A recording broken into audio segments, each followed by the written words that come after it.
That's the MechWarrior 3 intro. The one I showed before was from MechWarrior 2 Mercenaries. It's Saturday night. Thank God. Of course, I said that about Friday night, too. Same thing. Except we're well into the weekend.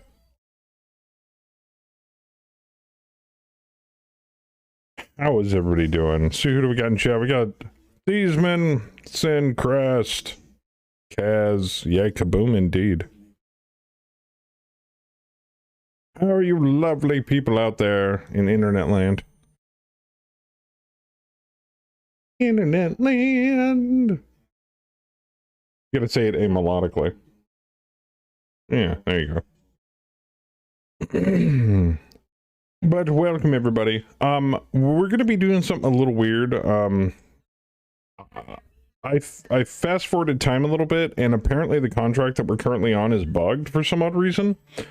So we're gonna be finishing it out early and moving on to the next contract, dealing with retirement fallout and all that stuff tonight. So it's been a long time since I've seen either. Okay. You broke your toe. Shit, Orville. That ain't good. Ready to drop on something? How about these nuts? No, seriously. But yeah, I think we're gonna finish out this contract while I still can before it pops another pending. Because it is bugged to fuck. Very bugged to fuck, so.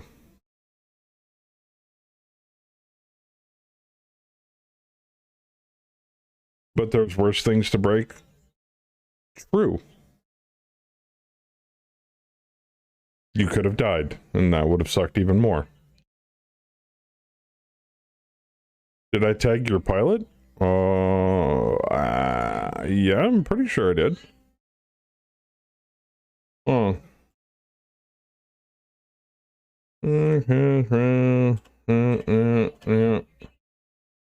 Yeah, right there. Boop.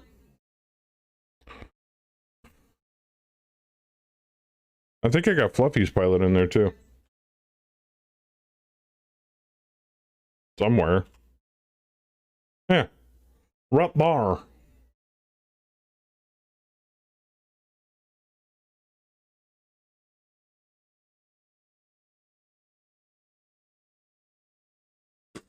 Yeah, we did it last week. I don't think anything would have changed. But you never know, knowing me. Alright, so leading off for the night, we've got some new interesting toys to play with. We have this, you know, for when something amazing happens. Wow. Yeah. Or if something just absolutely does not make any sense.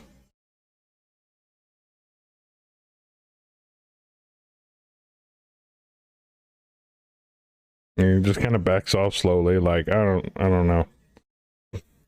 And then last but not least, and I think this is appropriate for something like Mega Mech. Oh, wow! That is relatable! Yeah. There you go.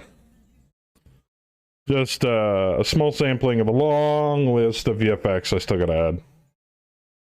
But we're working on it, slowly but surely. I had some time today to do it. So, on top of mowing the lawn and doing the laundry and a whole host of other things. But I'm here. Everybody's here. Hopefully everybody's here. Because if nobody's here, this is going to be a really shitty stream. So, but those are available for casual coins. If anybody wants to use them, feel free. Of course, this one seems pretty popular. Yeah. Oh, that's hot. Yep. That's hot. Yep. I agree. Anyway. Exactly. Alright, so I'm gonna close out this portion of... I'm gonna close out this contract right now. We're gonna do it live. But first...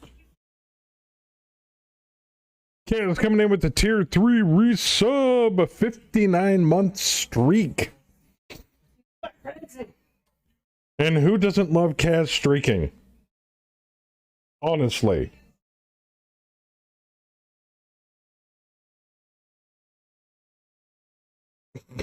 I'm kidding. And he says, hot, very hot. Indeed, Kaz. Perfect, Bam. Perfect. Yeah. Perfect.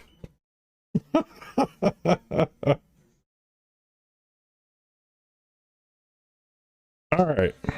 So let's complete this mission. Alright. All sorts of stuff's about to fucking retire. Yeah, exactly.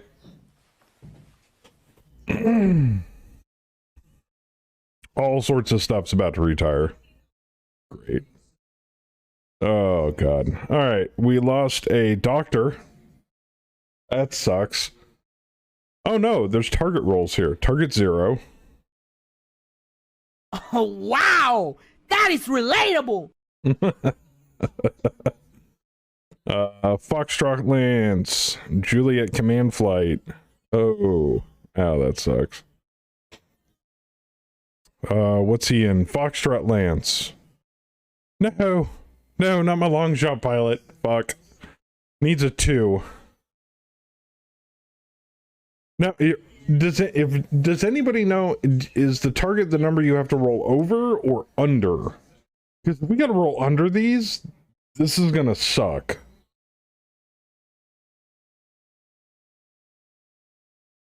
One of my elite... We'll find out. Admin transports. Yeah, exactly. Retirement Infantry. rolls usually suck. Well, I know they suck. That's why we put them back in. The question is do you have to roll under or over?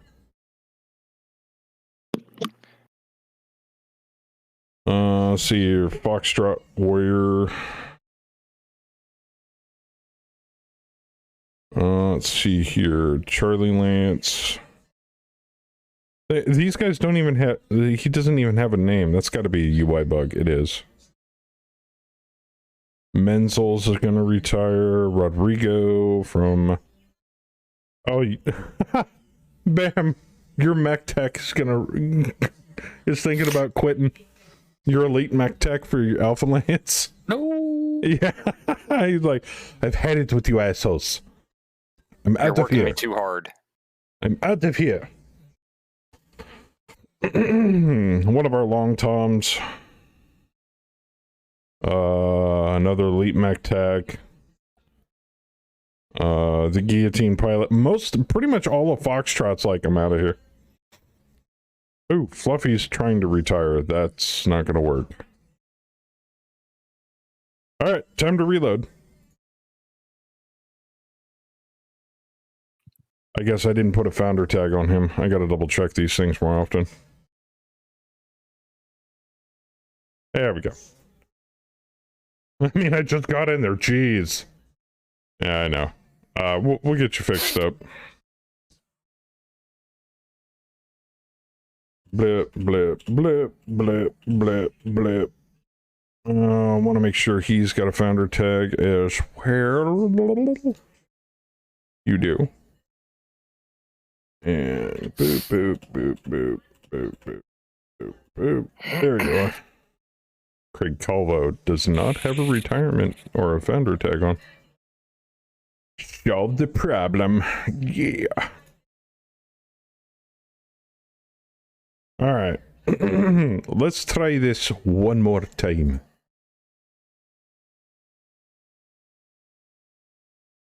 Alright. So, same people, blah, blah, blah. Oh no, Kirk's trying to retire. That sucks. LRM carrier. Logistical admins. Basically a bunch of people. We're just gonna roll. Okay, so most of them are 1s, 2s, and 3s. Fluffy, I'm sure they'll get you in voice as soon as they notice you.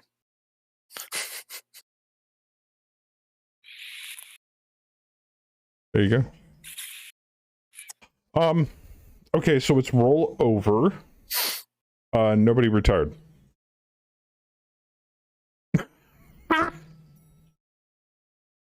Nobody fucking retired. So then those are really low retirement ones. Yes. So the lower the number, the better. Are you kidding me? Nobody fucking retired? No, nobody. They love us. Let me check Foxlance. Yeah, no, everybody's just like, no, we're cool. I mean, I'm thinking about leaving, but, you know... Well, that's awesome. Well, I think what pops up is everybody who's eligible to retire, which is basically everybody but the founders. Yes, correct.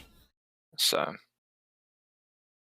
No, it's after every single contract, we have to make a retirement roll. Because if you wait and you do a yearly retirement rolls, then the penalty is even worse. So if you do it after every contract, the penalty is not nearly as bad. But you do you will occasionally, but you will occasionally lose somebody.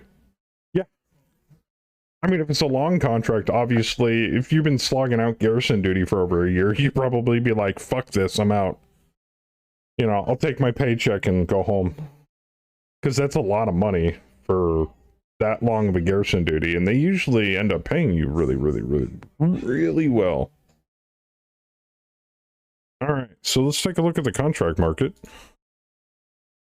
Where we're currently located, the Capellans are doing a planetary assault against Merrick. Monthly estimate is 183 mil. Or Merrick versus the Capellans for relief duty. And that's 114 at 4 months. What's the planetary assault? 6 months. It's almost not even worth. Alright, so I'm going to generate 3 more. No, I'm not going to generate 3 more. I'm just going to wait. Because it's almost the end of the month.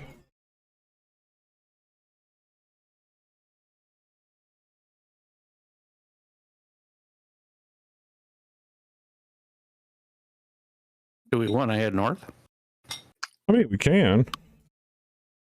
You're more than welcome to make that lovely suggestion. Jeez, I need 10s on that. Fuck. That Osiris is fucked up. Hey, part of the Hunchback 2C came in. I'd rather dump an elite on that one, but we'll have a vet work on it. Just don't break it. It took me forever to find that part. But we have a CPA. Our CPA went from 1 all the way back up to 10.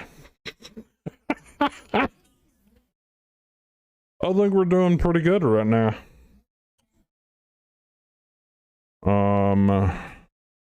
What is our unit rating currently? 8. That ain't bad. That ain't bad at all. All right. You repair bay. All right, yeah, so we're still working on that. 31st. Torso. Ah, fuck. Yeah, he fucked it up. Needs 11, rolls 9. Man. Tell me I got elite. I can dump on that. Yeah. Still need a 10. What clan shit's hard to work on, man. Whoop. What the fuck happened to the Wraith? Perform maintenance on Wraith TR1. Overall quality remains E. 20 parts were damaged. Fuck! Everything else is fine, though. Mahmood is back. Oh yeah, everything got damaged. It was so hard to maintain. That's why we usually don't have a Wraith. Ooh, that sucks. Alright, I guess we're fixing that bitch.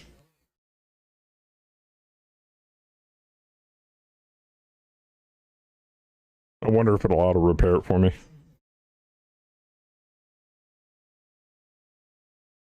Alright, let's check out the contract market. Ooh, shit!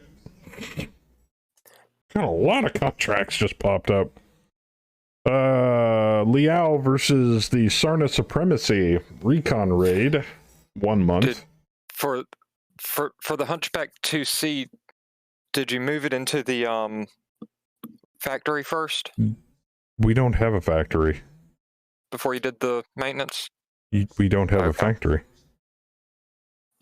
It's either in the mech bay, which is the transport bay, or nothing, or a field workshop. And it Okay. does that stuff automatically for you. You don't have to mess with it. At least I've never had to. Alright, God damn, that thing got fucked up. I'm tempted just to sell it. Where in the TO&E is that? The Bravo? No. Hold on, let me check the hangar. I think it was in Charlie. Would not surprise me. Charlie or Echo Echo. Lance. I think I'm just gonna buy a new mech then. Yeah. I like that Wraith. It was a good mech for me. Yeah. But it's part of Rescue Lance. I need a light mech. Any ideas? Firestarter? No. Does it have What to be might- a light, or can it be a medium that moves like a light? Yeah, it could be a medium that moves like a light.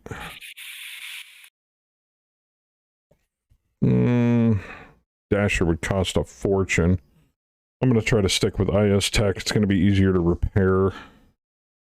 Assassin?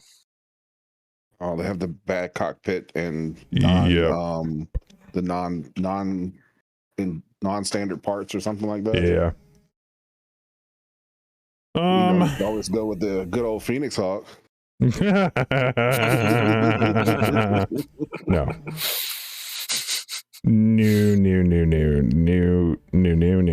New.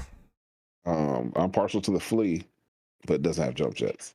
I'm kind of partial to the Hollander. It's Really? kind of a one-trick pony. Yeah, sadly. Yeah, the F3's got a Gauss rifle What's in the that mech shoulder. I had for 2 missions? Dasher? Not Dasher. Is it a Dasher? No, it's not Dasher. That's a clan mech. Oh, is it a clan mech? Yeah. That was The fantastic. G1's mounts an LB10 and 2 medium lasers, and it goes 5.8. That ain't fast enough. I need something quick. Jav wouldn't be terrible. Jenner wouldn't be bad.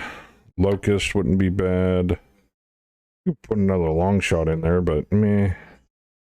Ooh. Oldie but a goldie. Can't go wrong with Mongoose. Cannot. Ooh, they got a 3039 version. A micro hammer. That's hilarious.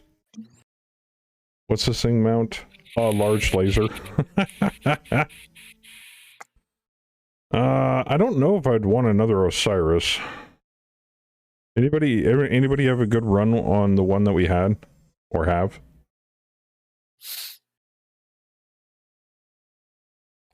Well, let's put it this way: if somebody were gonna play this as a filler, because it is a filler mech, it's a support mech, what would be your preference?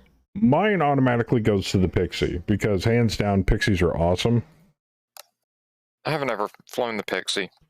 3 medium lasers goes 7.11.7. Fast as fuck, has mask. I haven't ever used masks, so. The armament's actually not bad for, what Sounds is it, good on a paper. 35-ton mech. Raptor, Rattlesnake. A Raven wouldn't be too bad. Raven's good mech. Raven's good.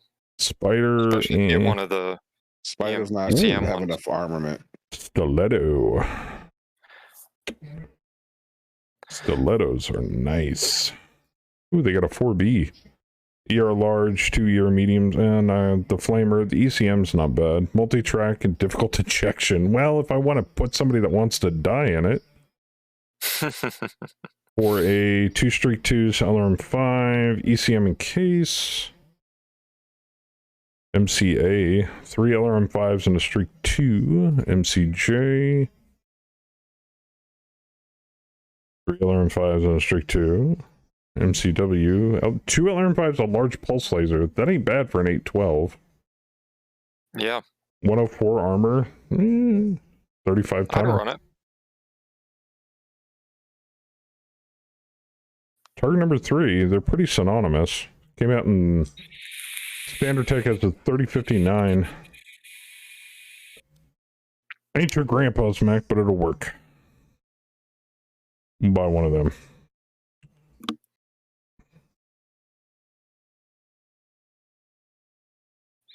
Still will be here in one day.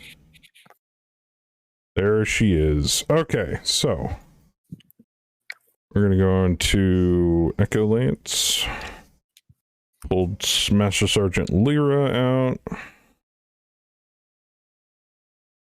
Personnel.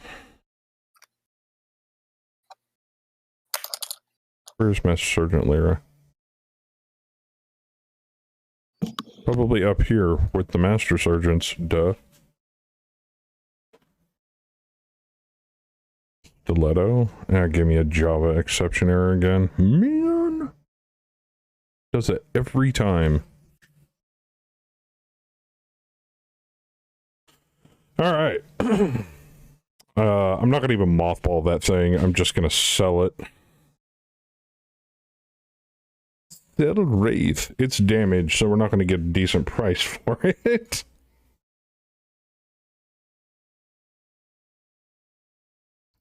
Oh, fuck. Who broke that fucking right torso and a hunchback? Damn it! Stuka's still getting worked on. The avionics and the SI is fucked up on it. Alright, let's go back to the command center and check out the marketplace one more time. Alright, so we got recon raid, relief duty, relief duty, relief duty, extraction raid, relief duty, relief duty, relief duty, cadre duty, relief duty. Bam suggests we go north.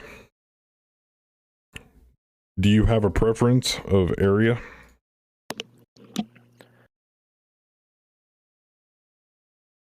Because right now we're kind of on the Merrick-Liao border.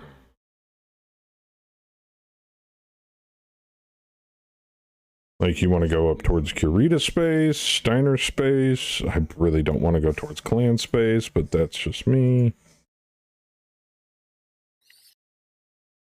Let's head towards Steiner. Well, I was seeing if Bam had any suggestions, because he's the one that suggested it. Yeah. Sorry, I'm talking to a muted microphone like usual. Yeah, I was thinking like Or Curio south, Steiner, we could go just to give us a into Magistracy territory, Tortuga. Pirate swatting. So what did you say? Yeah, I'm but- sorry, Bam. Steiner Curita. Steiner, Kurita. Yeah, get a little change base, and maybe see the occasional clan mech that we can salvage or buy. Let's see here. Well, we're on good terms with Kurita right now since we just outed a pirate faction on near one of their home systems. I need a moderately advanced world. Okay.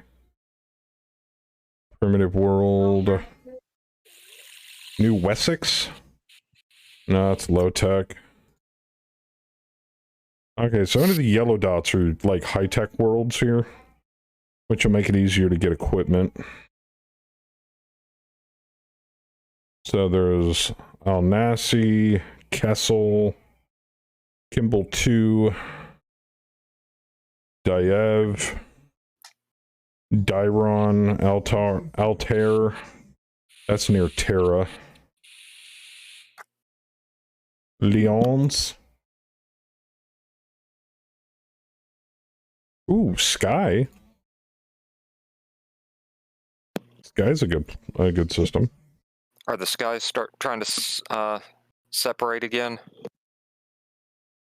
No, that's just the name of the system. What are we all doing? The contract we were on was buggy because it wasn't finishing any of the objectives, so I just cleared it out. Saber, get this. We made a retirement roll. Nobody retired. Nobody retired. What about Constance? Not a single person. It was awesome. But we had to sell the Wraith. We replaced it with a Stiletto because the Wraith severely broke. Like, it just finally rusted into a bucket of bolts. So we just bought a brand new mech and sold the old one. I mean, everything on it broke. What'd you say, Constance? Yeah. It's in the disputed area, north and a little to the right of where you currently, of Sky. Starts with a K. Oh, I did a search for it. There we go. Holy shit. Starts with a K. That's in Ghost Bear territory, man. Nah, no, not with Constance with a K. Oh, with a K. Yeah. I ain't scared to claim. I am. Especially in this day and age. That looks like a good spot. You know, gravity dependent. I don't know what the gravity is. Yeah, gravity is 0.64, so it's light. I love it. Yeah, I like that. Let's do that. Atmo is tainted, poisonous. Ooh, I don't like that part. Nitrogen, oxygen composition plus trace gases. Can I request a mod for full head ejection? I mean, it's not bad. Brutally hot and muggy much of the time. Constant suffers from an overabundance of carbon dioxide that casts a haze over the planet and traps heat from its weak K-class sun. Once necessary to give life on the world a fighting chance, is environmental taint already present to a much lesser degree when colonists first set foot here almost 1,000 years ago, has been aggravated by centuries of human development despite efforts to control the greenhouse effect problem in its infancy. The presence of large underground pockets of petrochemicals and natural gas inevitably led to a series of drilling and refining industries that helped develop Constance, but over time added to the atmospheric pollution. Constance thus continued to grow hotter over the centuries, to the point to where the effects of this global warming have forced the local population to move into a cooler polar reaches of the planet. Unfortunately, despite the decreased presence of heavy industry in the middle of the equatorial latitudes, save a few automated pumping and refining facilities occasionally intended to by visiting laborers and technicians in special environmental gear, the planet continues to grow warmer with each passing year. Blah, blah, blah, blah, blah. Moderately advanced world, moderately industrialized, limited raw material production, high industrial output, poor ag, B-rated HPG. So we can call out if we need to.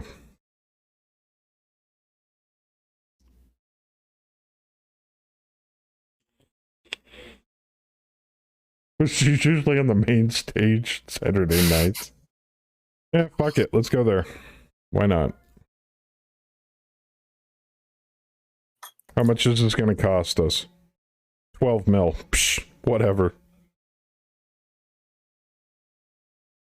All right, personal market.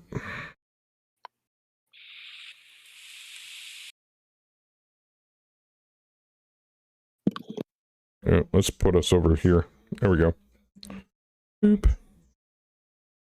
Oop. Hell, you never know. Maybe December it'll pop up some better contracts on the way. Is that a vet McWager? I mean, we've got a lot. Weapon specialist, large laser. I mean, vet and a javelin. Some like it hot. 2-4. Shikimi Payal. Okay.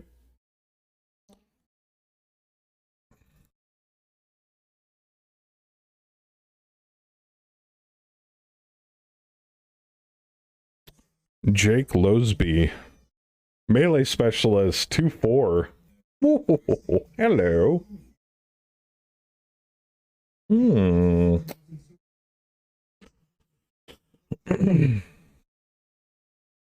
Nick Dern, how's it going, man?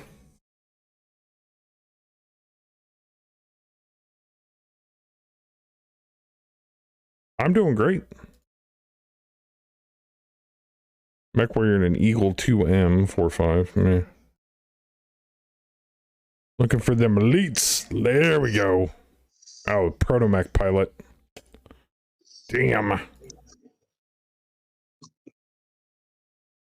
Oh. Is it too late to request an order for a mech? No. A 2-3 pilot with dodge, hot dog, and pain resistance. Tactics of 4. That's not bad. That's not bad, but we really don't need mech pilots.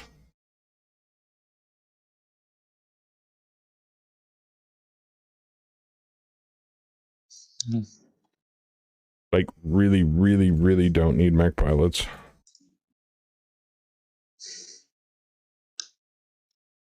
All right, December 1st. Let's take a look at the contract database, see what we got. Not much. A lot of relief duty between the Capellans and House Merrick. Chaos March is mounting a diversionary raid versus Merrick. And the FedCom are asking for relief duty versus the Sarna Supremacy. We always know the FedCom pay pretty good.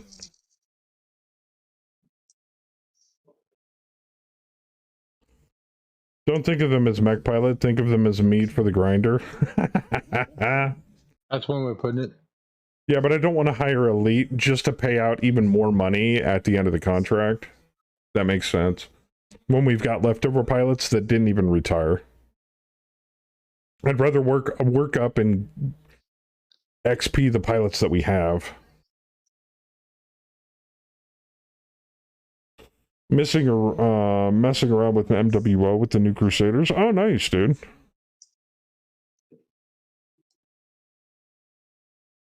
And of course, you know.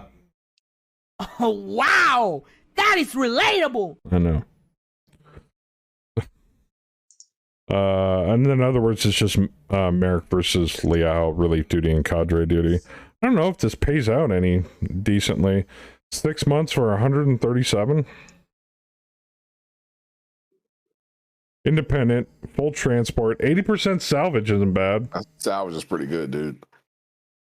7 lances? They want 7 fucking lances? Really? Holy shit! How many do you have? I've only got a company's worth. And okay, I'm sorry, I'm not sure what that is. We've got, what, 6? We've got Command Lance, Alpha Lance, Bravo Lance, Charlie Lance, Delta Lance, and then Echo and Foxtrot, but those are support lances. But technically that's 7 lances. That's they're asking for a full company of mechs.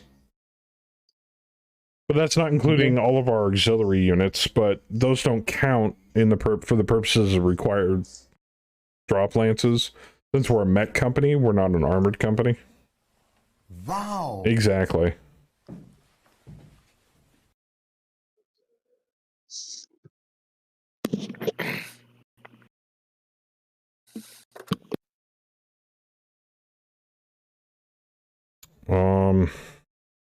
Let's keep going.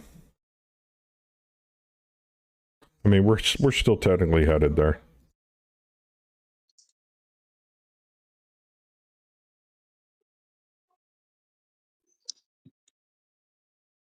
Joker, can I order a mech? Maybe. Oh, fine, get it. What you want? Grasshopper 2 UK.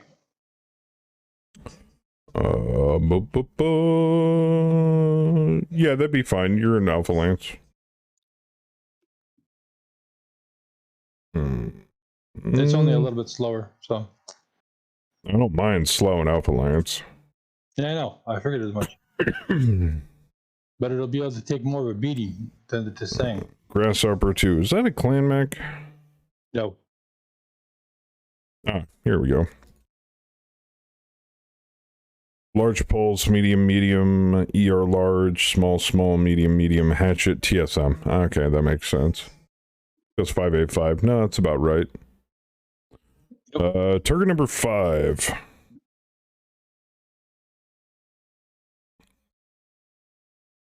Thank you. Be delivered in 4 days. Cool.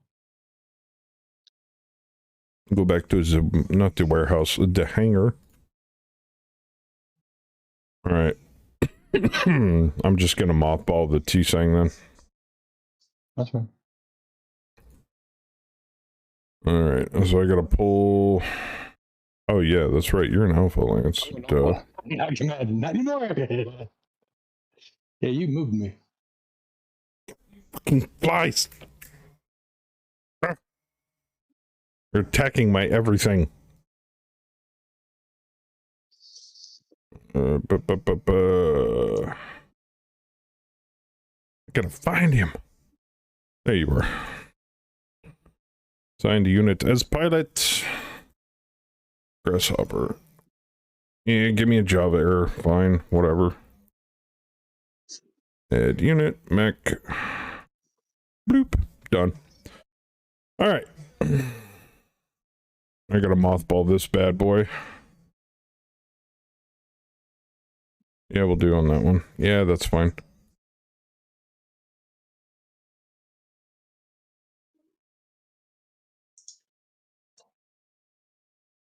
Hey, welcome to the year 3067. One other benefit is it's easier to manage its heat. Anything break? Nope. Regular aerotech, space tech. Wouldn't mind one of those. Yeah, still. Anything cheap on the unit market today?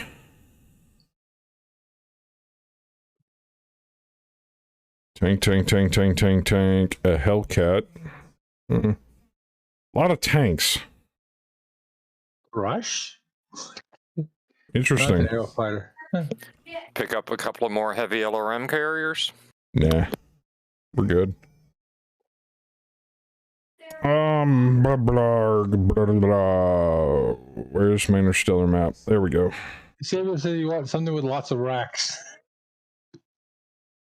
I love a good rack. Oh god, garrison duty for Merrick. Constance is on the main stage, Saber.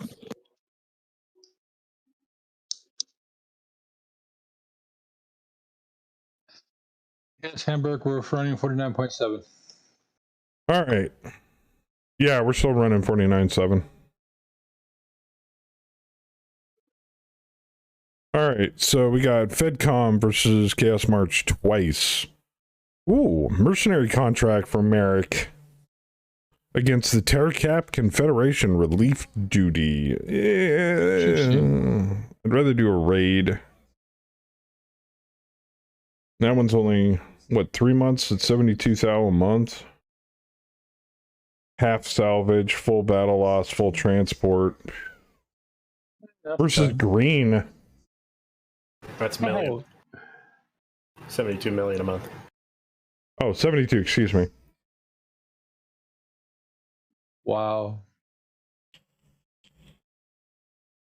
If I'm right, it's also a case of we would have better allied equipment and they would against worse enemy equipment. Yeah, it's not a bad contract.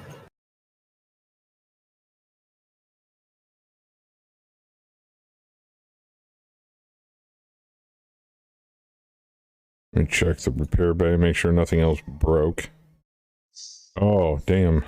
Oh, I'm gonna have to... Boop. There we go. I understand what gets stuck on that. Like, we have the parts, nobody repairs on them. That other contract wasn't bad either. It was like 83 a month.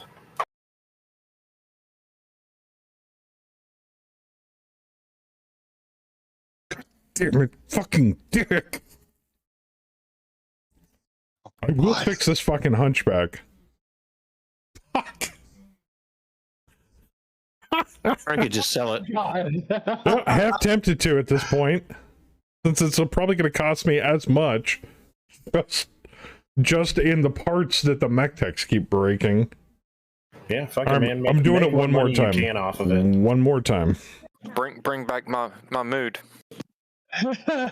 Can, man. My mood's dead. We killed him. Okay, that was a fail, but he didn't break it. I don't know. I think the Are you sure he's dead? He might have a the lot body. of children. He's got in the family, atmosphere. I Yeah, think that's he has a it. lot He's of got very a lot of large family. Yeah, but he is dead. No, fuck. I made sure of that. Fuck this thing. Fuck it hard. It's going away. I no longer give a shit.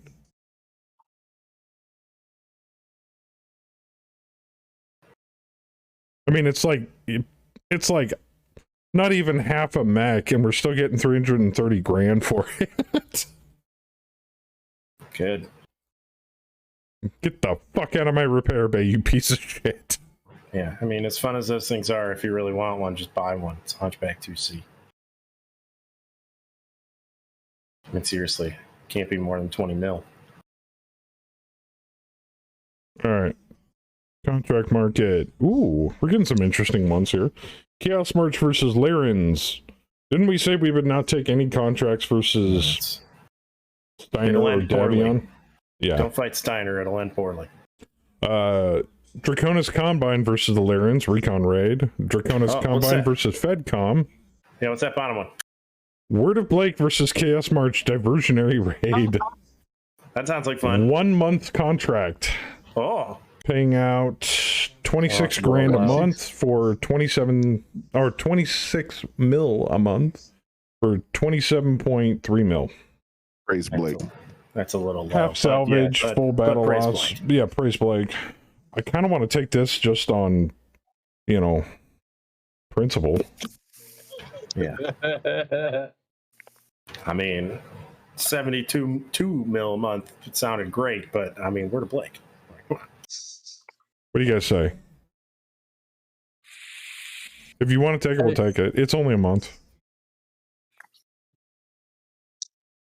I go around. Basically, are we taking it solely by principle? Because we're not getting shit for payment on it. Yeah, dude, it's terrible money. We should not take this contract. Oh, okay, that's fair. It's like as much as I love Word of Blake. If you want a real honest answer, no, you should not take that contract. Yeah, probably it's a terrible not. contract for where we're at. We can make a lot more money a month. We can easily make double, almost triple that a month. Ooh, look at these shiny mechs they have for sale. You can get an Atlas for 20.3. What is that? Oh, it's an Atlas K. What the hell is on that thing? Holy fuck. Is that the one with the Gauss rifle? ER large, AMS, Yeah. ER large, LRM-20, Gauss ER rifle, 2 Gauss medium rifle, pulse, case, LRM-20. battle fists. Oh, that's fun. I like it. 7K. Command mech, improved communications, distracting. Yeah. Because everyone's like, is that an Atlas with a Gauss rifle on it? Like, oh fuck my asshole. Hang on, let me spit this seat that my ass just sucked up. Hey, it's 2 mil off, man. It's like 20 mil. It's not bad. Jenner, Dracula. How would Jaeger. we put it, though? It's a Yeah, fucking Atlas. I have no place to put it, sadly. We're already full up. Scoutlands. That's a great idea, actually. I love this idea. Put Scout it where? Lanes, for sure. Scout Lanes. Delta. Delta? No, fuck that. No, I'm not putting an Atlas in Delta. I think you should buy 4 of them and put them. What's the tarantula? What's the what? It's a light mech. Quad mech. It's a quad. A quad. It might be. It's a garbage quad mech. Yeah, it is quad. Yeah. Wait a minute, what am I saying? If Those it are synonymous with each other. All quad mechs are garbage. Unless it is the spider, generally, if it's named after a spider, they tend to be quad mechs. It does have extended torso twists, but those legs will bust off the moment you look at it funny because it's got exposed actuators. Yep. Yeah. Yeah. No, 812-8. How That can ain't you even- bad, actually. actually, it isn't. For a quad. That's good speed. The problem is that you put anything below a veteran pilot in there, and he's going to snap an ankle trying to run that Yeah. speed. Yeah. Especially on a low grab contract, Yeah. which we usually get. So, And then you jump it with a high grab contract and you start getting leg damage. all right, we're headed towards the planet.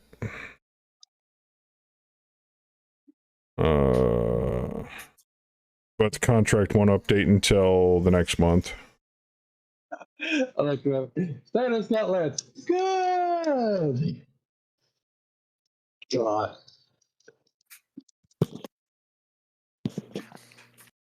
That was it. I think it was All right, personnel market.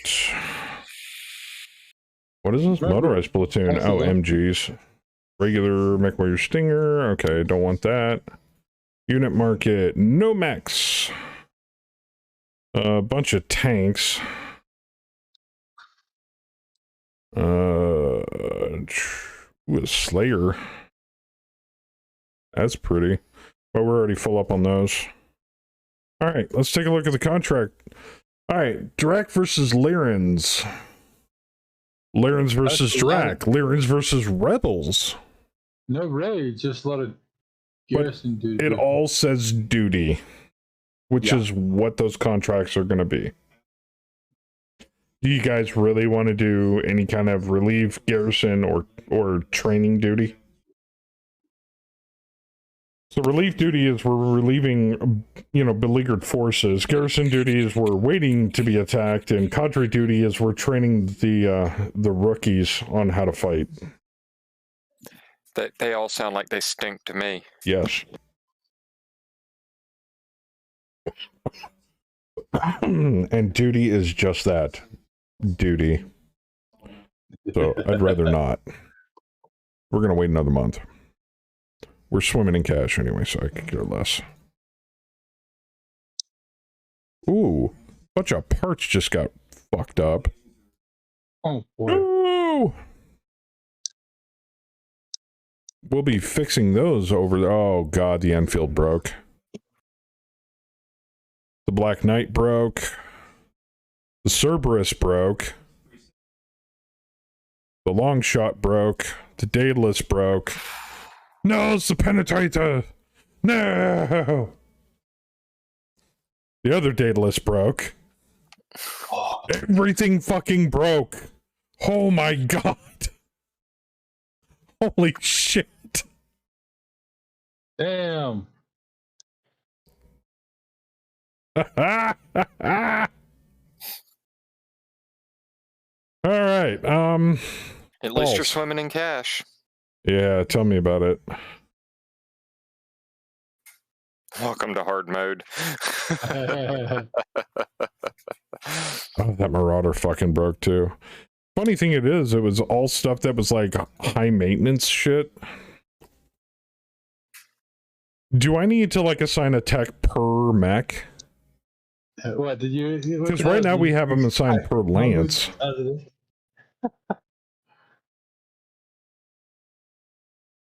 I don't even want to look at the fucking... Oh yeah, all the fucking command lance is fucked. Oh, no! God. Oh. Even Bam's... my brand new blackjack that I haven't even taken out yet? Yeah. Fuck. Bam and Kaz's mech broke. Half of Bravo Lance broke. Charlie Lance is pretty much fucked. And Delta Lance is fucked. Echo Lance is fucked. Part of Foxtrot Lance is fucked. Okay, well, we've got time while we're fixing shit to look for more contracts.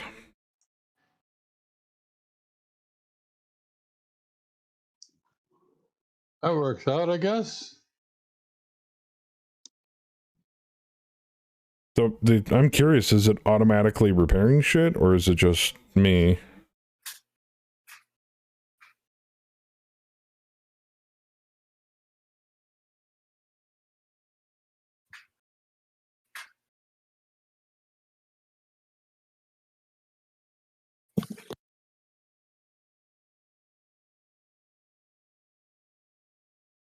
Oh god, if I gotta do this manually. Ooh. Alright. Damn. Damn. It's too bad this part can't be outsource to the rest of us to help you.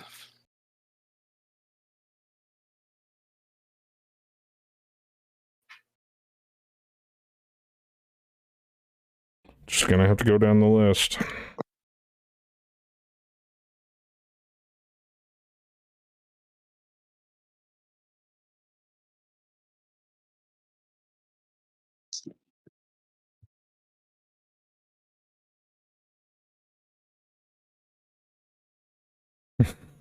Yeah.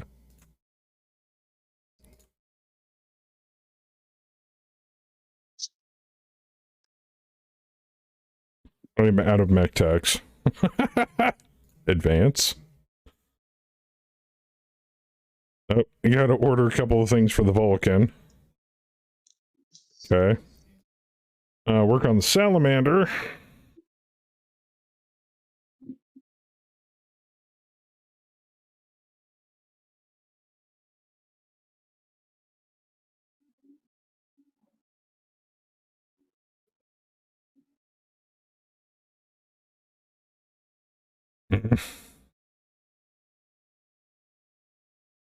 Oh boy.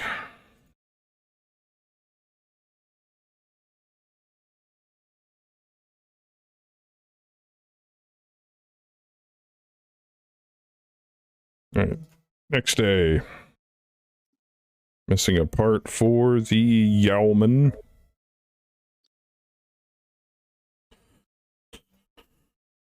Back to that. Back to that. Do task. Human. Oh boy. Alright. There we go. Failed. Fuck. There we go. Yeah. I can fix it.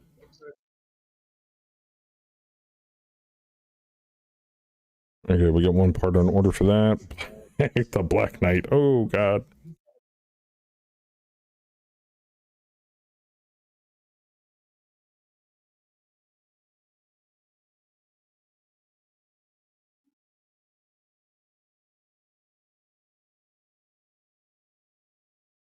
Still working on those.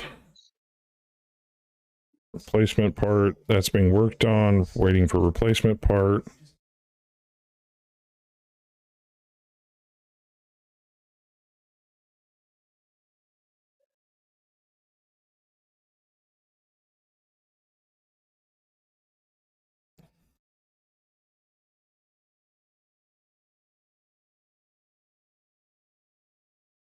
All right. Get that fixed. Those are getting worked on. Next, Wolverine. Oh boy.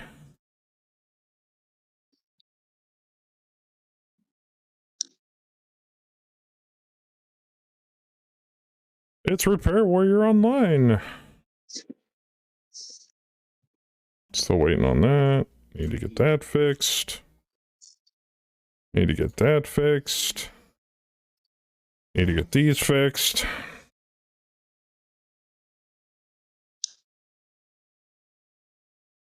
Come on. There we go. And next, Cerberus.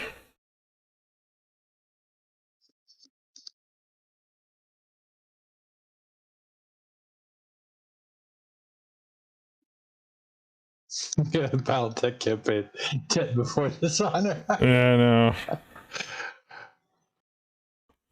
I didn't think we were going to get screwed this hard. I've even got like a bonus, like an inflated bonus set on maintenance. Yeah.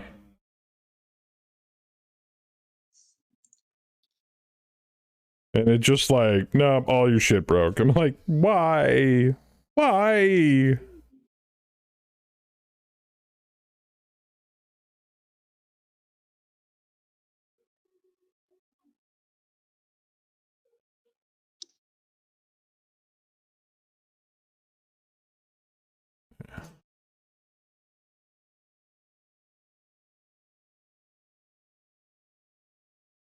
The funny thing is the stuff that broke really hard, like the margin of failure was so fucking high I'm having to rip off the mech, order a new part, and then put the new part back on just to make sure it functions.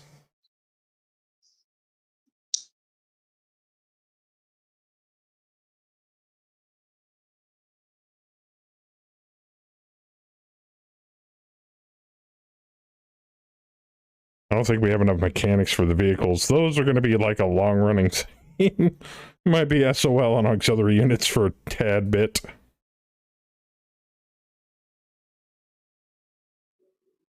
Okay, that part's back. 3 missing. Okay. Sorry, guys. Them's the breaks, sadly. Trust me, I don't want to have to do this either. I didn't think it was going to be this bad. No more tech per lance, you got it. Everybody gets their own personalized technician.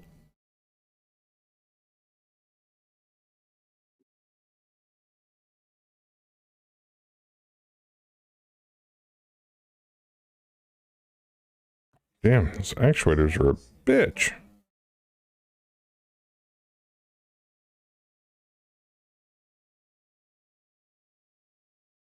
Okay, we're waiting for those to show up so that we can put those on.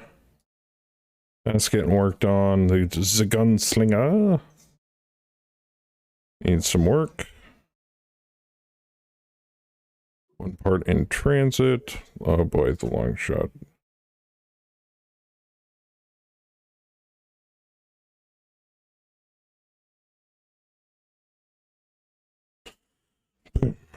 Something broke. So many parts, so little time. Do we got a lead that I can put on that? Yep. Did you take a contract yet? No. Oh, okay. I've just been fixing shit the entire time at the moment.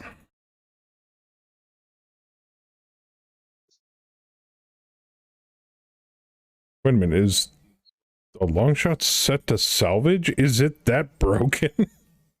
Mech Repair Simulator 2060 or 3067. All right, we're gonna solve this problem right now.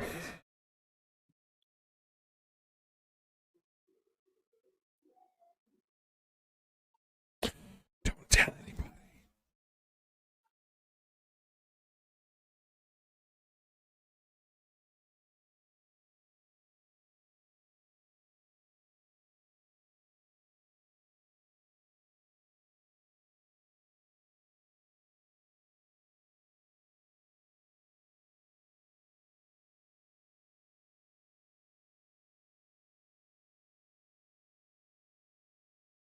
Kind of knocks down on the shit we have to fix. Oh, that's gonna reset his shit, isn't it? Yep, that's fine. Yeah, Latifah's long shot is set to salvage. The fuck? Alright. Cyrus. Zapanatita. Pillager. Rifleman. Shogun was still technically under repairs. Wow, brand new stiletto and it's already fucked up.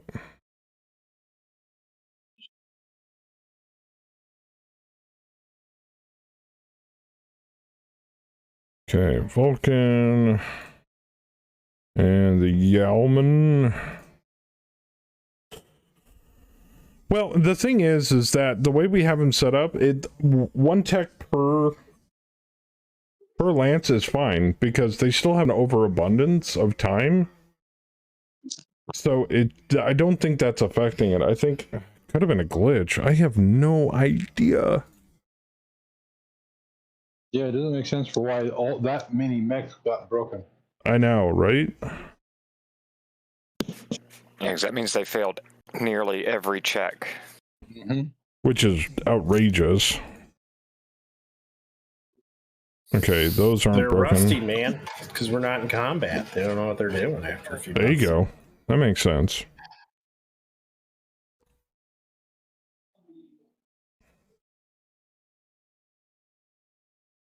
I'm just doing this for the safety's sake here.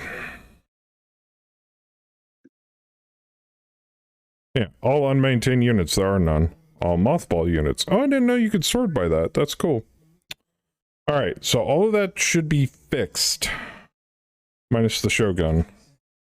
Which is technically getting worked on. Actually, it should be fixed. I'm just gonna put it back together. Boop. Oh, thank you, Jesus. Okay. Problem solved. Let me save it before everything decides to fuck up and break again. Alright, so we were looking at the contract window for a moment before everything went sideways. And we didn't want to take any of those? You don't? I don't know. No, they were on duty, weren't Yeah, they? they're all Nobody duty. wanted to do a duty mission. No duties. Gotcha. Duty takes forever and pays out terribly usually. Well, we got extra parts. Most cadre duty is only like 4 months. Vulcan broke a little bit. not Blackjack broke. Joker. These Are there fucking any- shit broke. Hold on. I gotta double check the campaign options here because I want to make sure that's still working as intended. Uno momento. Repair and maintenance. Maintenance modifier 6. When checking by parts, StratOps applies -1 bonus to maintenance check target. You can change this modifier with this value. Do you have that? Should that be a -6? That's what I was wondering. Where's Sin? Sin told me, actually, he's the one that suggested this. Sin, are you in chat? You get a bonus. Yeah, Yeah, it says applies applies -1 bonus. Okay. Okay. So, Sin, should it be -6? You might want to bump that number. Jeez. No wonder everything's breaking.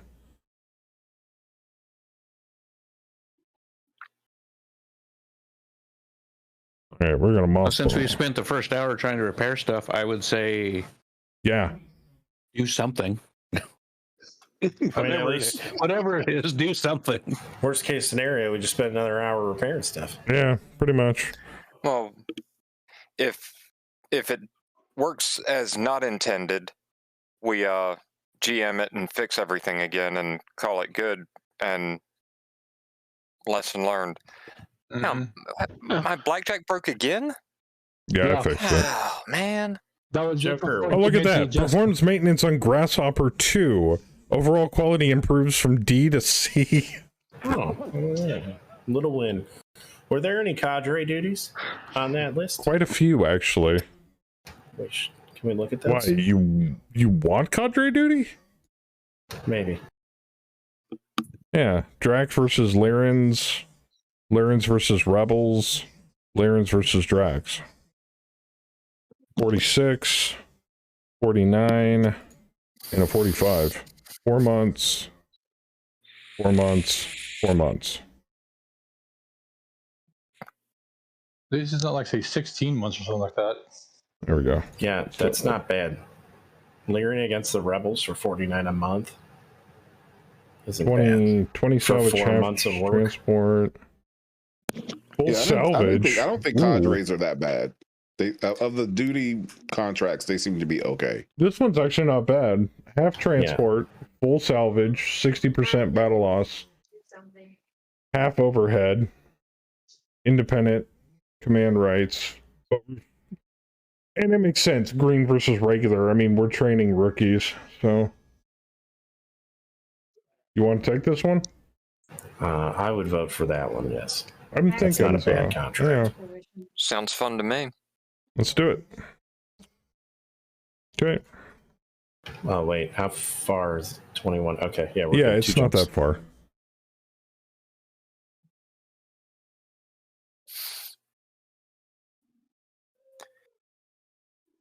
Sindari, they keep telling me they saw the body. I mean, and Oh, we it's just more airlocked his garrison and son. relief duty. We killed Mahmood and airlocked his son. So, I mean, the rest of that family does hate us for sure. Look at those. Look at those maintenance rolls. Oh, all That green. seems better. That Yes, seems better. much better. Yeah. All right. So user error. Yeah, no wonder they weren't working. You were only rolling half a die. Yeah, Sin, you should have said -6, not 6 modifier on the maintenance rolls. So everybody blames Sin because he's the one who suggested it, and point fingers and laugh at him. You know what? For all we know, Sin I'm is kidding. related to Mahmood. And fingers and laughing at him. He's probably pointing fingers and laughing at us. True. Possibly. That one. He probably said 6, knowing exactly what was going to happen. You bastard. I'm not doing it right I think he's a Mahmood descendant, man. Sin has been a double agent since day one. That's why he doesn't play with us, because he's actually working against us. Wow, that is relatable.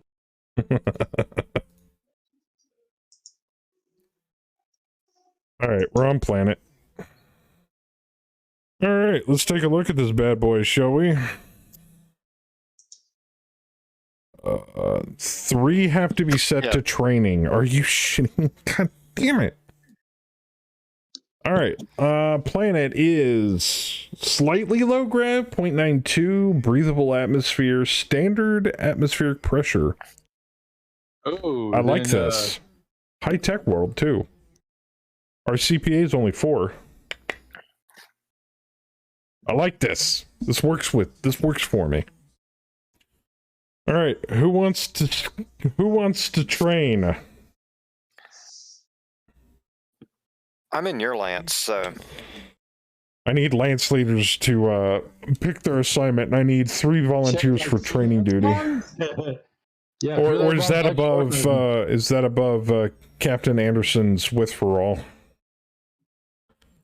You know what? Command Lance is going on training. I guess my question is, if we choose training,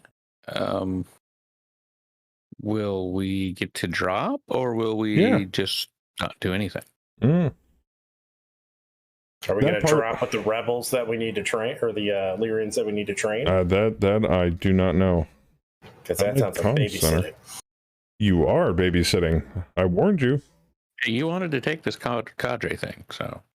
I base my decisions solely monetarily. Okay, that's it. I only look at the money. You're Lance leader. So you wanted to take this, so sure.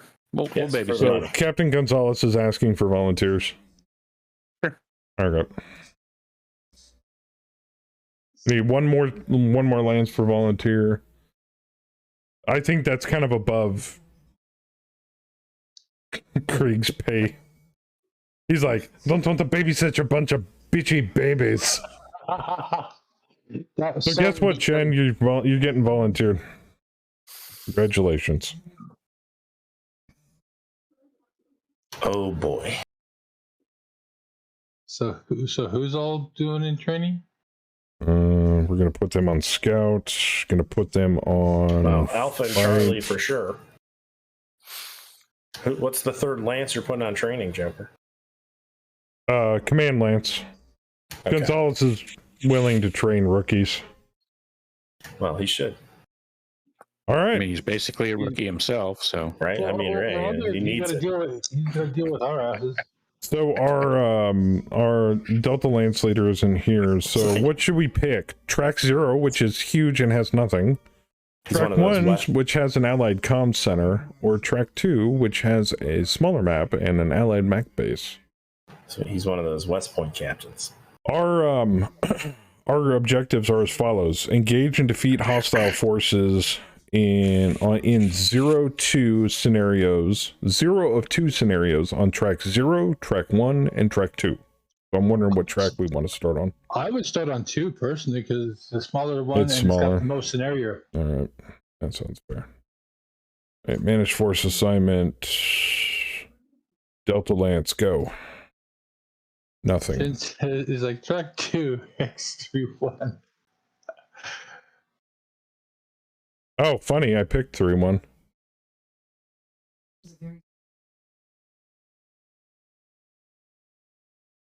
Delta Recon, nothing. That's the majority of it. I'm going to reveal. Okay. Nothing in track 2 so far. Track 1.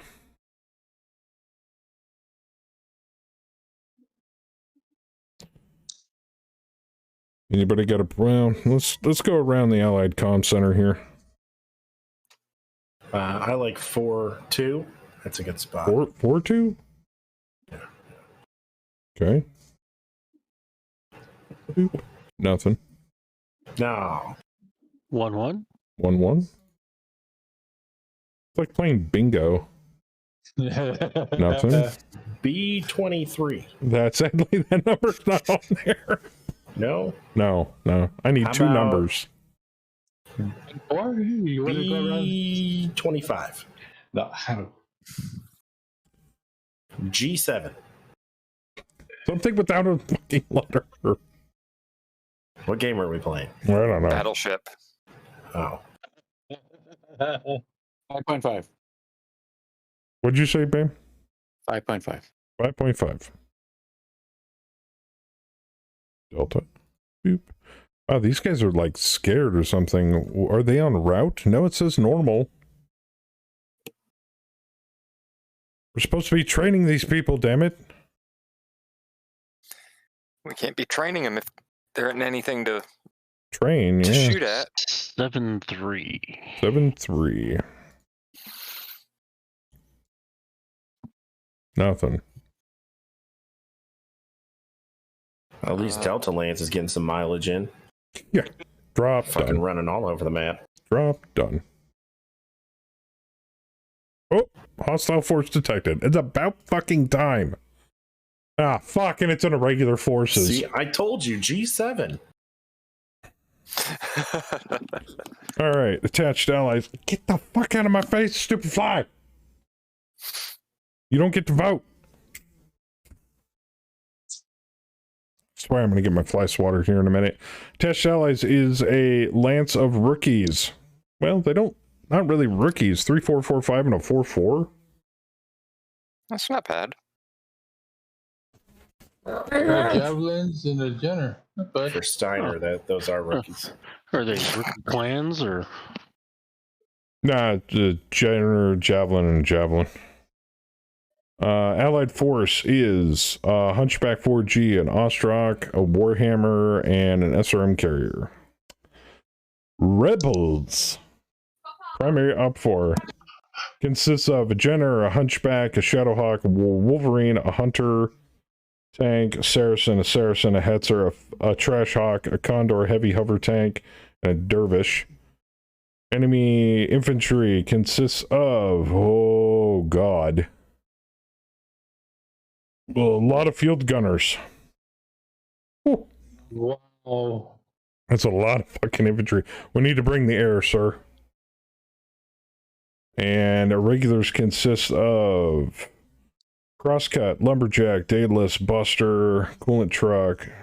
Basically bullshit that's not even remotely a threat. And is probably mounting like autocannons, machine guns, or rocket launchers. Yeah. That is a big fucking map, though. I'm sending reinforcements. I know we don't have any victory points or support points, but I'm sending reinforcements. What are our planetary conditions? Yeah, I was believe it this was a one? gravity of 9 and regular atmosphere. Okay. All right, we can send 2 for auxiliary with Bravo Lance. I cannot send a single fucking Aerotech fighter. What about artillery? I mean, we can send a Thumper. That's about it. And Heavy that thing's LRM carriers. yeah, Those are basically our onboard artillery. and pretty much.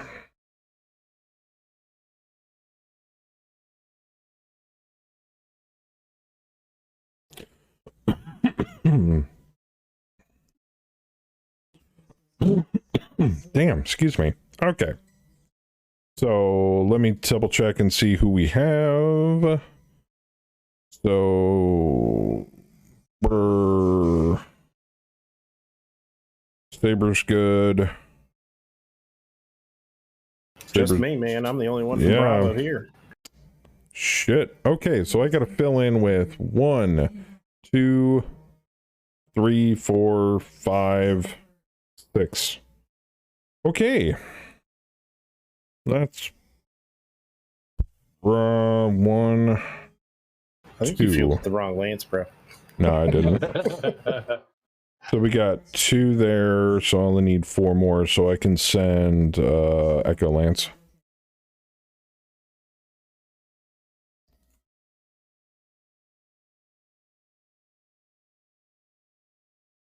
Oh, I can't even send Echo Lance. Okay. Let's double check, see how those went.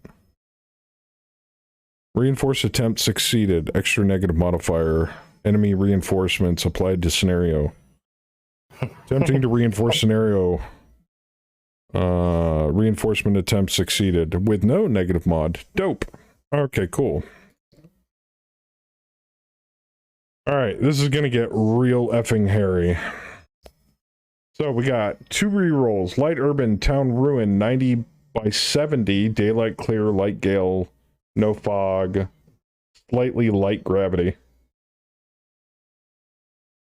Good event. Additional allied support will be provided. 3 trainees will deploy alongside your lance. Keep them alive. Additional enemy ground forces have been detected approaching the area. You must destroy 50% of the primary Op-4, the infantry Op-4, the irregulars Op-4, and the ground reinforcements Op-4. Make sure all the trainees come back alive. Does that mean just the pilots or in their mechs? Probably both. So, anybody, since Delta Lance Leader is not here, who is highest ranking officers on deck, that would be... Nope. Oh. You, Saber! Oh, great. What do you want to reroll? What do we got? Light Urban, Town Ruin. Light Gale. Does Light Gale fuck with missiles? Not much. Yes, it does. Yeah, I feel like it does. It's a +1. And I will probably downsize the map. Roll clear. Roll clear. Well, that's up to Joker. Clear calm. Control the trainees. Beautiful. They're being ran by take 'em. bot techs.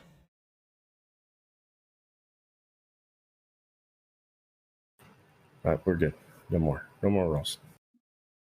One more what? What? Huh? Huh? What?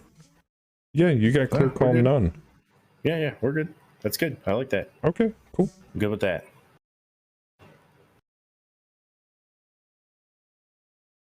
Lobby loading, please wait. Cadre duty. Bleh.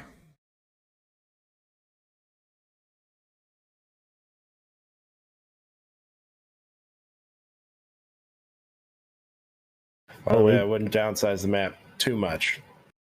A lot of Well- units on the board. Well, if you've got a map you would rather use, Go go ahead and pick a map if you want to change it. I don't mind. Okay.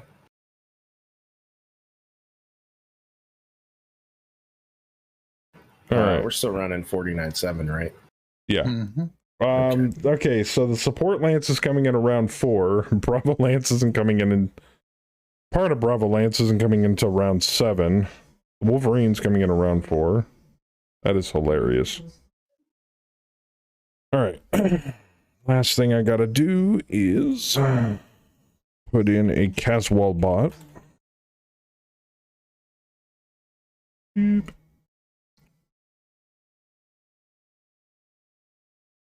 I'll be taking Krieg, by the way. Red contest, huh?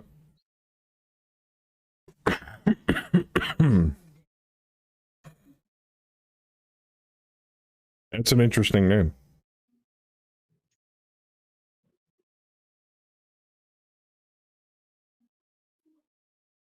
All right, so Tim is going towards the bot.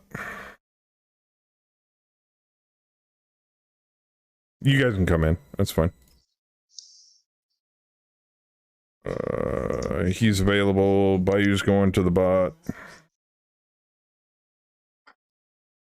Another Bayou's going to the bot.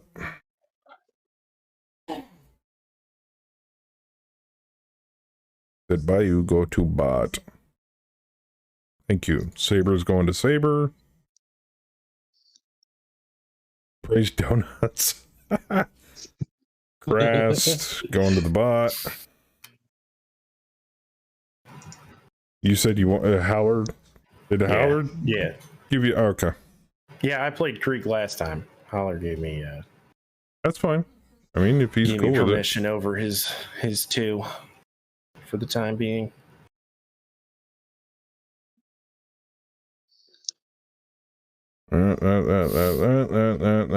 Okay, cool. Everything else is up for grabs. Theismann Rifleman.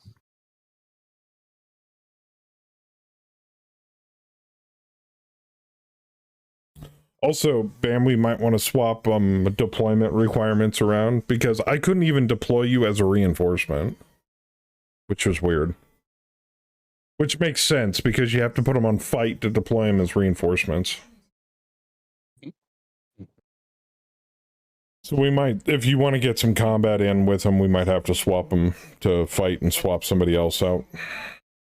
Which makes sense. Osiris. You wanted this? Yes. Who? D. Fluffy, don't pull a Jeff.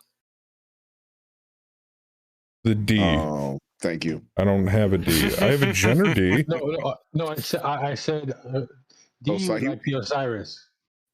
You want the Cyrus? Okay. Yes.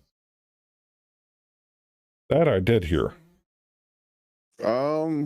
Give Fluffy both the LRM carriers. Well, does anybody else want an LRM carrier?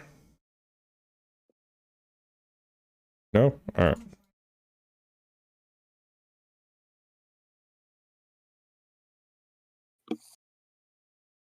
Kaz and Bam still don't have units. I will take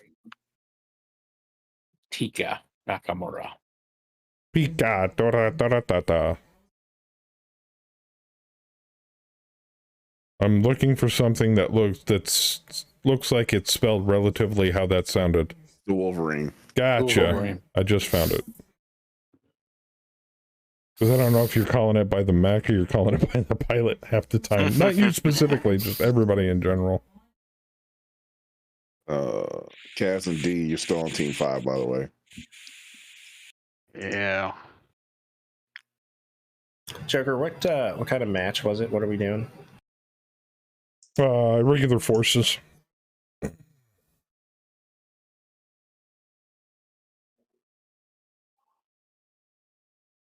How about the Shadowhawk, I guess?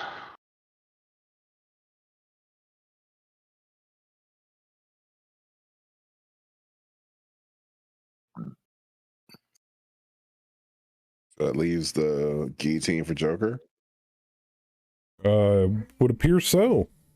Yep. And are you gonna do the trainees too, or are you gonna give them a bot too? No, it says Hand of Styre. They're up for grabs. Okay. As long as Joker has one. Yep. He's got 4 right now. Well, if everyone else has one, then people can start gobbling up. Jenner. I'll take one of the Javies.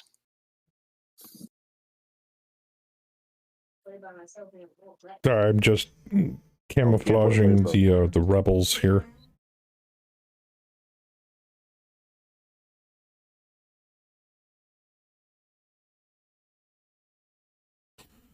Okay. One more time because I was working on camos there really quick. Who wants what now? Jenner. You want the Yeah, Jenner. Yeah, and I believe Thiesman said you take one of the jabbies. Yeah. And Tease wants one of the javelins.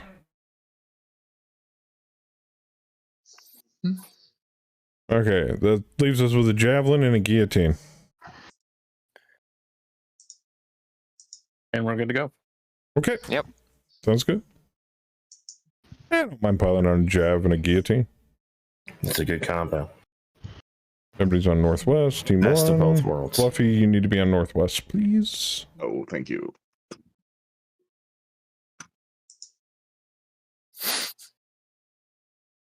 Okay. I think we are... What the fuck is eating my calf muscle? Damn it. Can't see into my disc. Oh, it's probably that damn fly that's been bugging me.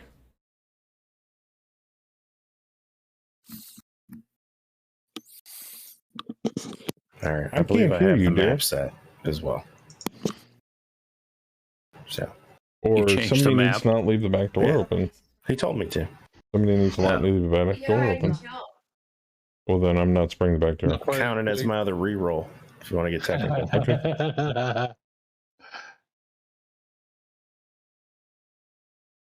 Did you pick a new map? You did, did. pick a new map. Yes, you did. We got to remember this size, by the way. This is a good size. There's a lot of good prefabs in there. What is it, 68 by 64 or something? 64 by 68. Motorway. Yeah, it was light urban, so I kept it light urban. All right, everybody done. Hey, Winchell, what's up, man? There. Only took an hour and a half, but we're here. What are we playing? I will take full blame for the maintenance thing. I had no idea. I'm terribly sorry about that. Some mech game. Yeah. Oh, MWO? No, it's better than that one. And I forgot. You're right. We were sitting in limbo there for so long. Something Assault? Wow. Mech Warrior Assault. Maybe that's it. There you go. No, wait. It has Mega in the name. Is it Mech? Big map. It must Mega be Man? Mech Mega Warrior Man. Mega Assault. Mech Assault. Oh, that's ringing some bells. All right, are we deploying on the most southern part of this deployment on the northwest, or you guys want to hang on the north edge? You're in the drop lead. Oh, I am. Kind of yes, not Don't really, you sort outrank of. me? No, I'm not really here. Oh, okay. I All was right, not well, here. Split my decision. Just a lowly Wolverine pilot in Bravo Lance. Or whatever Lance the Wolverine is in. What am I in? Javelin. Is this the moment that, yep. Answered my own I feel question. like the woods up here in a weird pattern. It's kind of freaking me out. It is a little weird pattern. I just noticed that. I don't know why, but I feel like they're glaring at me. It's like they're trying to tell you something. I think you're high. Right? Hey, no, that's probably true. I Well, I want a can't. Jabberwocky because it says Jabberwocky. Right? If only they were better. They're construction mechs, though. Civi mechs. All right. Exposed actuators, and I mean, they're used for construction. If you're piloting one of the rookie mechs, don't get them killed, please. Thank you. I will say, however, if you guys ever I do, will make sure to get them killed. if you ever do scrims, Fluffy, that's a great scrim. Is everyone in civilian construction mechs? Mm-hmm. Primo, one of the most fun Unlike scrims you can have in Mega Mech. like a 5x5 or Yeah, a 10x10 map. Do a really small map as well, and do all construction mechs. Because most of them don't have like weapons, conventional weapons, so it basically comes down to like all melee. But you're like meleeing with like chainsaws and wrecking balls. Oh, okay. It's awesome. I'm writing that down. Yeah. You taking a nap here? And there's one other thing to keep in mind, if I remember correctly. Okay. Wrecking balls can hit yourself. Yeah, I threatened to put one on my mech in my campaign. And I'm encouraging him to do it. Theismann is encouraging me to do it because TSM and Wrecking Ball. Yeah, well, you'll find out about a really fun PSR if you do put a Wrecking Ball on a mech. Yeah, wasn't it Joker that told us about that one? Yeah, He told us. He warned us. That's a classic Joker story. I remember he hit himself and critted himself. Yeah. Knocked his head off. Smacked himself right in the head and took his head clean off with his own Wrecking Ball. Decapitated my own mech. Yep. I was trying to hit Bear Claw in the back of his mech with a Wrecking Ball and swung on a miss and decapitated myself. Mm-hmm. Basically, Bear Claw just doubling down on the fact that you cannot kill him in any game. That's a lot of red. Like a lot. Yeah, but it's a lot of weak red. It is a lot of just coolant truck and a crosscut and carbine construction mechs. Hey, crosscut's got a chainsaw on it, bud. I'm kind of scared of Steve Dorr over there because I don't know what mech is named Steve Dorr. that scares me. Like, that's got to be special. There's two of them, too. Oh, no. They probably have a forklift on them. They don't have any weapons. No, they're like quad mechs or something, aren't they? Yeah, they are. I want one. Watch your speed. You can bust your legs. So, yeah, there's a lot of red, but it's a lot of really weak red. The Jiffy transportable field repair unit makes me kind of nervous. Oh, yeah. Oh, yeah, You it should be afraid of should. him. He probably has, like, MGs or something. Light MGs. Lord. Oof. And a hoist.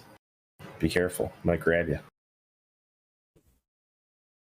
What are those front-facing? Yeah, 2 front-facing light MG. One of these days, I'm going to snag that son of a bitch out of thin air. Get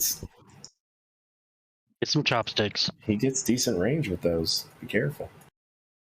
And yes, dear, I will spray. Do I now?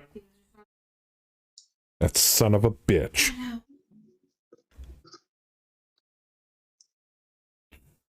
I need to spray for mosquitoes anyway, and I haven't done it. Kills mosquitoes, spiders, flies, and ants. Good stuff.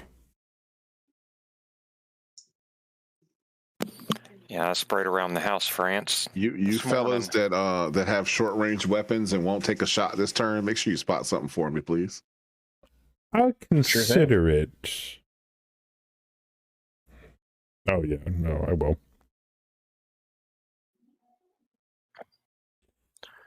So in the grav, we're +1. Are we? Are we +1 for default? You I don't know. I didn't get it. You're asking people that have no idea. I think so. That's a quality of life thing I've been asking for like 3 versions. Yeah, I wasn't paying attention on my pop-up because I only needed 3s, so I didn't even read it. But yes, to be more honest about it, I understand why it hasn't been put in yet.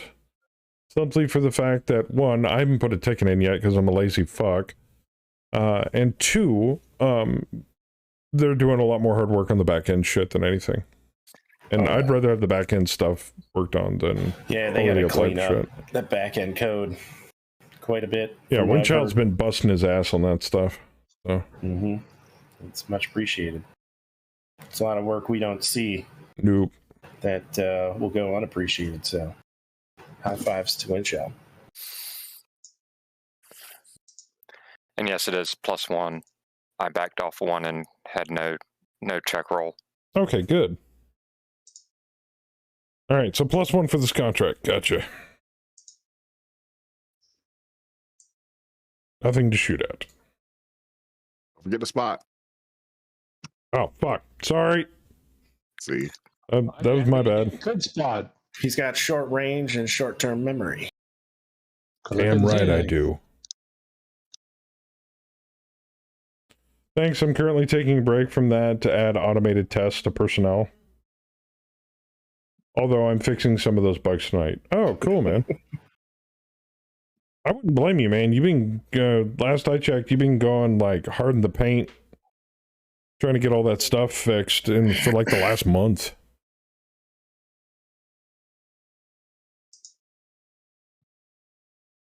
Tests are the best way to learn when hitting a new repo, in my experience. That is sexy. Ooh, what? Oh, I was gushing over the SRM carrier. No, I'm trying to figure out what Ook meant. Repo. Okay, I know what EXP is. Repo, reposition, repository. Repossession. Repossession. Yeah, don't take my wrecking ball. Unit tests, code that checks for tests. Okay. What are we testing? 4 months now, and I'm the opposite. I only find it easy to look at tests when you understand the core code. Oh. Where GitHub stores code. Ah, gotcha. I was going to say, Ook, let's pretend I have no idea anything about code or storing code or working on code. You know what? Let's not Because you don't? Let's not pretend. I attempted to spot a few targets for you, Fluffy. I don't know if they... I got them. Thank you, sir. Did you? Okay. They find bugs. That's awesome. Bit of advice.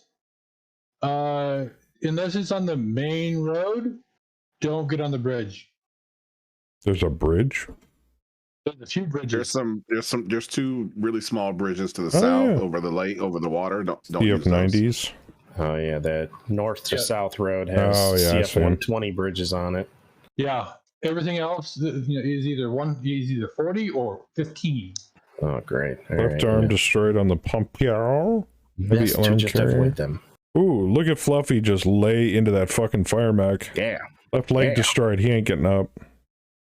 Miss, miss, miss. And the fire mech's on the floor. Oh, crit on the supercharger, too. Hit him right in the supercharger. That's where babies are made. Super babies. And yeah, he got hit in the hip. Oh, yeah, he ain't.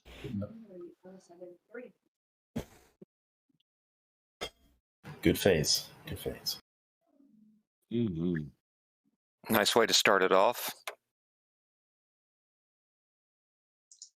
Setting a good precedent. Right out the gate. Good call from Bam about taking those LRM carriers. I didn't really think that would have been a good call, but it was. Just considering the map is very open. Mm-hmm.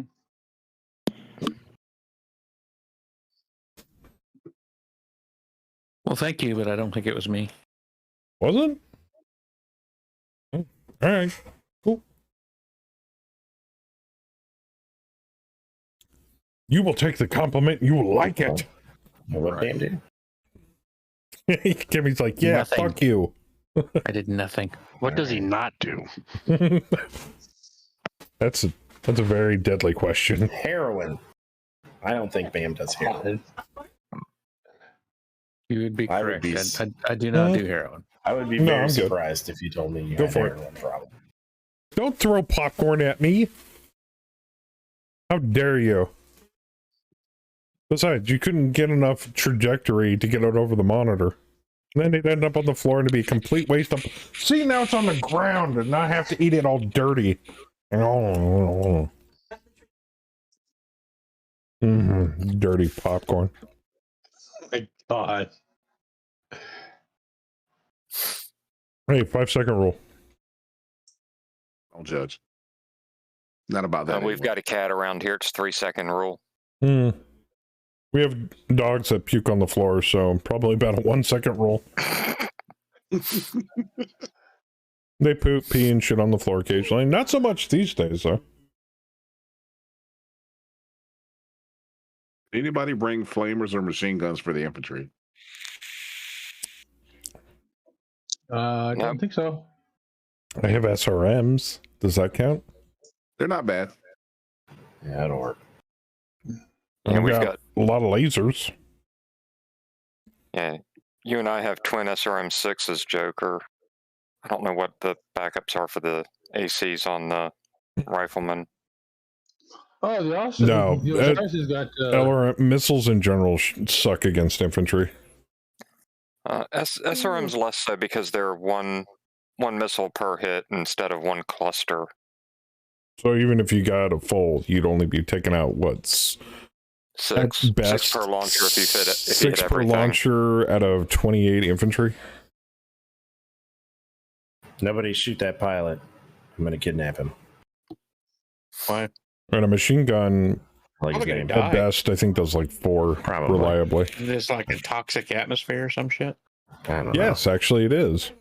know. Well, we'll see if he dies. Or are you talking about the community, the casual community? I'm kidding. Kind of.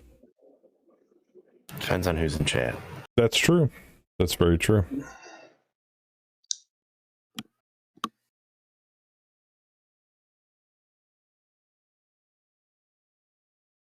I just like his name. It's Mike Winters. Winners or winters? Winters. Winters. Make him lieutenant and get him up to captain or more. Be just like Band of Brothers. Exactly.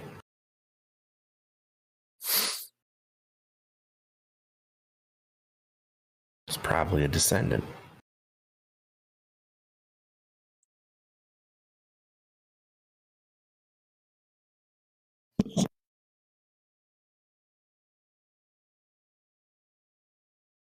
Well, that cooling truck can move.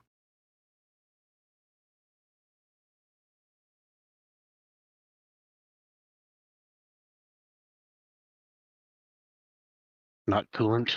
It's flamer material. Oh, that's right. It's only a +1. So I can go there and not have to test. No, it still says I need to test. So is it 2 for me? It'd be if That you're is- really fast. That is Yeah. one thing I would still like to see them add to Megamech is the ability to release the coolant from the coolant trucks. Like, just spray it on a mech. Like spray foam, like, get over here, Yeah. you hot thing. It's like a cool shot. Yeah, it's like a cool shot. Making an oil slick. Something. Should be able to do something with it. Oh, that's hot. That's hot. Ooh. All right, so this is your spotter reminder if you don't have a shot at something.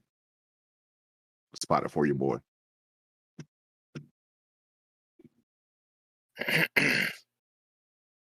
Oh, well, there goes the fire mech.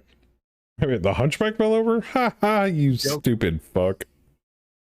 Oh, sorry, that was mean. Oh, no, it's Princess. I don't give a shit.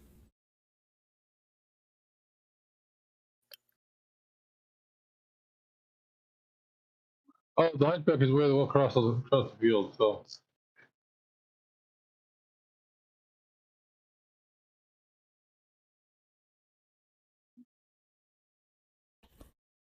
Yeah, so for those of you just joining us, we've got 3 new VFX.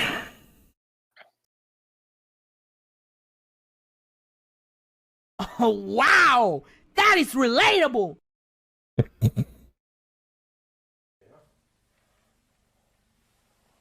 Wow. Exactly. That's my favorite.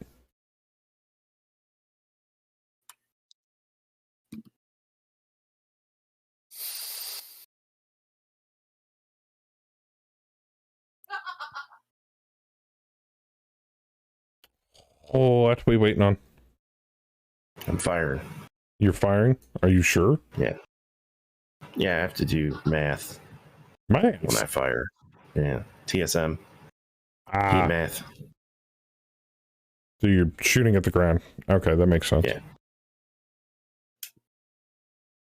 I was literally about to say, how fucking high are you right now? I mean, it does become more difficult to do math when you're stoned. But the shift is just weird on this one because Wow, the that's heat off on center. this is I sync an even number and all my weapons generate an even number. And you have to be 9 over. So, you know, even odds really throws you off when you're stoned. Yeah, that's true. If it was all even numbers, no problem. Yeah. But that's usually what I do. Just go to 10, take one off. take it all off. I mean, yes, of course. No.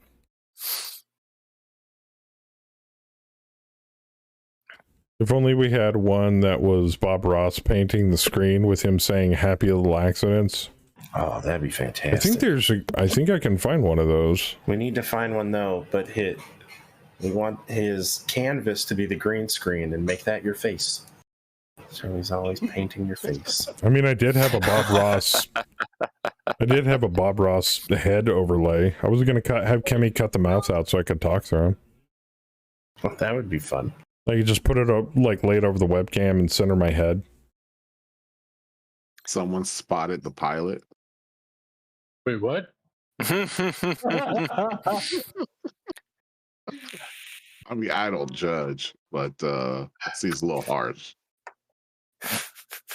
It's probably all that could be spotted from that person. Judging people is my kink. Wait.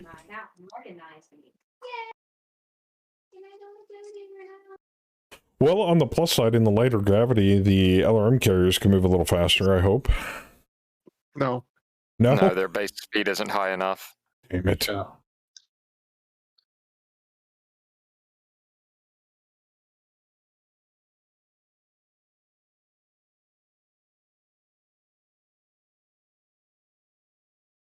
Well, Not quite in range. At least it's better than last planet. They can now move 2-3 instead of 1-2.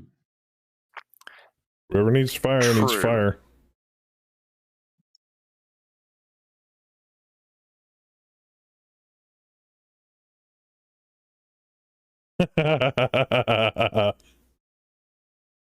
Forgot to turn that off. Bam, I don't blame you. Bam Steak is now playing Weed Shop.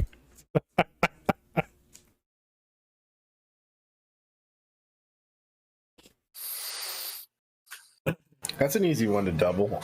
You could play Mega Mech and Weed Shop. Oh, totally. Especially where he is. He doesn't even have to chase the people who steal out his store anymore. Well, he's got to wait. Got this big Russian dude that beats the shit out of him when they try to get out. He's playing reinforcements, so he's got to wait until they come in. Yeah. Yeah, they still got 5 rounds, so. 5? That's what we're on mine's round at. 2? God damn it, this is taking forever. I know, there's a lot of units. I got Jeez. 2 rounds. I hate these irregular force drops. Oh, Kaz is coming in quicker. That's nice. Oh, Cooler Truck's fucked up. Dun diddy dun diddy dun dun No, I dun. need to up my personal strategy on my Get pilots so they move quicker. Done. What are we waiting on? Get done. Thomas. Thank you.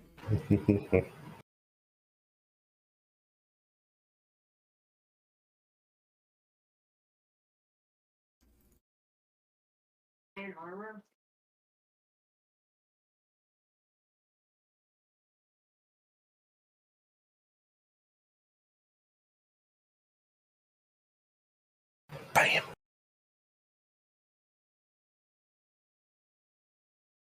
Right, trying to send over. We're trying to give him props.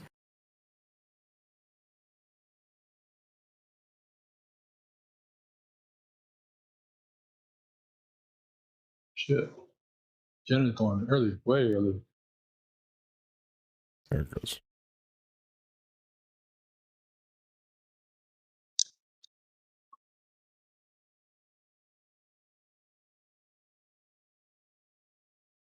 They're just kind of milling around in the middle of the field right now. The pilot's like booking it through the open field. No, don't shoot You me. don't see me. You don't see me.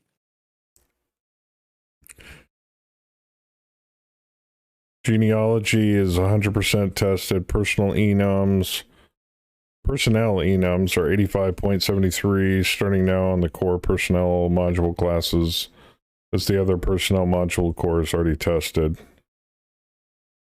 I'm Genealogy? surprised. Princess Bot didn't shoot at her. Or shoot at that pilot. Incorporating the family stuff. Oh, yeah, I don't use that stuff. I believe Mega Mech to play with Max. We're gonna have to turn it on at some point just to try it. Though. Let's get used to what we have. We got everything else on. Yeah, that's true.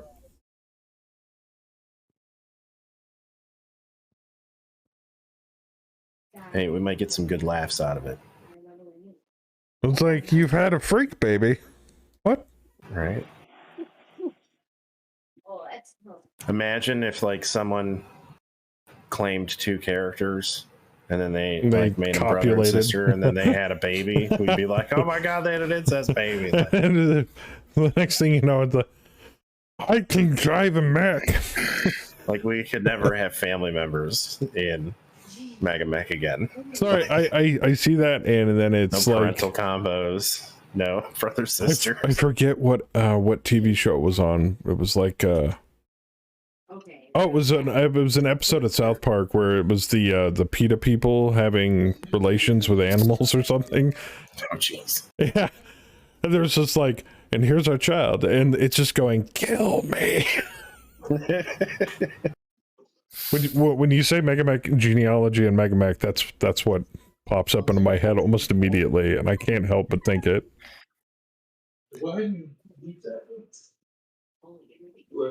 So you're saying we're playing Mega Mech, not Sims? Yes.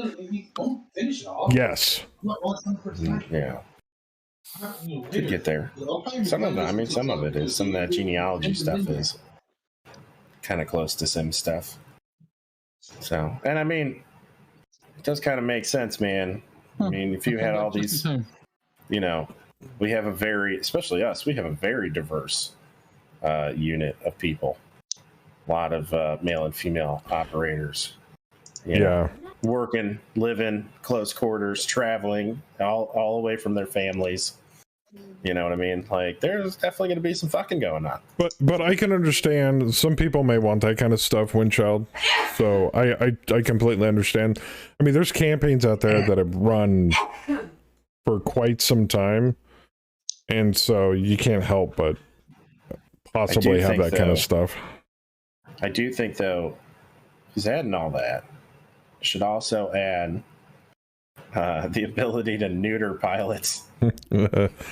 Some people want to get snipped. The Rebel Hunchback fell again. Yeah. Trying to get up. I mean, do they have condoms in 3067? I mean, or something a little more advanced. I mean, they don't have air conditioners, so I don't know. That's true, actually. Yeah.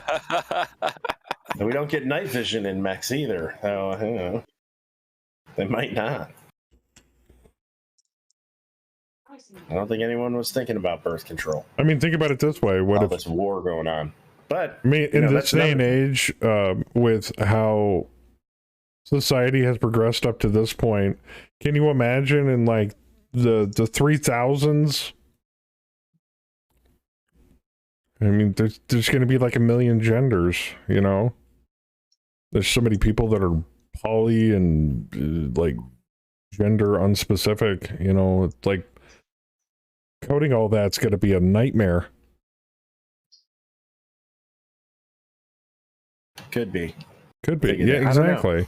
Some of that might not be as prevalent in wartime. I don't know. The inner sphere has seen a lot of war. You never know. They never know. Yeah, I'm just going to throw one. You motherfucker.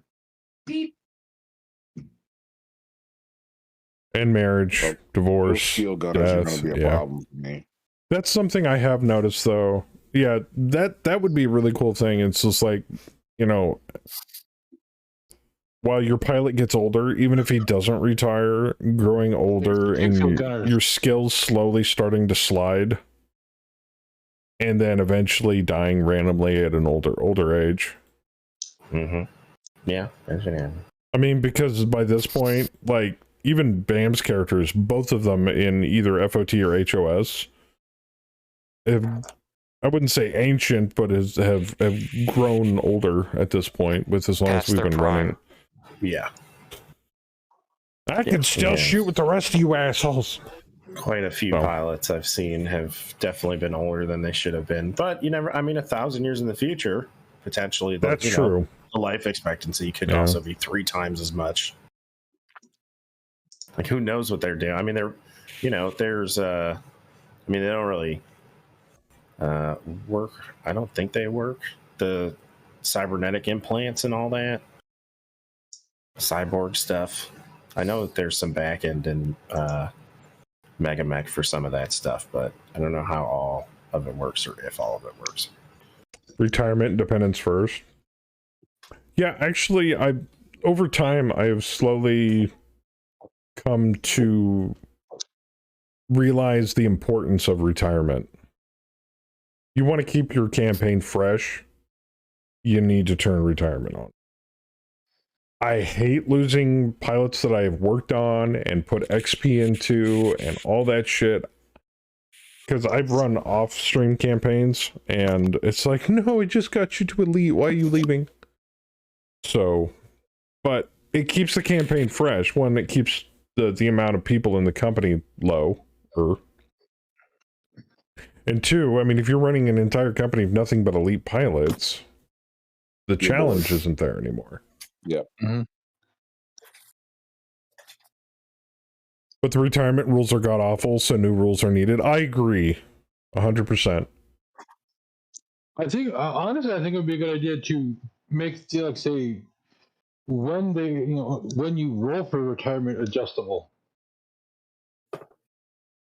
It is to some extent. Yeah, it is technically. No? You can turn on an option where you can modify the overall bonus or penalty on the fly when the retirement screen pops up. I'm talking about let's say, how often it shows up, because it shows up after every contract, right? Yeah, you can pick. You can either do it after every contract or every year. Okay, every year. Okay. Yeah, but if you wait until every year, the penalty's higher. Because the longer they don't get to roll for retirement, the higher that penalty goes. Yeah, if you do it on the yearly scale, like basically a large chunk, up to 2/3 of your company is so rather than losing little bits and pieces of your company and replacing them over time, you lose them like a huge, vast part. And then you have to replace them all at once. Definitely better to go monthly, unless you like that, unless you want to refresh, the entire, half the company every year. And some people are into that. Daedalus at the trooper, Daedalus at the carbine, Illyrian carries a crosscut, good hits, Cyrus at the pow man. Engine hit on the crosscut. But credit on the wrecking ball. but as I was saying for retirement though, I think personally it's a good thing. But I like, and as Ook stated earlier, I like having plot armor as well. Like you can turn on Founders Never Retire, and then you can use kind of like the Founder check mark as like a safe gap, like a safety net for like, I don't want these guys to retire. And that's kind of what we're using it for. Now, if there was an option that you could check mark per pilot or per whoever, to say this person can never retire rather than using Founders Never Retire, then I would use that.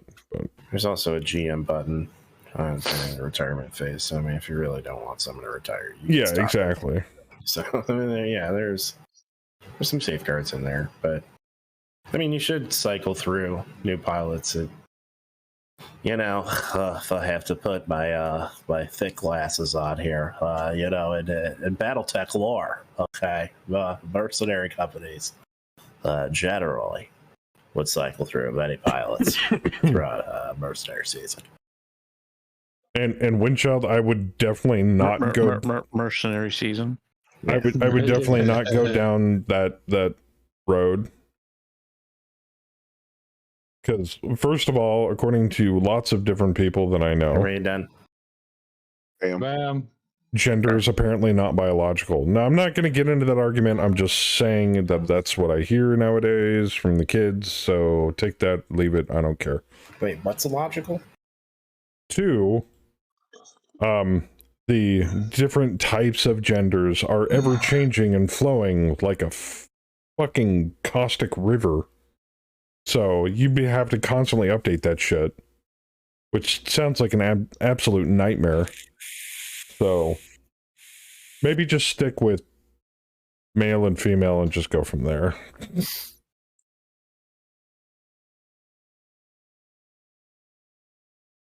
Yeah. And I'm not talking any more about it. I know it's a sensitive subject, so I'm just leaving it at that. But from a coding standpoint, it sounds like a nightmare. And I don't even code. So.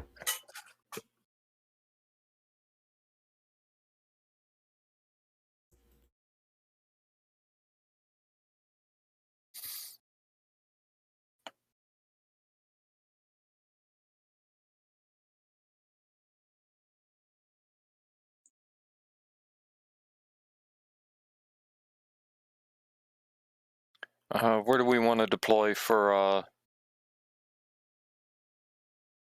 the reinforcements? Where can you get the most kills from? Okay. There you go.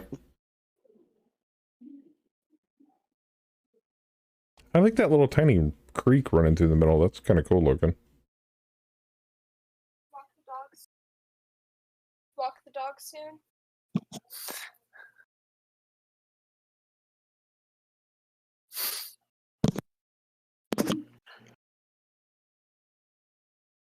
Yeah, it was really weird. That's why I'm wondering the whole training thing. I might just put units that I don't want to deploy into training, because when I pulled up the reinforcement management window on StratCon, it only listed the people that I didn't have listed as training. Yeah.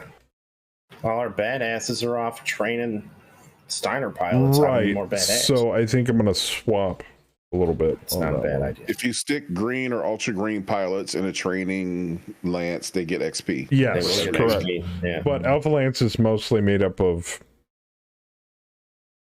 Veterans like and elite. veterans and elite pilots, so it would be kind of pointless.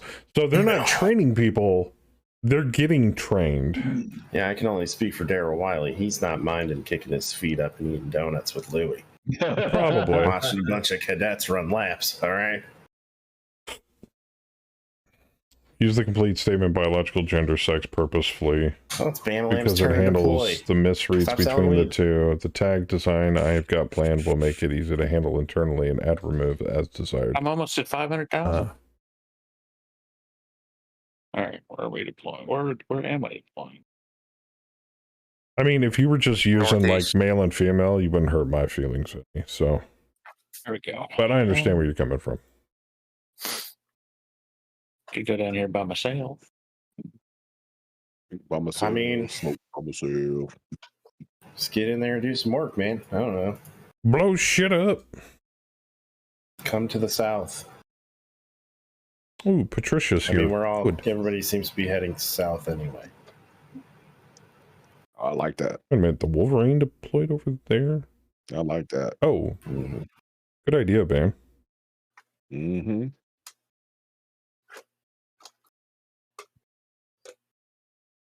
Encase them in violence.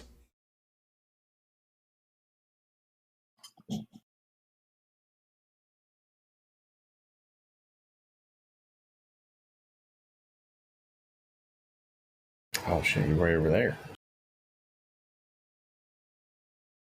Oh, it's the old pincer maneuver, yeah.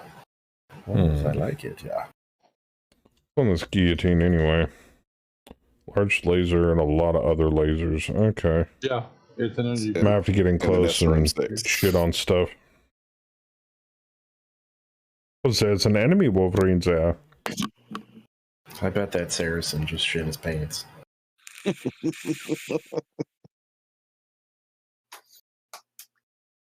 don't know. I mean, he's rocking, what, a 10 and 3 2s? Yeah. 4 6. Combat, atypical combat unit. He's got decent mobility too. On the plus side, we're not having to turn sync that bad, even if we did have the ability to turn sync, because there's so many enemy units that have to move. Uh-huh.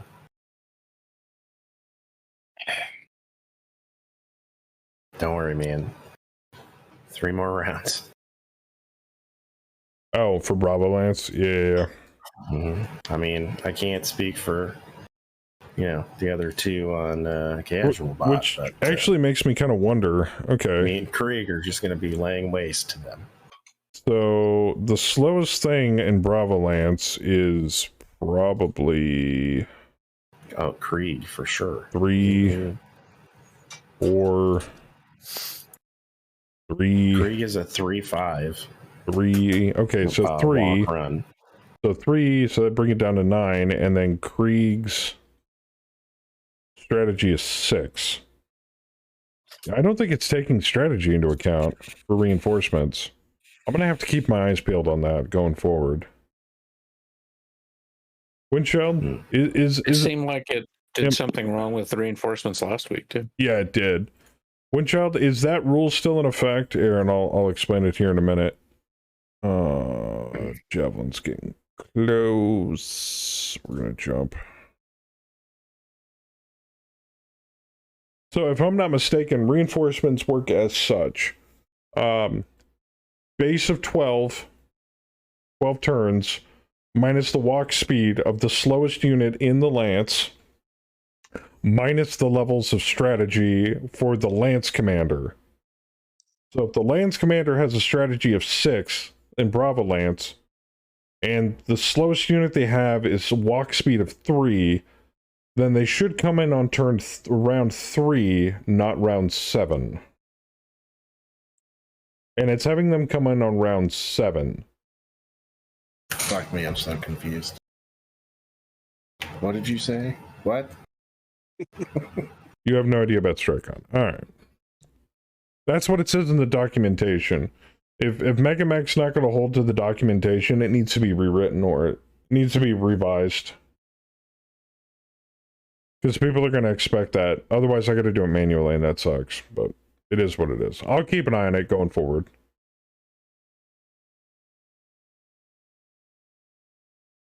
You guys have...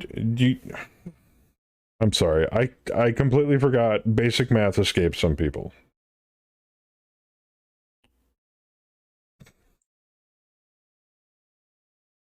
Well, minus 6. And then that result minus 3 equals what? That wasn't condescending at all.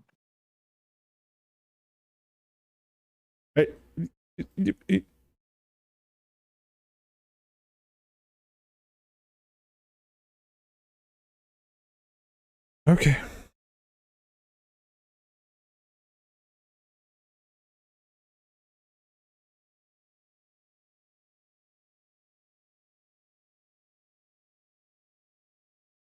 Thank you for our poor Stone Brothers' feelings.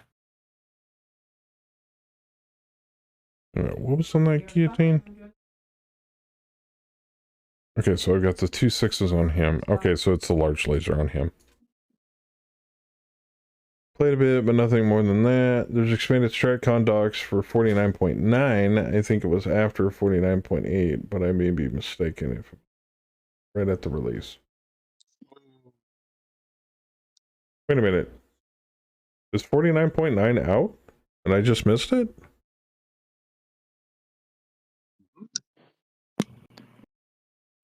When I checked Megamech's site yesterday, day before, it was still 49.8. Okay. Yeah, I'm looking at it now. It's still saying 49.8. Okay, cool. You're just talking about updated documentation for 49.9. Gotcha.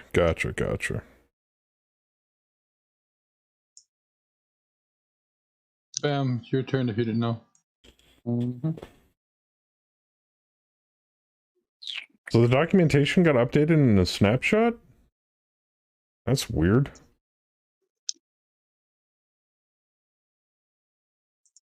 So it sounds like a complete waste of effort if you're just waiting for the full release that you'd have to re-update it later anyway.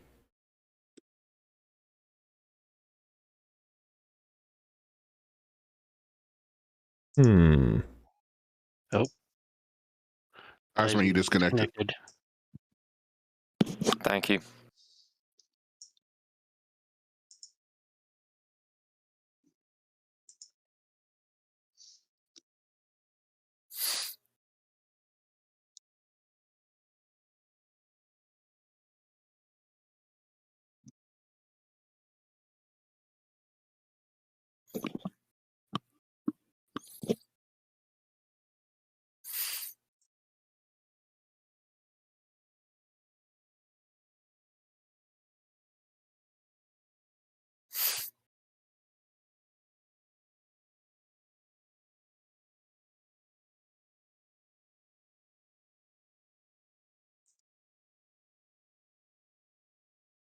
Just for you, Bam. I'm gonna murder this Jifty. Thank you. It was scaring me. I know.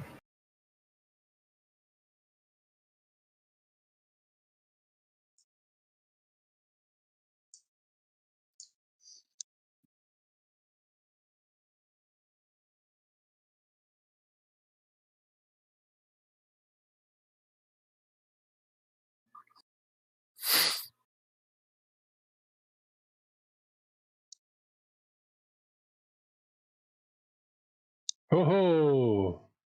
Trooper failed his jump. And the hunchback fell down again. Sucks being him.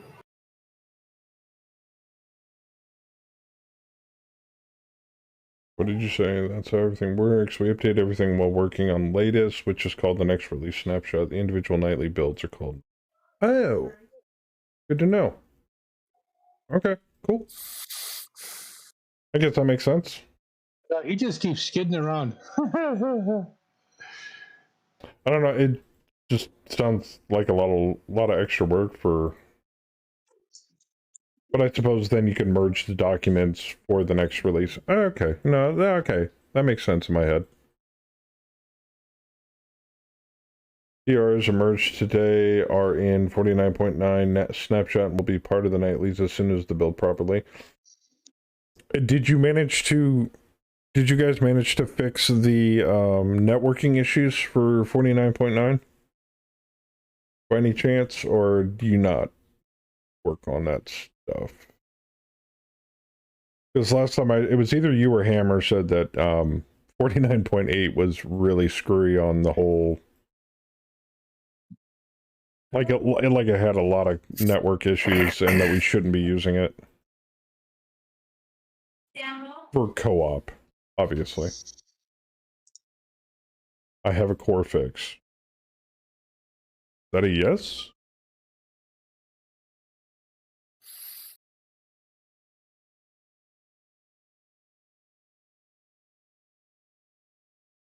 I wonder what the hell that's worth.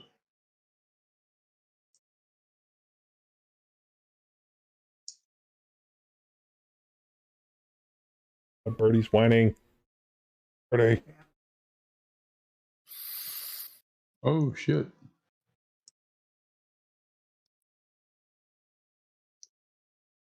Oh, they want it. Oh, I see, because you have popcorn. That makes more sense. It's like her favoriteest thing in the whole world.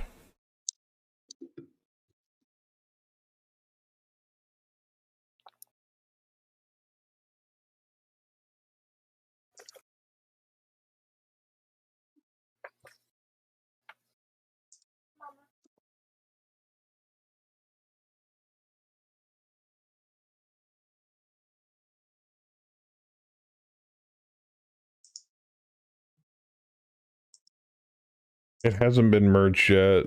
The cause is a nasty legacy issue dating back to 2006 that I discovered by breaking a lot of connection code to prevent other issues. Oh, okay. You want popcorn, Sin? Yeah, you have to talk to Kemi about that. I don't have any. And I finally have interwebs at my new apartment. Nice! And welcome back, Gunslinger. Thank you for the resub, sir.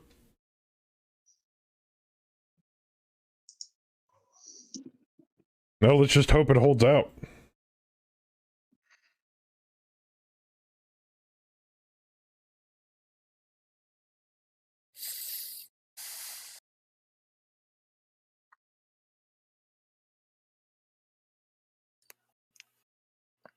Yeah, I don't think that carbine's going to be lasting another round. Probably not. So I don't have anything better to shoot at either.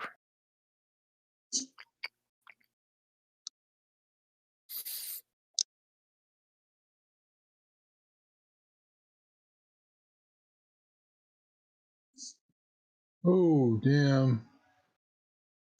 The alarm carrier is getting shot. Alright, that makes sense, Windchild. So basically what you're telling me is keep using 49.7 and wait until stable hits. That makes sense. I got a perch, but the bad part about the perch is they can see me too. Yep. I'm going to try and back them into those trees next turn if I can. Because I can't do co-op with busted networking. I think we'll just stick with 49.7 until next stable hits. Because I've had very little to no problems so far. Little. That's subjective when it comes to Mega Mech, but yeah. It's all relative. Let you know when it's solid again. Just need to figure out those huge legacy issues first. No. It's fine. I'm nobody special. I'll find out with everybody else, obviously. But yeah, it sounds like stable's going to be stable when it's stable. I've been playing more on the 49.7 and I really like it. Like a lot. You really like it or you really don't like it? I'm sorry. No, I really like it. Oh, you really like it? Really like it. Yeah, StratCon's got a long road ahead of it, sadly.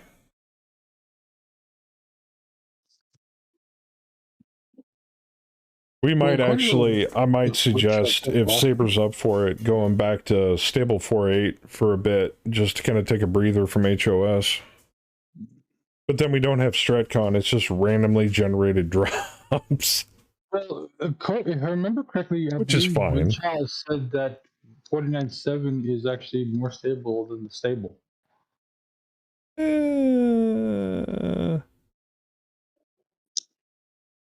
You could do the dynamic generated drops in stable. That's what I usually do. I'm just some nerd that streams Mega Mech on the internet. No, if you want somebody that knows how to fucking run a campaign, watch Fluffy. I do it by the seat of my fucking pants. Don't go there. I'm still learning this stuff too, man. Yeah, oh man. Especially when I break every single mech in the game at the beginning of my stream. Yeah, that takes talent right there. That was funny. All about content, man. Yeah, I'm not going to waste SRMs on a 12. Mm-hmm. Do it. It's just ammo.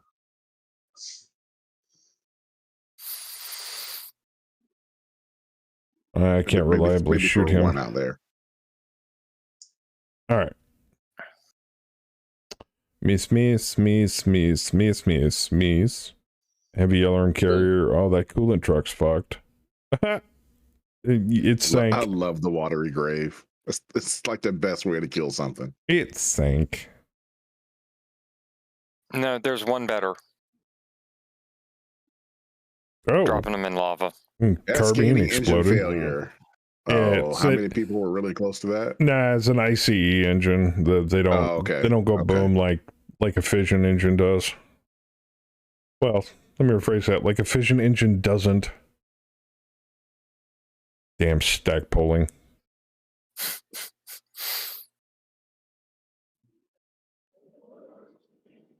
It's like, I'm sorry, everybody. Physics doesn't lie. Fission engines do not explode. They melt. Oh, Power Man's dead. Of course, then again, this is magic tech, so you never know. Ice Engine Mech failed a PSR. God, he fell off and killed himself. He killed himself with a fall. True can. Poor guy. 0.49.7 is more stable than 48, and in my opinion should be used the vast majority of cases. Really? So you're saying do you think it would be safe to update our stable campaign to it? I mean, I thought about it. I've been thinking about it too. See, I told you. But Saber doesn't want to run his campaign anymore because he likes me being in charge. It is a lot more fun this way. Yeah. Less responsibility. Yep. But here's the crux of the situation, and I find this absolutely hilarious. So I try to run it on a democratic type of thing to where it's like, so what do you guys think we should do? It's like, I don't know, you're the GM, and the next thing I know, I'm making choices, and it was like, do you really think you should be doing that? I'm like, I don't fucking know. Well, it's a double-edged sword. Did he disconnect? Sorry, I thought I had. Yeah. Okay. It's lagging really bad because there's a lot of units on the table right now. No, I hadn't hit done. Or I that. just thought I had. Windshot says yes. Okay. Hmm.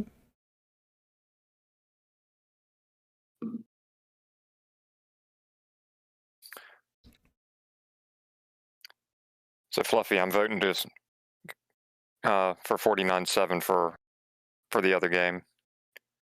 Just posted. I just took a screenshot of the of Brandon Hammer's statement and posted it in our Discord.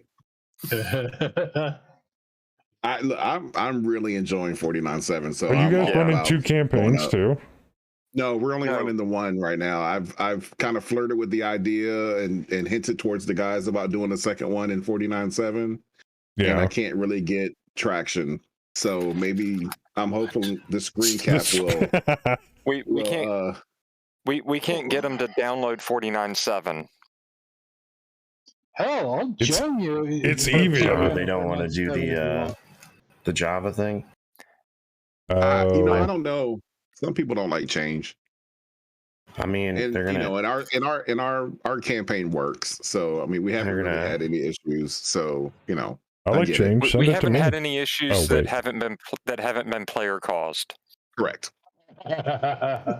The only major thing that you have to warn them about is don't shoot at the guy getting DFA'd.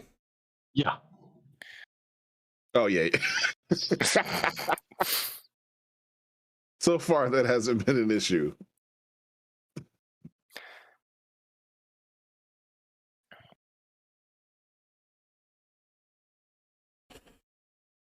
But yeah, with the recent changes I made to HOS, I've been trying to make it not so much hardcore, I guess. I've been trying to make it challenging. I've been trying to balance things because over the years of us playing Megamech and me streaming it, it's been victory after victory after victory after victory after victory after victory after, and I'm just like, I mean, don't get me wrong, winning's fun, but when that's all you do, it's I'm trying to make it more of a challenge, and it's I agree. It's hard. It's hard to make it a challenge without making it like over challenging. Right. Because you still want it to be fun, but you want it to be like a fun challenge, not just like work. I mean, and part of it is just, hanging out with the guys talking shit while you blow mechs up or get blown up. or forget to account for engine heat. Did you reconnect, Bam? Bam had to run, so I took it. Oh, gotcha. But yeah, I'm on him. Did you just open up a new instance? Yeah. Yeah. Okay. It's the easiest way of doing stuff like that. I tried doing it once and it doesn't work for me. But I'm scared to do it because I usually host the game, so I'm like, I'm not going to do that. I wouldn't do it as the host. I would let somebody else. You have enough to deal with as the host. But I mean, while we're on the subject, one Megamech GM to another, it's either, I mean, there's a lot of different stopgaps that you have, like, the ship is leaking type of thing, and you got to put your finger in a bunch of little holes, because it's not so much the players doing it or the organic growth of the campaign doing it as much, I should say, but it's like the occasional bug and then the occasional inconsistencies with the documentation. So then you're left going, okay, I have to take care of this stuff manually, which adds more time on setup and more time with, pre-drop, and you're stuck in the lobby going, okay, this goes here, this goes here, this goes here, this goes here. And next thing you know, 20 minutes have passed and people are sitting there twiddling their thumbs going, what the fuck's going on? which I think boils down to mostly, you know, running these things as a co-op campaign, not so much as a single player. Single player, you can easily just hand wave shit. Right. Co-op, no. I try to set up as much stuff prior to the drop that night as I can. Even to go as far as the load the drop up, modify the enemy to, you know, a challenging but fun number, whatever that might happen to be, whether it's 30 units or 40 units or 10 units if they're good pilots or whatever. Right. And then you know, I usually save the unit list, so when I actually do the live drop, I can just delete the units and then reload from the save, and try to get up and running faster that way. So it's less time where we're just sitting in the lobby getting everything ready. Hammer said, sorry for the issues. We know we suck at dogs. No. God damn it. But I'm saying it's inherent problems. Think of it this way. It's growing pains. The more hands you have in making the pie, the more wacky the pie can end up. And you guys have several developers that are merging different ideas and their own, for lack of a better term, bias into the code. And so certain things that aren't important to the player can become important to the developer and vice versa. And that's not including all the bugs. That's not including the inconsistencies with the documentation. So you kind of have to, in order to run a co-op campaign of MegaMech or Mech HQ for this point, you just kind of have to do with what you got and do the best you can. So I'm not blaming anybody. Shit, if it wasn't for you guys, we wouldn't have what we've got. So I can't comment on the documentation because all of that what you're saying is over my head. Yeah, I mean, I'd play this shit on a Commodore if I knew it'd do me any good. We use the term style. Agree to disagree. Anyway. But yeah, that's kind of where I'm sitting with. So I'm trying to make do with what we got, and it's it's an uphill battle. It's kind of like, I hate having the fact that people have to use the support mechs that we have in this campaign instead of their mechs that they have claimed. But if I do that, then StratCon doesn't take that into account for the OP4, and then it just... All right, so yeah, for you it's different. That part's different for you because you're using StratCom and because we're on stable. Right. I do the dynamic. I generate scenarios dynamically, and then I can just throw mechs in, and it automatically adjusts the OP4 based on our battle value. Right. So that's one of the benefits of not doing StratCom. Yeah. But I so want to move to a StratCom. Because one, it'll ease the GM burden on me as far as coming up with missions, and the guys can pick, the hexes that they want to scout out, and then it'll give. And it seems like some of the missions themselves in StratCom are more dynamic and tiered as far as what you actually have to do. Leg. Nice. Failed a pilot check for movement. It's better. Both legs are dead. But I understand where you're coming from. But yeah, but with StratCon, it's in its infancy right now. It's like, it's, for some strange reason, it's having trouble mitigating that BV value because, strangely enough, stable, it doesn't use BV to balance. It can. It doesn't, strangely enough. See, I haven't had that kind of issue. It'll do BV balance for me when I'm doing the dynamic, when I create the dynamic scenarios. Right. As soon as I go in and I assign our units and I go back into the scenario and reconfigure the force, it'll change the force based on what BV we're bringing in. And if we go up in battle value, the force will then go up in battle value. And I've tried doing that in StratCon, but it won't do it. Yeah, I can't get it to work in my StratCom either. So, case in point. So what I do is, the old way that we used to do it is I would assign a lance, you know, just plop, or we'd get jumped with when using the recon lance, right? And technically you can recon with any lance, but you can only recon with lance that are deployed as scout. Because if you recon with anything else other than something that's assigned to scout, you scout 1 hex. Right. So at that point, there's no point on doing it with anything other than units assigned to scout. That being the case, then you go, okay, who's in the drop? This person, this person, this person. Okay, well then we assign those mechs. But then they end up, by default, because 49.7 doesn't take into account a lot of factors, and as I was saying this before, strategy, then shit ends up showing up late, and then people have to sit there and wait and wait and wait and wait and wait because they're coming in as reinforcements. Unless I set them to player, then they come in on turn 1. Well, StratCon doesn't know what to do with shit that's deployed from the TONE. It's like, okay, whatever. So even if I go through and I hit regen op4, it still undervalues the op4 as opposed to R4s. I could put it on elite. We'd still like out BV them like 2 to 1. Like if they were at 10,000 and we're at 20,000, they'd still be around 10,000 once I regenerated it, which is weird. Yeah.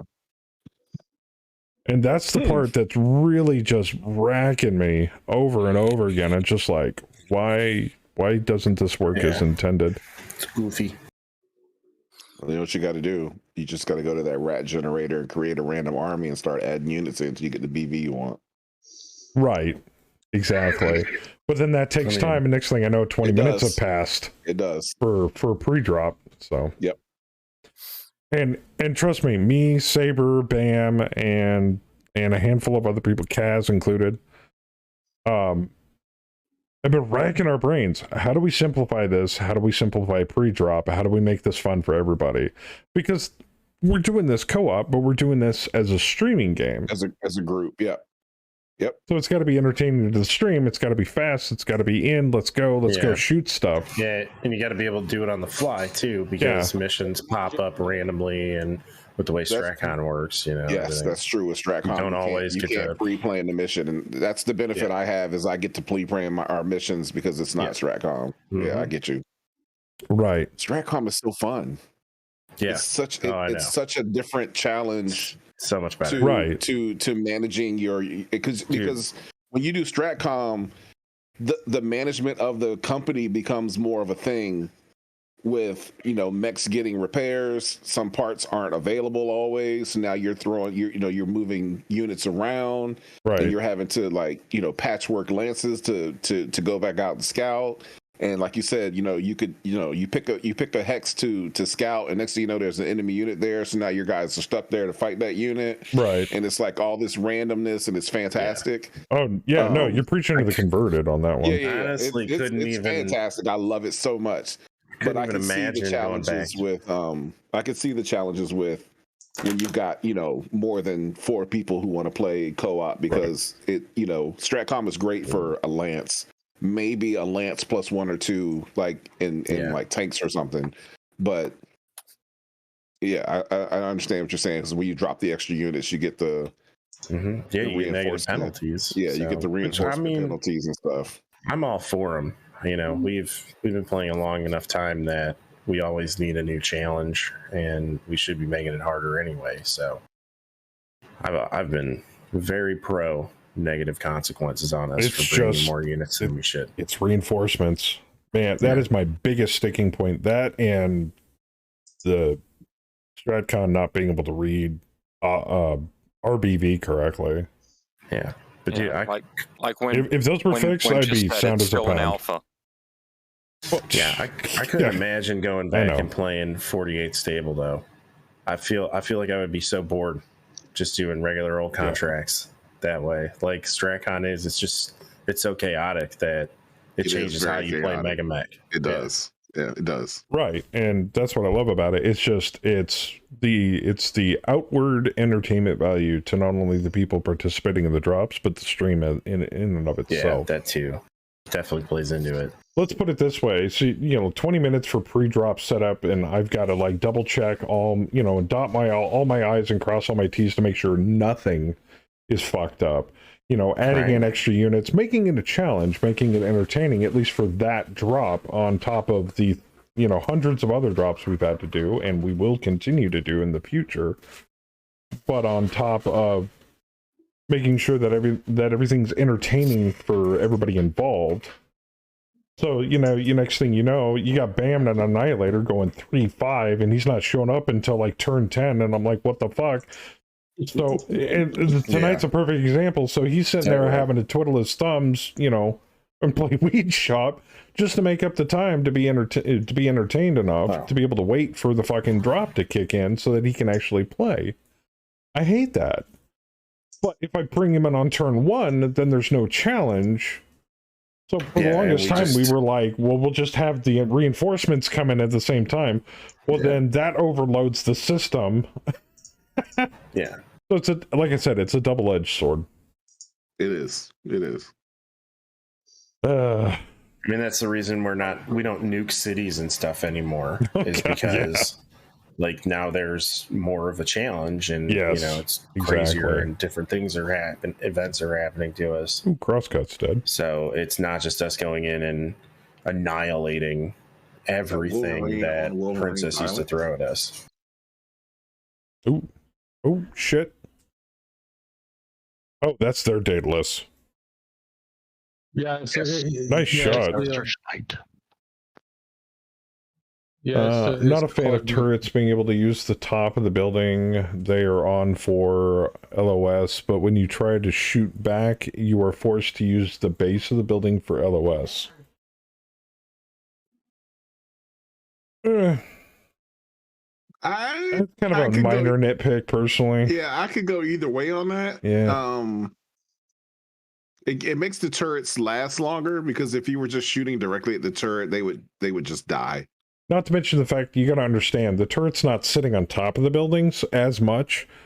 It's in a hardened bunker installation on the building. Like it was built into that building, whether it's in a deployable cupola or otherwise. With the turrets, if it really bugs you that much, you can go into the map settings and give the building CF a smaller window of because it's like a random when the buildings come in, they're like a random CF, and there's like a number associated with in the map settings that you can go in and give it like a smaller number if you want the buildings to go down faster.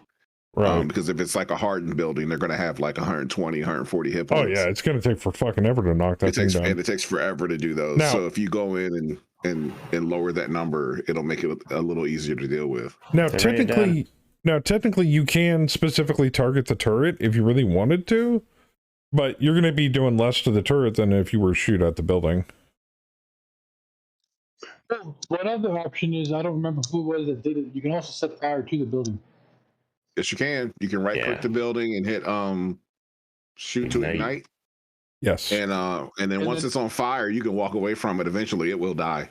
Yep. But you're better doing that with lasers or flamers. The flamers work great at just starting fires. It's so easy to start lasers less much, and then if you're trying to do with autocannons or fucking missiles, good luck. Oh yeah. And if an infantry unit takes cover in a building, you can trap them in there with fire.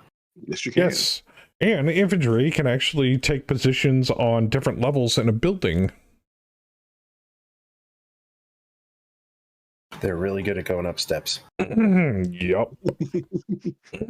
We had actually a small scrim fight where we were fighting floor to floor with infantry. That was wild. Yeah. Shooting at each other from across the street. It's like I was like on a 3-floor building. I was on like the 2nd floor. Saber was on the roof of a building opposite of me and shot into it was like a block war from Judge Dredd. I mean, it's just that fucking crazy. Yeah, it's another good scrim. Fluffy is all infantry. Oh yeah, that's something I have not played with yet. I've never used an infantry unit. They're fun. And that's the thing. And I agree with Ook on that one. Infantry are basically landmines that you can see. They don't die that fast, but they don't do not that die much. fast unless you've got flamers or machine guns, and you catch them in an open, hex and not in trees. Right. The lasers and missiles and stuff just don't. You have to shoot infantry so much to get them to die unless you're using machine guns. They only hit Or one dude at a flamers. time.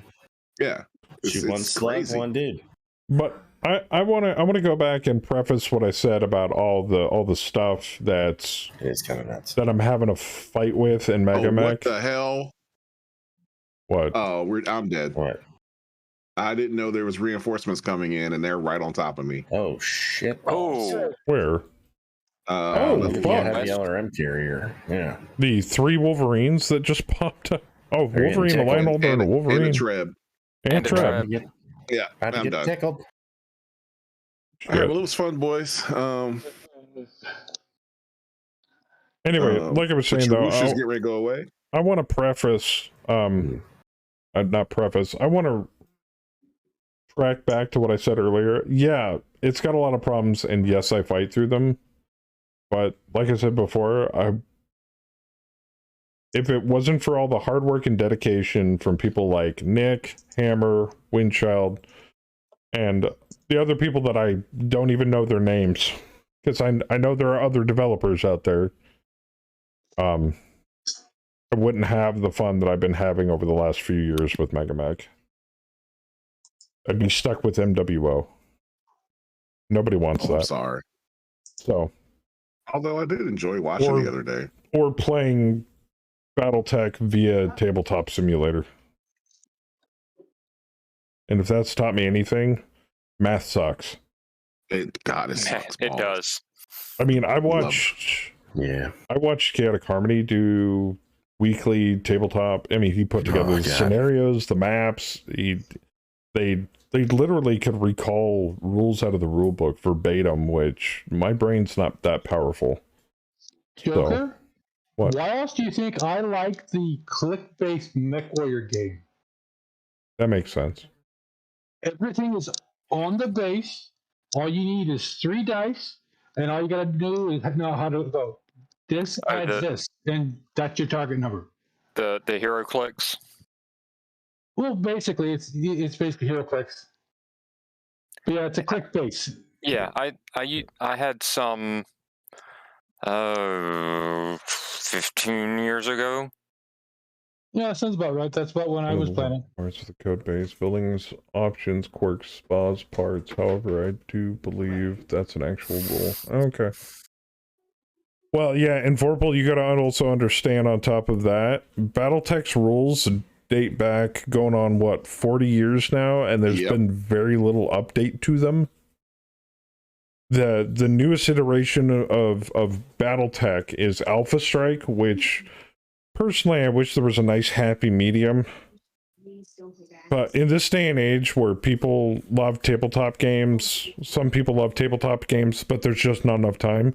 An actual physical game of Battletech can take days if there's too many units on the table. Yep. Yeah. The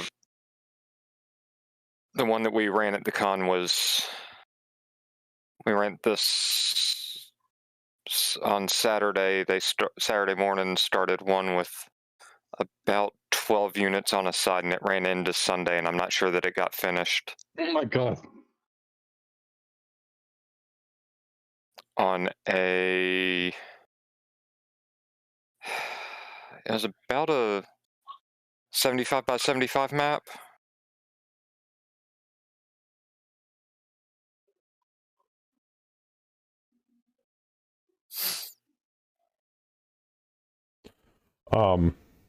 Regiment versus Galaxy took 3 days. This is true. Mega Mech is definitely fun despite any flaws, and I appreciate the hell out of the work everyone does. No, exactly.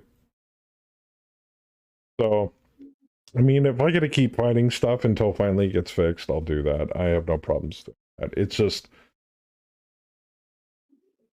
the entertainment time and value drops significantly to the point where there's been times where I just throw my hands up in the air and I'd be like, I'm sick and tired of fucking playing this game. But I love it so much. It's just like, well, maybe I can run it as a single player, but that kind of fucks everybody else over. And I don't want to do that, but I also don't want to fuck people over with deployment delays and stuff. And so while we have consistent victories, I can't blame the game for that. I can't blame the programming for that. I can blame myself for that because we've got people that have never retired during the entire course of that campaign, and elite pilots are exceptionally rare in Battletech. So there has been a bug in the back of my head that is finally just decided to go, you know what? Why don't we just go back to the old way and everybody deploys in their shit and just call it a day? You know, if we win constantly, so be it. Whatever. I don't give a shit. I do like winning. And maybe I'll get a bug up my ass and I'll like edit some of the enemy Op4 units. It's like, oh, it's an Atlas. Well, what's his gunnery and piloting? Oh, he's a 1-1. That'll definitely make you stand up and take notice real fucking quick. I've done that, and I constantly do it now. But again, we don't use StratOps, so it's easier for me to do it ahead of time. Yeah, and have it ready to go. Oh, for I can do that in the Thursday night. lobby, easy. Yeah, super easy. And that's the way I create the challenge, because, like you said, if everyone's dropping in their mech, in their pilot, you know, everyone's good. So you have to, you know, the battle values are going to grow. Hammer said, as a dev, I say the same things. I'm sick of this fucking program. I don't blame you, man. I say the same thing, but for me, it's personal side of things instead of the scenario side of things. Gotcha. All right, how fucked am I on this turn? But I wanted to try out this hardcore stuff to see, because we only grow as a campaign, a community playing these campaigns and in learning how to play Megamech, if we stretch the boundaries and we use stuff that we've never used before in the past. So this unit is so heat inefficient. It's a terrible mech, isn't it? Well, it's a great mech in MechWarrior 5 if you tweak it right, but this is shit. All right, so GM to GM, Joker, what is the thought process between for not letting the guys customize the mechs at all? Ease. It's not lore friendly. And it's not lore friendly. Yeah. That is always, I guess that's been mostly my reasoning behind it. Specifically customized mechs that did not come off the factory floor were specifically reserved for like generals, high-end nobility, royalty. stuff like royalty, basically. Princes. Like Hans Davion probably had a custom mech. Some lowbie scumbag mercenary, no.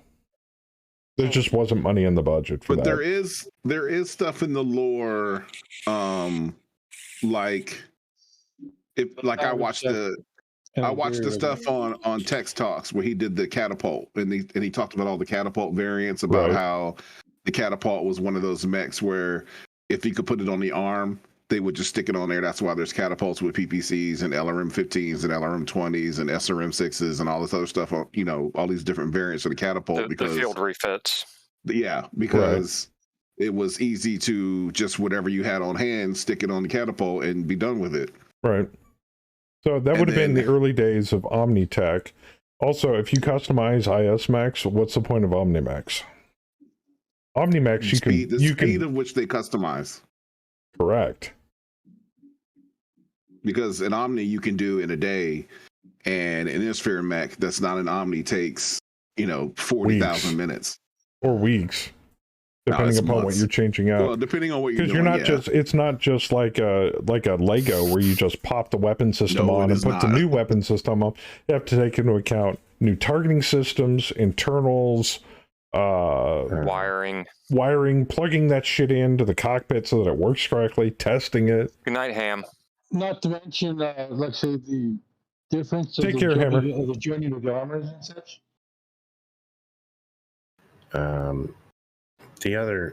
Another reason is if you just like custom mechs you know, you can just pick a chassis, put whatever you want to play on it. Yeah. Like by doing everything off the mech catalog, I mean, there are thousands of mechs, you know, every chassis has multiple variants. Oh, yeah. Some have, you know, 20, 30 different variants.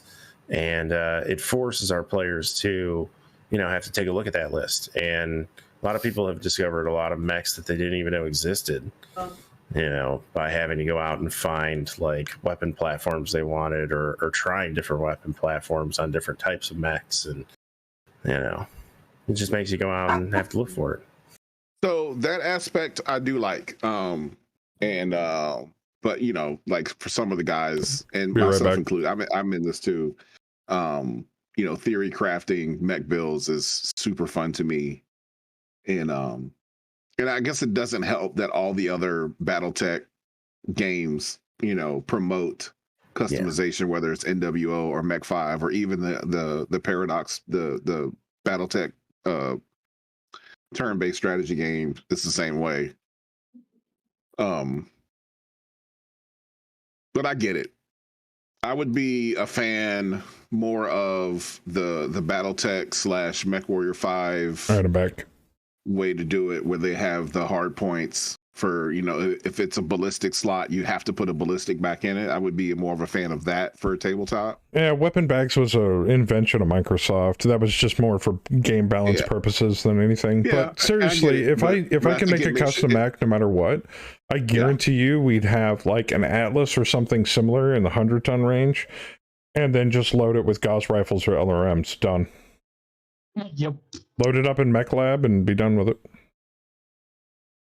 Why do that though? Gosszilla already exists. That's true. Which is basically an Atlas with a bunch of Gauss. I guarantee you I can shave enough armor and slow that Atlas far enough. I could put way more Gauss rifles on it than Godzilla. There are two Gosszillas. There's an IS and a Clan. I don't know. Yeah, one is an Annihilator. I think the IS one and the Clan. We had an one Annihilator that was a 1-2, and I think it had 5 Clan Gauss rifles on it. Or how silly would it look to jam? No one ever used it, so we got rid of it. Or how silly would it look if you had a bunch of LRM 20 pods peppered all over an Atlas chassis? Just missile tubes everywhere. I'm just throwing it out there, man. Yeah, Tex has got it right there. Could load a bunch of LRMs on a quad mech and make it almost useful. All right, so speaking of quad mechs, right? So, you know, in our campaign, we customized everything, and I keep I had a running list of who had the most customization in minutes of how long it took to do the customization. So one of my guys had a Marauder 2C, and he changed it from Clan Endo to Innisphere Endo, and it was like ended up being like 77,000 minutes for this refit. Jesus Christ! Yeah, it's insane how long it takes to do refits, and you know when you're doing that like a full refit like that. and almost 30 million C-bills. Yeah, and so anyway, he had the record for a week, because another guy got a Goliath and decided he wanted to make a TSM Goliath build with turrets, with the shoulder turrets on it, and it's 90K minutes. It's we did the math. It's 168 days for refits. Yeah, wow. It's 6 months. Yeah. Power Man destroyed by engine explosion from my newbie Javelin. And that's if they nail everything. And that's if they don't roll. Yeah, what happens when they go to the roll at the end and they fail? Exactly. I mean, we allow refits, but they have to be refits of already existing variants of the chassis. Yeah, right. So that I have no problem with, because those mechs technically already exist. So you can get like all the parts and pieces and then hammer it back together, which harkens back to what you said earlier. There's lots of different variants of a catapult. So many. So you can do those things. It just takes a while. It takes a while to get the refit kit for all the parts, and then it takes even longer to actually refit the mech. So that's fine. But customizing a mech that has never existed, nah, I wouldn't do that ever. Yeah. I don't know. I think we're just very lore heavy. I mean, it's always kind of been like that. Yeah. And we, you know what? The other thing too is, I mean, this is like years ago. There used to be a bug in one of the old Mega Mech builds where Princess Bot used to just single out and target custom mechs. Oh, really? For some reason. So, like, yeah, we would bring, we'd bring like 20 units in, and one of them would be a custom mech, and all of a sudden Princess is just beelining it for that person and not ignoring all of us. Wow. And only shooting him. Yeah, so. Wasn't that a bushwhacker? That was a bushwhacker. Yeah, it was Rev's bushwhacker. Yeah, it was weird. Bushwhacker, yeah. But dude, that was in like version 30 something. Yeah. So that was a long time ago. Yeah, so it was just kind of slowly became a thing. We might still do that. Maybe we don't know. I mean, you guys might just have so many custom mechs on the board. Yeah, every mech we drop. I don't know what to do. Well, for a while we were running C3, so that involves customizing every mech anyway. Yeah, but we recently got rid of the C3 though. Yeah, we did ditch the C3. Right? It was a lot of lines. Yeah, lots of And well, that was the issue with the Princess taking so long. Was the C3? As soon as we ditched the C3, it moves like yours does. Because I could never understand. I watch your streams. And your enemy just moves, and then when we got into to play, it would be like 5 minutes, 10 minutes, 20 minutes. I really need to watch my heat. Damn, I forgot about the rifleman. AC's next round. The game copes well with a ton of C3 active. It does not. There's something with the bot trying to determine like to hit for everybody, like when it moves, but when you factor in that C3, like it just like times out on it, like, chokes it. It just chokes to death and it can't do anything. So yeah, anyone out there who's doing a thing, don't do C3. It's just not worth it. Might not be so bad if you're doing one lance, but we had a whole company and we were running 2 lances with a 9th mech with a dual C3 master. Double master. Oh my god. Oh my god, man. Yeah. I mean it's great for new pilots, but it's bad for Princess. You guys bring a whole new meaning to overkill. Firing from 30 hexes away on short range bracket. Oh, so nice. But it allowed. Go ahead. Go ahead. No, I was gonna say the thing all right. So without the C3, we would have guys that say, "Oh, I want to play a sniper style mech or whatever." And there's sniper mechs out there that from stock they're set up to be snipers. Enforcer, rifleman, Jaeger, that kind of stuff. Thunderhawk.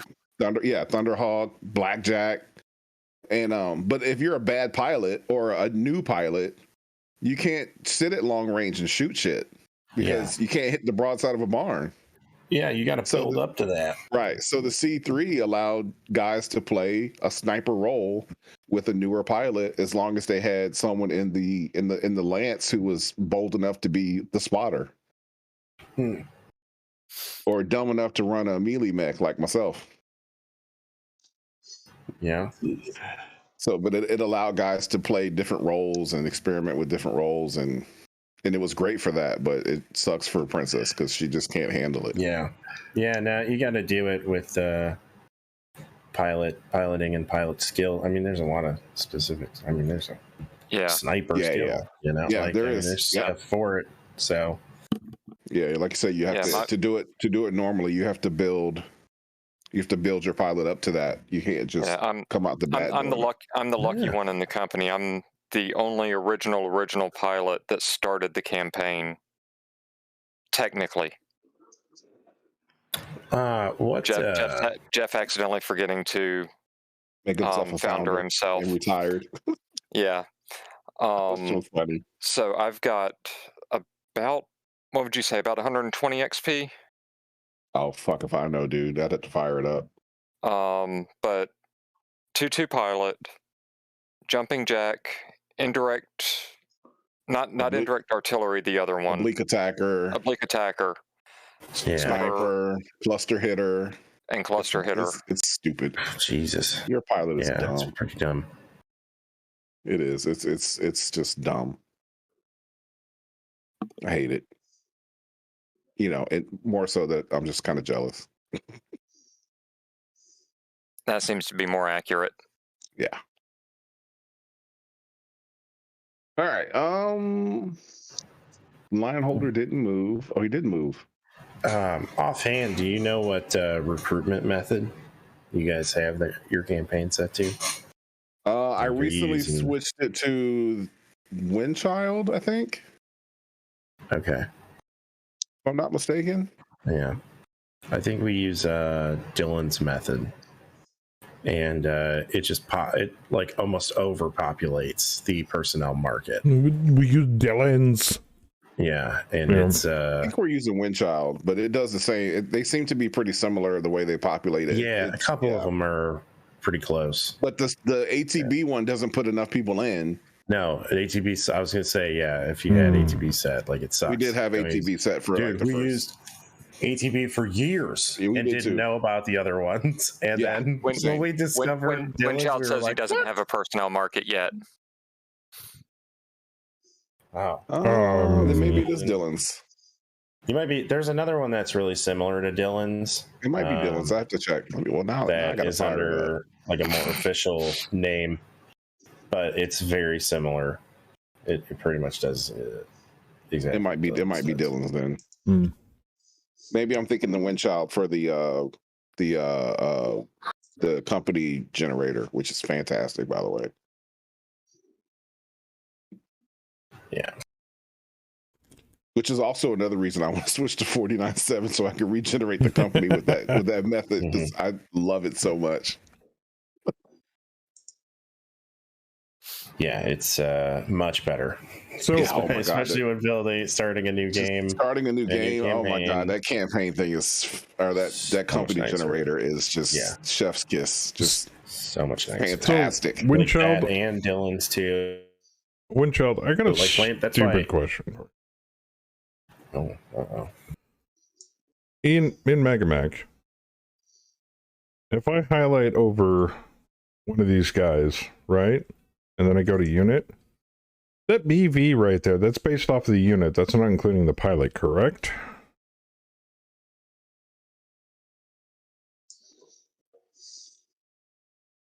You guys can keep talking. I mean, I'm just curious. No, I want to know too now. I don't think I've ever thought about it. All right, let me pull mine up now. Hold on. You have no clue. Okay, kind of figured. That trooper hasn't ejected yet, really? I have a feeling it has something to. It's not with the pilot because I'm sorry. I have a hard time believing that a longbow with Krieg in it is only 1686 BB. So I'm pretty sure it's just the unit by itself. You can go to the hangar and you should be able to see the battle value of the mech empty. Yeah, so yeah. Pull up that long. Yeah, it should match if that's the case. Yeah, my BV on Krieg says 3237 on my window. Yeah. My little pop-up say. My little pop-up says 32. That is correct. Okay. That's the empty mech. Okay. So there's no way to gauge the mech with the pilot until you get into Windchild has joined us in voice. Oh. Evening. Hello. Good evening. Second. 1686 per BB2. Gotcha. Okay, that's now going through the correct system. Joker, it's your turn to move. Yeah, I know. That's all I wanted to know.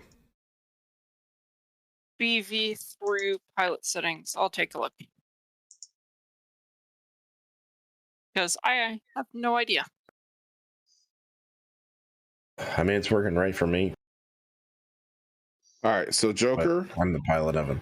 If you go back to your TO&E, okay, and you click on the lance itself, it'll show you all the mechs with their BV that's adjusted for the pilot. Gotcha. Mech EQ should always adjust based on pilot.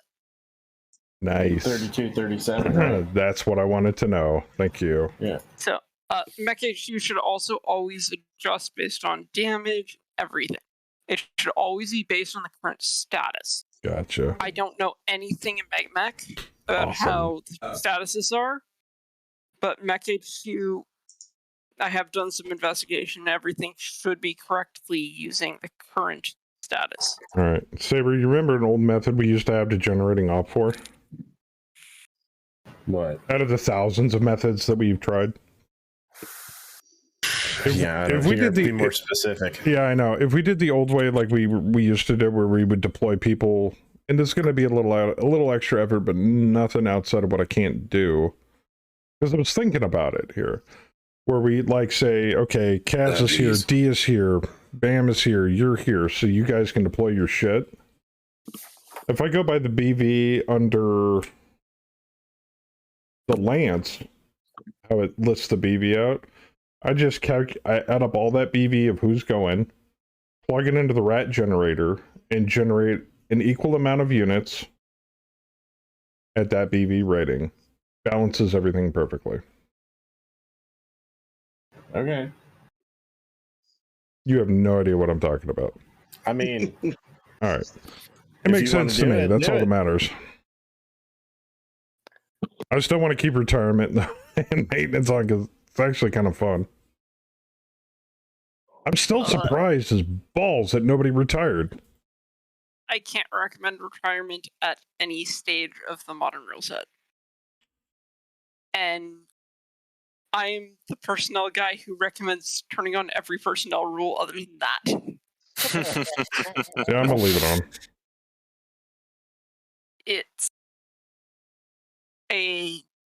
It's rough.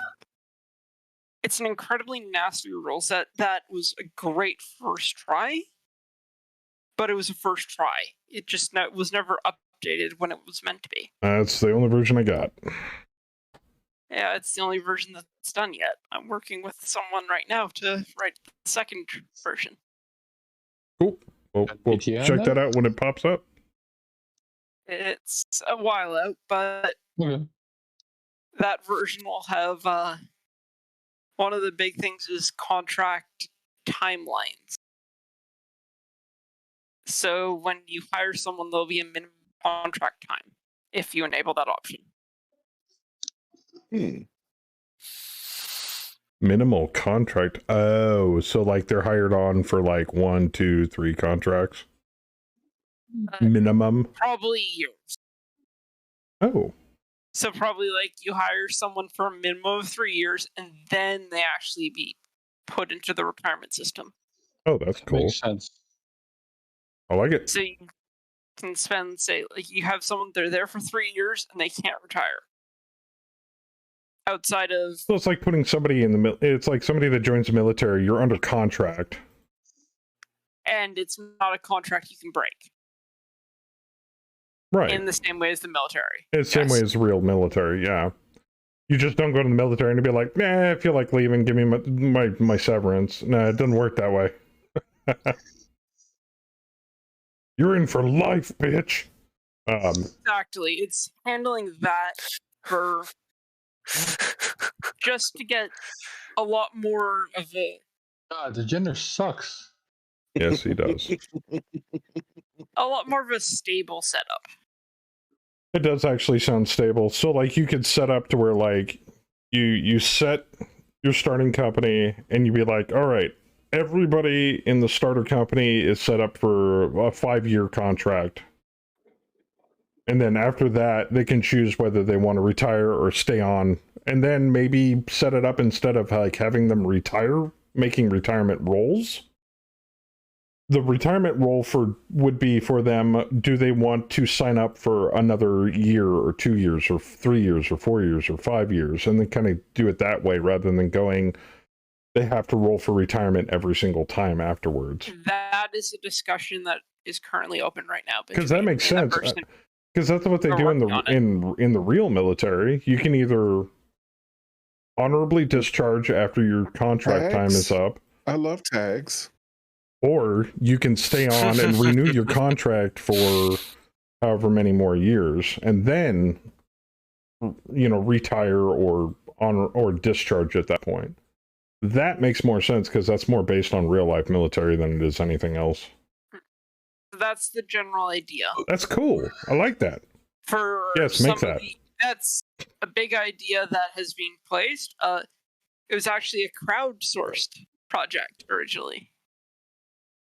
So I created a text channel and opened up for everyone just to give their ideas.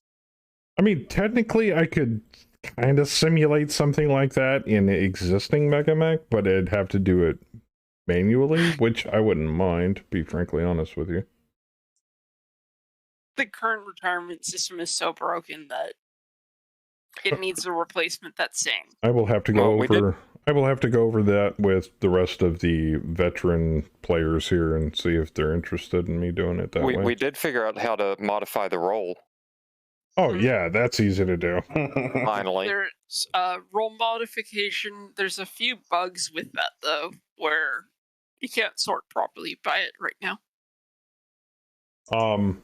That sounds like something that would be kind of fun to do. I mean, I've got 6-sided dice saber. Let's do this. So, I mean, there is a thing under pilots, and I'll bring it up right now on screen so chat can see. Oh, if you go to personnel here, so like say we look at Daryl, and it says time in service. So say Daryl signed up for a contract for 10 years. So he's still got 3 years in HOS before he can decide whether he wants to retire or not. All right. Then after that point, he's a claimed character, so you can decide if he retires, or if it's an NPC, we can just roll a couple of 6-sided dice, depending upon time served, and see if they retire. And then we just manually GM them out of the company. No, this is just in the idea stage currently. No, I like Nothing it. is guaranteed. It's a good idea, but it is just a No, I know. It's just an idea. I know. I'm used to betas and alphas and stuff at this point. Trust me. Although the base contract, that will be part of whatever final rule set is done.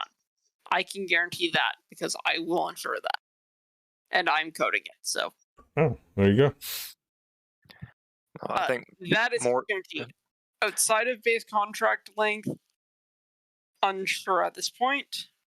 We're looking at ideas and still trying to figure out what we want to do. Well, my suggestion would be, trying to emulate somewhat to a certain degree real-life military contract and retirement system. That's the general idea. We're still talking about it. Though, just to try and figure out what's best for gameplay instead of what's the most realistic. So would you be able to have HR renew contracts? Ooh, you could add in some HR administration bonus or penalties in there somewhere too. That'd be kind of cool. Yeah. Sounds like a solid idea. You sign up for on the list. X amount of time and then you roll for retirement after that period. Yeah. I mean, if it were actual claim pilots in a co-op campaign, I would leave the choice up to the player at that point. And they are adding you guys are adding the random element of like random death or age. That's new now. Yeah. Yes. So, I've added that one. You may physically retire before you actually retire if you're in the campaign too long, instead of spending the rest of your retirement days on a beach in Kookins. I could hear the salt in my company now. Oh, if yeah. Someone's character that they've worked so hard to level up died of a heart attack. Or be. I can only imagine who you're thinking of. Oh my god. Or suicide. And to be honest, there's probably only one. It probably is just one, but I could imagine the salt.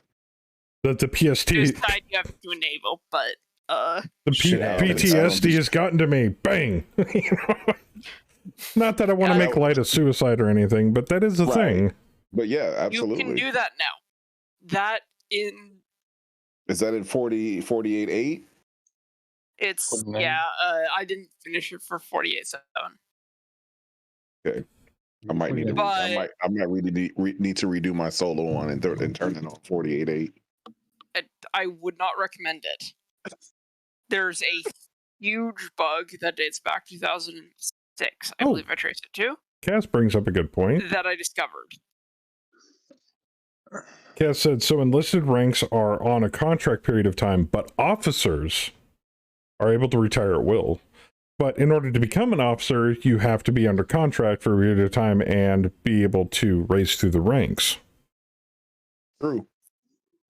Because you wouldn't get an officer without time served. That's true. Kaz, can you write that in the retirement and loyalty channel under the MegMeg Discord, please? If anybody has new. if anybody has any kind of understanding of military rank, it's Kaz. Or contract, it's Kaz. Definitely does. Because that's not an issue that's not an idea that was ever raised before, but it makes a lot of sense for the system. And I'd like this end system to make sense. Because this one is one that I'm aiming to not have to relook at. Anytime in the near future, if ever. Let's just put it this way. I'm going to write it. I'm going to ensure it is fully automated test. It has full automated testing. I'm going to ensure it's completely self-sufficient. And then I'm going to hope that I don't have to go back to it. Let's put it this way. Kaz used to be a tanker in the military, so he knows. And he was a pretty high-ranking officer as well. And Crest is actually, he was in the Navy as a submariner. The Navy. I was Air Force security. Yeah, so there you go.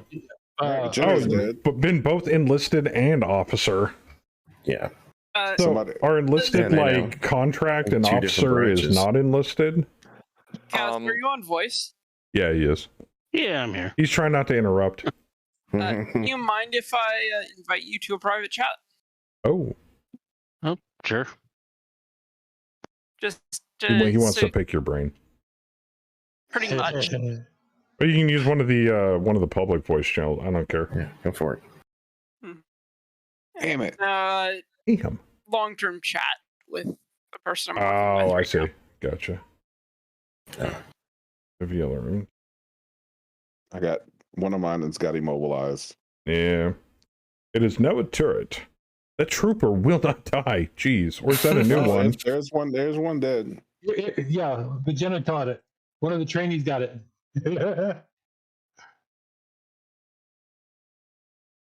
But yeah, I'm just kind of considering, we're losing people based on the fact that we're not making the campaign fun, and I kind of want to try to go back to that. I want to keep the settings we have, but the settings we have are great. In lieu of what Windchild, in light of what Windchild just told us about possible upcoming features for retirement, I might consider turning it back off. Turn it off. Just leave it for now. That's still future, though. That will not be part of 0.5. Oh, really? It will not. Okay. All right. Well, we heard it from the 0.51. Just be easier, probably, just to turn it off for now. Are you guys going to get rid of the? Are you guys thinking about getting rid of the founders tag then? No. Okay. Founders is a tag I actually really enjoy and want to use for other things. I was like, if you're gonna use it as like, I was one of the original OG pilots in this company, and I'm not leaving for anything or whatever. When you get something to hit, like possibly gives you a bonus or something. Looks like it's highlighting my rifleman. The bridge. Yeah. Hard coding all that? A brilliant idea. Founders will be a flag. Oh, okay. There'll also probably be another retirement flag. Oh, okay. So founders Can will you put likely them have away? other additional benefits above what it is currently. Oh, okay, cool. Founders will be more loyal to the company. Oh, They'll dear have God. other things above just not leaving the company for retirement. Because a founder should have more. They should be more involved, I guess, or more. I They should hope care the more about. bathroom was by a woman. Mm-hmm. God. That makes sense. Hmm. And if That's anybody interesting. else in chat, and I'm not talking about just the people in the studio here with us, if anybody else thinks that they have some knowledge to lay down or like anything that they can help with working with some of these systems that Windchild's talking about that are being discussed. Retirement and Loyalty has a completely open chat. Yeah, go and hit them up, hit Megamech up on their Discord. There should be a link to it from their website. I highly suggest going and checking them out. Time for you to do Miller. And Retirement and Loyalty is completely open for It's a little everyone poo in front of to you. add ideas. Yes. It is very much a public chat because I didn't have enough ideas. And I knew it needed to be rewritten. I didn't know how to make it proper. Ooh. So Ooh. Ikdurin just said open chat. he's not a programmer, but he does make custom mech icons you can drop into Megamech, though. And got Get in there. Get her on in there. They could use anybody they can get their hands on. Data stuff. Hammer would love more help. We're gonna have a lot more of the what used to be called the royal styles, which are the mech sprites with colors with them in the next release, because people have started contributing missing sprites and adding colors to the previous sprites. Yeah, but like if you need help with Megamech, or you just want to chit chat with the developers or other people that enjoy Megamech or anything like that, go hit them up on their Discord.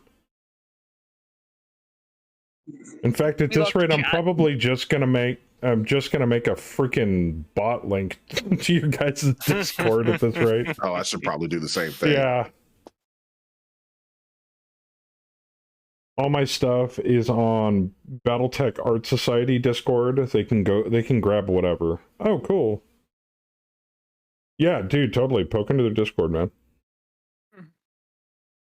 And new art, there's ideas that new art could help with.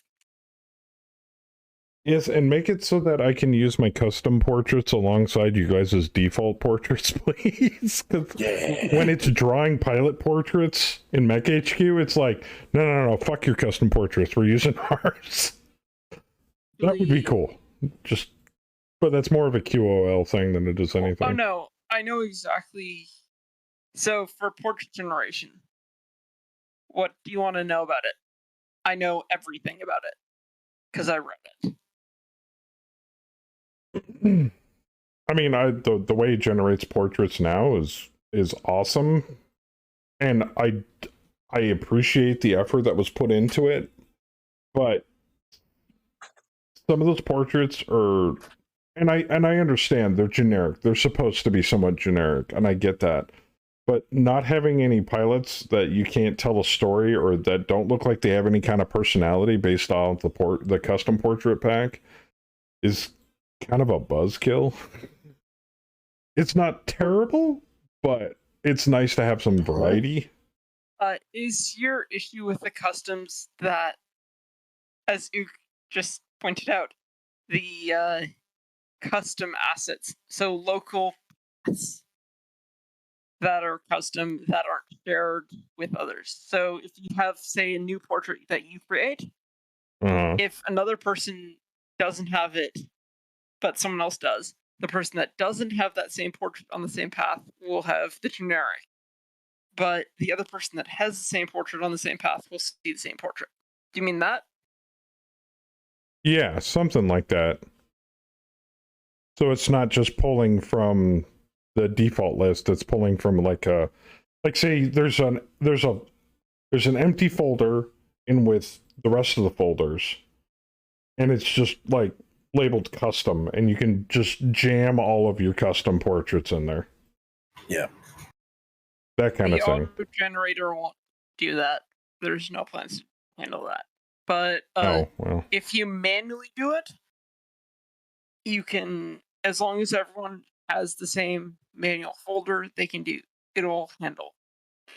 The Alright. problem is in sending over images, it's a security risk. Oh no, I don't care if the people that are co-oping see them. I just want them to show up for the individual, the host, the person running the campaign.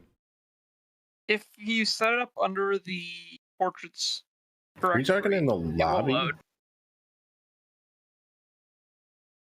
Everything there should be fixed. I rewrote the whole code recently. Well, then never mind. Every camouflage, portraits. MechH's portrait gen has a few bugs that I know and need to rework, and there's a few things that I want to add. But outside of MechH's portrait generation, everything to do with portraits and camouflage should be extremely stable and extremely mobile. Gotcha. Because everything was written over the last year.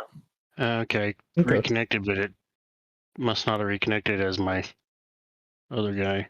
Yeah, it reconnected you as Kaz Number was two. here too. Yeah. Yeah. Okay, now try it again. Yeah. Because everybody was red. That's not good. Portraits should be working properly now. So that, and like I said, it neither here nor there, but it's, food for thought, just throwing it out there. No, it's very fair, and Well, I'm looking forward to everything that you were talking about. That's amazing. I don't mind the genealogy stuff, to be frankly honest. If you're running an extremely long campaign, that stuff can come to play. Oh, We run that's long all campaigns. in. That's been in for 2 years now. Portraits is more recent. I think I got that in right before stable, but it may have been just after stable. Okay. And it should be very stable now. I fixed a few bugs that I caused. Sorry. And I can't wait for Nick to get back to, pound away back at StratCon and get some more stuff done with it. That's looking forward to that. I think we're all looking forward to StratCon. I don't think I'm just speaking for myself here. No, it's a huge game changer. It's fantastic. Yeah. I've been a StratCon fanboy since they were like, "Hey, check out this screenshot," and I'm like, "Oh." Go on. So, like, having some graphics in there would be for StratCon, but I understand that's like last on the list of things that need to be done for it. Actually, I'm the problem for that one. I'm blocking that part of the code because Nick is giving me the time to handle the planetary condition rework that I've been working on slowly. Yeah, so wow, it sounds like you've been just beating the shit out of everything to get it up and running back to where it needs to be. And to be frankly honest, I have a feeling, because I don't know for sure, but based upon your urgency and how much work you've been doing, I have a feeling this has been a long time coming. Getting stuff back up to where it needs to be. Some of them are. The connection rework is... I'm fixing bugs that date back to 2005, 2006, 2007. I'm handling issues that are... And some of these issues are huge bugs that... Right now, Megamech, you should really close it after every single launch of a game. Okay. There's huge resource leaks that have been fixed or are in the process of being fixed. And Yeah, I've some of noticed them that. are causing huge issues. So the reason we don't recommend 0.49.8 is because of a bug that was caused because I fixed a huge resource leak. Okay. We had one setup that didn't close a connection. That setup got called 10 to 15 times per game. Over the course, I did a testing setup, and that's how I actually found it. I had a gigabyte assigned to that single setup that was not in use. Oh, wow. It's an extremely nasty resource leak. So that's one of the things I found. And there's more. It's resource leaks, chase conditions, which cause resource leaks and other issues, ignored bugs. There's a lot of things that are being fixed right now that are, you can't really explain it based on general gameplay, and you won't see it. But it's fixing issues that are 15 years old. Hence why 49.8 is so fucked up, is because you had to break shit to fix shit, so you can fix the shit that broke later on. Yep. That makes and sense. That will be if 49.9 is better, I'll be very happy. Honestly, if 49.9 fixes the huge issues that we've seen, with 49.8, I will be very impressed. And I fixed what I think is the biggest bug we have. Because there was one bug that I couldn't figure out in 4.8 cycle that I knew was there. I knew it was a closed bug. I didn't know what it was. I couldn't figure it out. It was, funnily enough, the original coder annotated it with a link saying, with a note saying, this may cause a race condition. It caused a race condition. So 2 different setups were trying to chase to an endpoint, and whatever setup got there first, if it was one of the setups, it was fine, no bug. Everything worked completely perfectly. If the second setup got there, it would cut the first one off, cause the first one to resource leak as big as it could. So as much space as it required, it would do. And then the second one would close everything else, but it would ignore the original condition. Race condition is where it eats every resource your machine has. Ooh. It can be. In the worst conditions it is, this is not that level of race. It's a nicer race, but it is still a nasty one. It would eat up to, I think the worst I saw was 100 gigabytes. 100 megabytes of RAM per condition, which means per person connected to a server. Okay. Well, that's what 49.8 is. Just breaking things to find things. gotcha. Well, hopefully everything gets fixed by 49.9.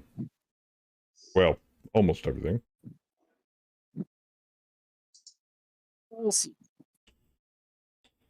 Measure-bot's drawing all the fire.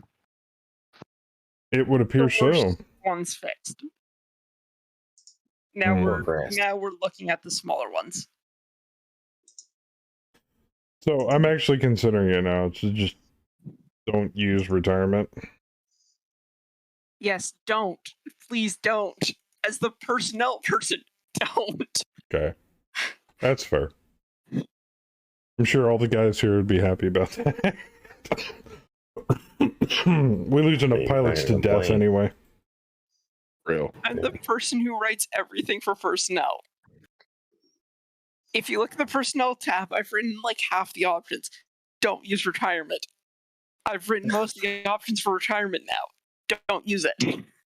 Luke said, translation, so Joker's machine can handle more when done. Yeah, pretty much. Yeah.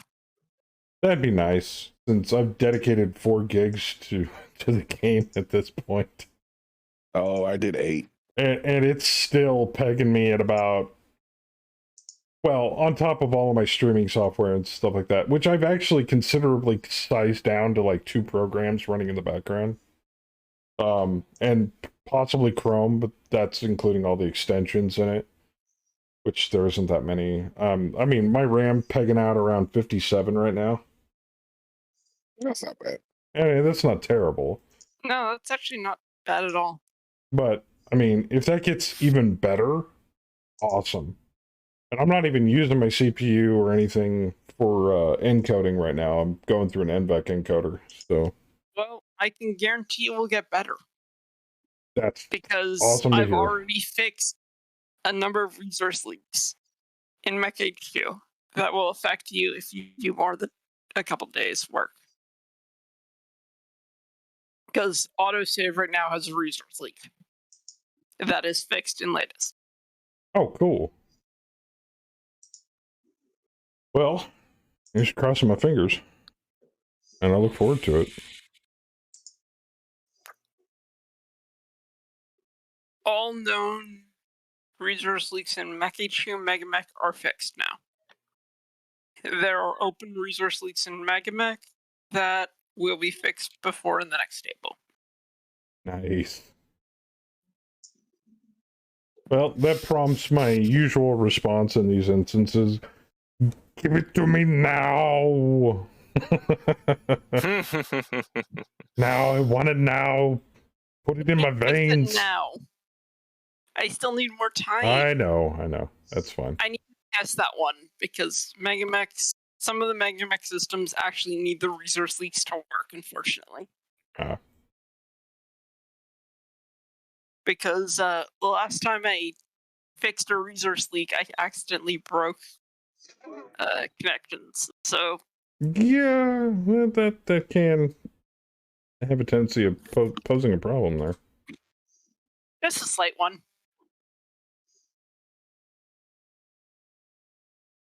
Well, thank you for the insight. And I want to preface this. Everything that Windchild said, or most of what he said, is currently under discussion. If you want to weigh in on certain things that are open to the public for discussion, please feel free to go to their website, go to community, and hook into their Discord server and join the discussions there. You'll get a lot more feedback and a lot more traction there than you will either on this stream or through our personal Discord. Thanks for the prefix. And that all holds, except for the short-term fixes the... Oh, well, yeah, obviously.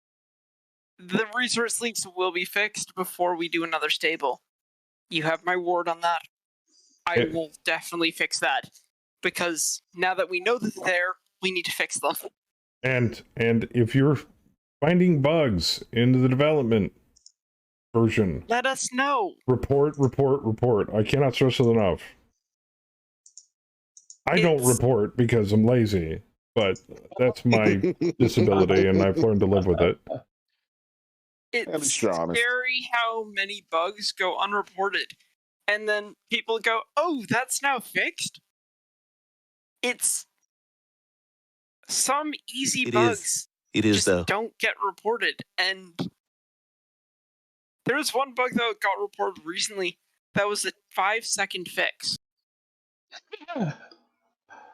I literally looked at the code. Wow! Went, that is relatable! Oh, that should be an equal, not a not equal. Deleted one character and opened it. Oh my god. I wrote that code. Oh, well, there you go. Hey, I make mistakes. Everyone does. Oh, yeah. Oh, yeah. And although my understanding is sometimes, because there are idiot coders out there. Sometimes it's easier to proofread other people's code than it is your own code. Very much so.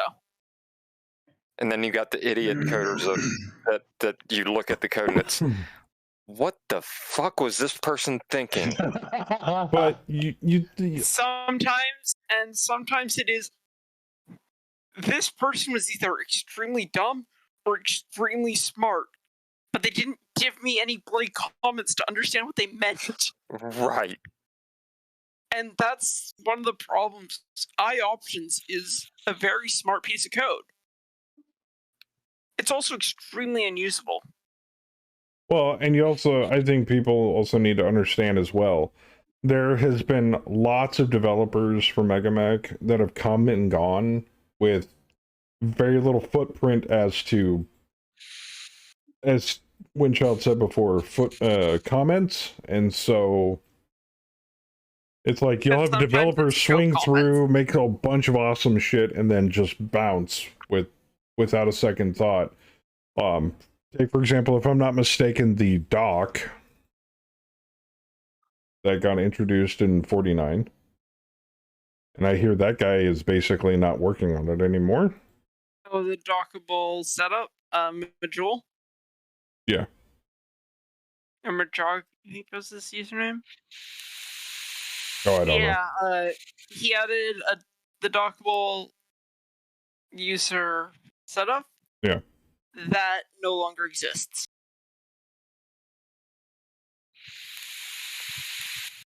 Because we had to tear it out because there was no way to use it. It was completely unfixable. We had both Nick and myself went through it. We tried to figure out why the bugs were happening. We had no. I was shooting in the trebuchet. Both of us tried. Thank you. We spent a bunch of time. Neither of us could figure it out. Nice shot on the hunchback too. So, Saber. But yeah, the dockable setup is gone in latest. It's back to the normal setup. Oh, okay. Yeah. The former. I think I vaguely remember you saying that. Yeah, I'll have a modern version of the old setup done, but I'm not going to handle a dockable setup anymore. It's too much work. It's too buggy. And it really doesn't add too much of a quality of life to the whole thing. I disagree on that. I think it's a great quality of life feature for a lot of players. It just, for me, I would rather focus my graphical time on my core projects instead of something that's more outside of my purview. Okay. So I'm gonna focus my graphical time on startup. I'm not saying it's not cool. Damn it. Because I know I think Saber, you mentioned at one point, it's like, I mean, you get used to it. It's pretty cool. It keeps the screen real estate where it's supposed to be instead of under another window, so you can still see everything on the screen. Wait, are we talking about the dock? Yeah. Let me interrupt you there. It doesn't, and that's the problem. Really? Oh god, no! It's extremely broken for a lot of setups, and that's why we removed it because it was so broken. I love it. Well, hold on. I'll explain to what I meant here in just a moment.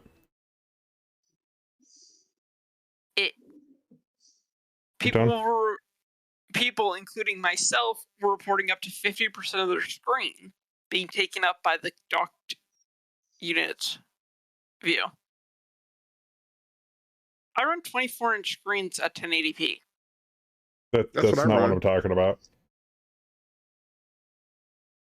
It was it used to take up just a normal set that was very same, with zero changes to any of the core graphical code. And I do mean zero, and I did check everything. Okay, well, let me explain here now that I'm back on the map screen. So here we have the dock. And I can see the whole map quite easily. If I detach it, no matter how much I try to, unless I zoom in, zoom out, or otherwise, that window is over a chunk of map. So unless I move the window or I move it to another monitor, which is possible, not for everybody, but for me anyway, it's still covering a portion of the map. But if I have it attached, I can go all the way to the edge of the map and it's out of the way. That's what I meant. That's how it worked for a bit. With 0 underlying code changes, it broke. Well, yeah, I know. We have no idea why. Both Nick and myself investigated, and neither of us could figure it out. And both of us spent time on it. Not just like a brief look. We both tried to figure out why this thing was breaking. And neither of us could figure out why this wasn't working as it did the day before. And this is on 2 nightly builds with 0 graphical changes between the 2. There's 0 reason for it, and even if you revert changes, so now I'm seeing the same build having 2 different results on the same computer. Sometimes the window will show up 50 and contain 50% of the overall screen, which is completely unworkable on anything smaller than 24 inches or 20 inches. So because it was completely unworkable and unable to be fixed based on multiple developers, we've torn it out. Okay. This is not an outdated hardware bit. I am not running outdated hardware. I am running a gaming computer. I'm running multiple monitor gaming computer with modern setup. This is a nasty bug running on Java 11, Java, like 3 different Java, or Java 11. I've tested on Java 15, Java 13 as well, which don't use, but I've tested on as well, because I tend to be thorough. There's actually people that still have 800 by 500 screens out there? Yes. Are they CRTs? No. I don't... Do they make 800 by 500 screens anymore? Rarely. Well, I think the issue is not the issue, but like MegaMech, you don't need a gaming computer to run MegaMech. So I'm sure there's people out there running MegaMech on very old systems, on outdated systems, old school laptops. That's true. MegaMech can run on decades old software. Yes, it can fantastic like that. Mm-hmm. The dock unit was just it had issues, and it wasn't fixable. And the issues appeared out of nowhere, unfortunately. It sounds like it didn't have issues. It had subscriptions. Okay, I'm going to go out on a limb here. If you run into any of those people, again, send them my way. I run an old school laptop, personally. So on this note, though, how hard would it be just to like, and like I understand you've got people who are on old tech. What if you just hard coded it like 720 and up, and then all those people will just have to update their damn shit? Because like it's not because this is not a case of the old people. It's a case of even on any tech whatsoever. This broke suddenly for no reason that 2 different developers could figure out. But 2 different developers took a look at the core code, went, this is bloody confusing, we can't figure out what's happening, and decided together, with the support of the dev team, that this was not something we could continue. So the dockable components, well, nice, we had to remove it. Yeah. It was not good. It was so broken. I'm more over the doxing than the still baffled by people playing on an 800 by 500 screen at this rate. I'm sorry, I'm so stuck. Work. Those screens mostly work. I'm the funny thing glad, is, but why? Yeah, that's where I'm at with it. Java scaling. Maybe that's all they use it for. Well, no, it's more Java though. Java's one of the great benefits of how we've coded this setup and all the options we have graphically is that MegaMech works extremely well up before 0.49.8. It worked extremely well until 1080p and 24, 25 inch screens. With 0.49.8, it works extremely well in almost all screen setups we know of. The few screens we didn't scale properly are now handled properly. Because a new contributor by the name of the start of his name's give me a second. Ook, are you talking about my comment about like hard coding it 720 and up? Is that what you're talking about? They're crying for that? If that's were the case, if you guys updated the graphics to or the resolution to be more modern? Like that wasn't fully supported until the last release. I mean, I gave it 1080p, so like I'm good. But at some point in time, you gotta modernize some shit. Yeah. That's exactly what was fixed. I'm sorry, but I haven't used an 800 by 600 CRT monitor in ever.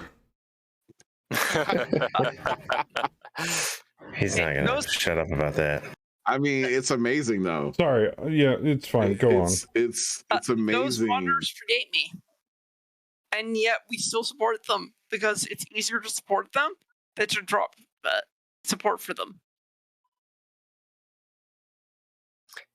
It's easier to support them than to listen to the bitching, to the salt that would be strewn about. I don't know, man. If you didn't. No, actually, it takes no effort to support them. Oh, okay. Well, then never mind. They just ignore what I said. Drop them. It was a recent.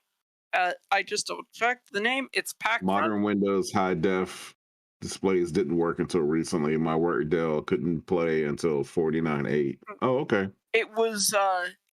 I've heard some people having issues with 4K screens. 4K and ultra wide screens were only handled properly thanks to Packfront's new code. And that's on 49.8 for the ultra wide and stuff. It is. Okay. So 498 handles ultra wide and 4K. It's still new code, not fully tested. I believe Packfront said he had an ultra wide, but it's a lot better. Saber is 50%. It's always 50% on these kind of drops, unless we're taken out of facility. Oh, okay. Yeah, that's never changed. But yeah, to support 800 monitors takes no thought from our end, because that's automatically supported by Java. Well, that's good to hear, but still, those of you watching on an 800 by 600, get the net. Catch the fuck. Seriously. I am poor as fuck and I have a 1080. Okay? Come on. Right. They're like $100. Really? Nah, I don't even think you probably get a 1080 cheaper than that. Right? Yeah, you can probably get one for 80 off Amazon at this rate. Yeah, 60 to 80. I'm thinking if you just get a 1080. Do your pal Joker a favor. Just upgrade your shit. You will love it. Trust me. I mean, you will probably love get it. one off a crackhead on Craigslist for $40. Get one off the back of a truck. You could get them free on Facebook. Oh, there you go. There, see? If you're Come just on. looking at 1080. It's a Hell, favor. 720. Is a favor come to on out of me, that. please. Yeah, right. Come out of that That's- standard definition. I mean, your Netflix has to look terrible. I know this has nothing to do with what he's talking about right now, but still. I couldn't even imagine. Like, I'm just sitting here thinking of switching it to a. Like, I don't even know if my video card would let me. It'd probably like yell at me. I get an NVIDIA pop up. They'd be like, "Are you fucking kidding me?" Yeah, exactly. It's like, trying what resolution? You're doing what now? You fuck right off. Your NVIDIA would start crying. I'm not built for this crap. It would like get out of the box and walk off. Right? It's like I'm Just done quits. here. You don't deserve me. Right. Slam the door on the way out.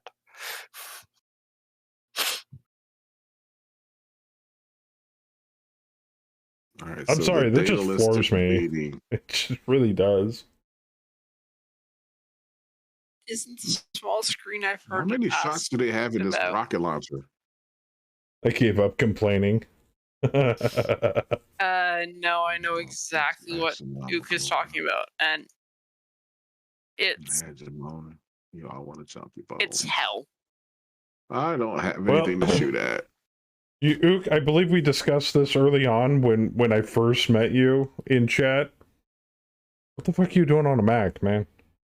Good story. No, he knows I'm joking. He knows I'm joking. There's like there is no love lost between me and Apple products. iPhones, get the fuck out of my house. The only reason why my wife has an iPhone is because she has to have it for work. Oh no, there's love lost between me and them. No However- iPads, no iPros, no earbuds, none of that crap. Get right the fuck out of this house. There's love lost between me and them. However, yeah, those builds have issues, and I have no idea why. Well, I can commit the easily same answer that script. with one word, Apple. But that's more. No. I'm just saying that out of hurt, I guess, more than No, anything. it's not Apple. I would blame them if I could. I do. Don't get me wrong, I am not a fan of Apple at all. I have had way too many issues, and my mom has been hit multiple times because of her like of Apple products. And I've had to deal with that. So no, I would hate against Apple if I could, but it's not Apple's fault. It's always Apple's fault. No, it's a Linux. It's a core Linux issue. Now, I don't know what it is. I have not been able to figure out what it is. now, But three go ahead. builds with the exact same setup, exact same script, will provide me with 3 different results. I will say this though, in a perfect world, if we could get rid of Windows and Apple and just have free Linux distros that were as ease of use as Windows, and I don't mean, oh look, the GUI's back. No. I'm talking about everything like Windows. I would drop Windows and adopt Linux in a heartbeat. Because Same. if I don't have to give any more money to Windows or Microsoft, awesome. Because I'm sorry, but Windows, I dig into the background on Windows all the time. Yeah, I know. All the effing time, and it uses shit and resources and does stuff in the background that on a Linux box, the Linux box wouldn't be caught dead doing that kind of shit. Linux doesn't do anything unless you specifically tell it to. So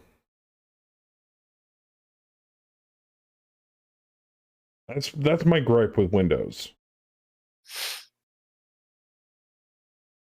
Because I'm like, oh, you've got mail running in the background or some other stupid lame Windows app that I hardly have ever used. Oh, but it's there and it's running. Or for example, hey, do you want Office 365? No, I don't want your shitty ass always online. I have to pay monthly for bullcrap. Get that shit off my machine. But it's there, and it's running in the background, just waiting for you to use it. Stuff like that. That kind of crap pisses me off. It might as well be bloatware. And every time I've ever set up a new machine for anybody, I go through and I purge everything that isn't required for that machine to run. That person bought it, it's their machine. If they want something to run on it, they need to install it. They can use it. Not any of this extra crap that they're probably never going to see, let alone don't even know if it's running in the background, eating perfectly good system resources that could be used for something else. Okay. I haven't had that soapbox out in a while, but there it is. Mint is getting close. I know. I know.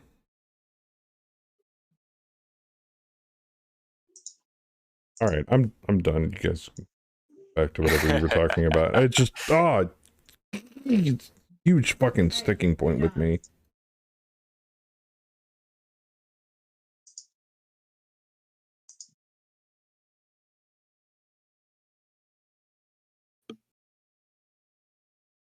So how about them bears? Yeah, exactly. Do we have to get the primary out for and the irregulars?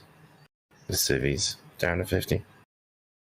Yeah, everybody. So take all the collective units, like the total units, not the ones that are already, including the ones that are already destroyed. Take that number, add them all together, cut it in half. That's how many we need to kill before we can claim that objective. But, and there's a really big but in there, you can leave before then. We just won't get scenario points for it. Okay. Take a deep breath. Look at the photos I put on the mech lab. Pretty.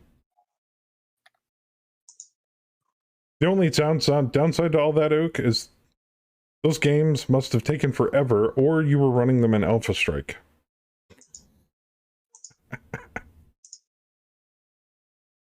I think he said it took 3 days. Yeah.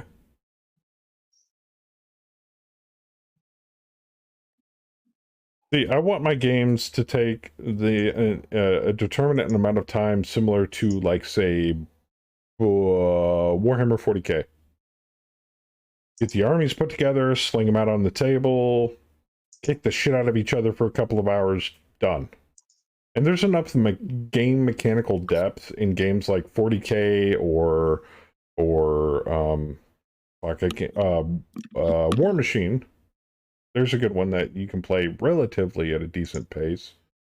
And a whole host of other tabletop war games that you can play that I can't roll off the top of my head right now. I think Dropship Commander is one of them. I've got my beef with Flames of War, but that's a topic for a different time.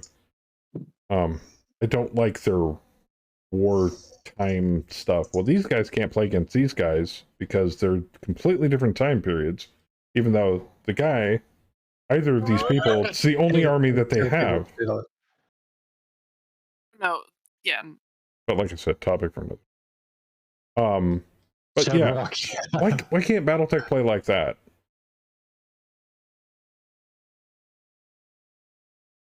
It's like, Joker, that's why we have Alpha Strike. Yeah, but Alpha Strike's too basic. I like hit location and hit and armor boxes. That's just me. Definitely don't get rid of the hex map. That's awesome. No. Hex maps are the future. This coming from somebody that will eventually be running a GURPS dungeon fantasy campaign in the near future, so I like hexes. I would like to get in on that, and I might be able to talk my wife into it. No, I'd love to get into that. But then that's still going to be months later. I understand. Like I've done with other games in the past, first I got to see if I need to finish the Deadlands campaign that I'm currently running in Savage Worlds, and then I've still got a lot of more work to do on it, so it's not going to be anytime soon. We're looking at probably like next year. Okay. So, because both I'm of trying to us do a have- hex crawl campaign with no overarching storyline, and it's becoming more of a pain in the ass than I thought. Right. Both of us have played GURPS in the past.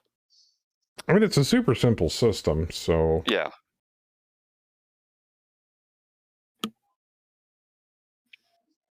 I'm punching him right in the men's.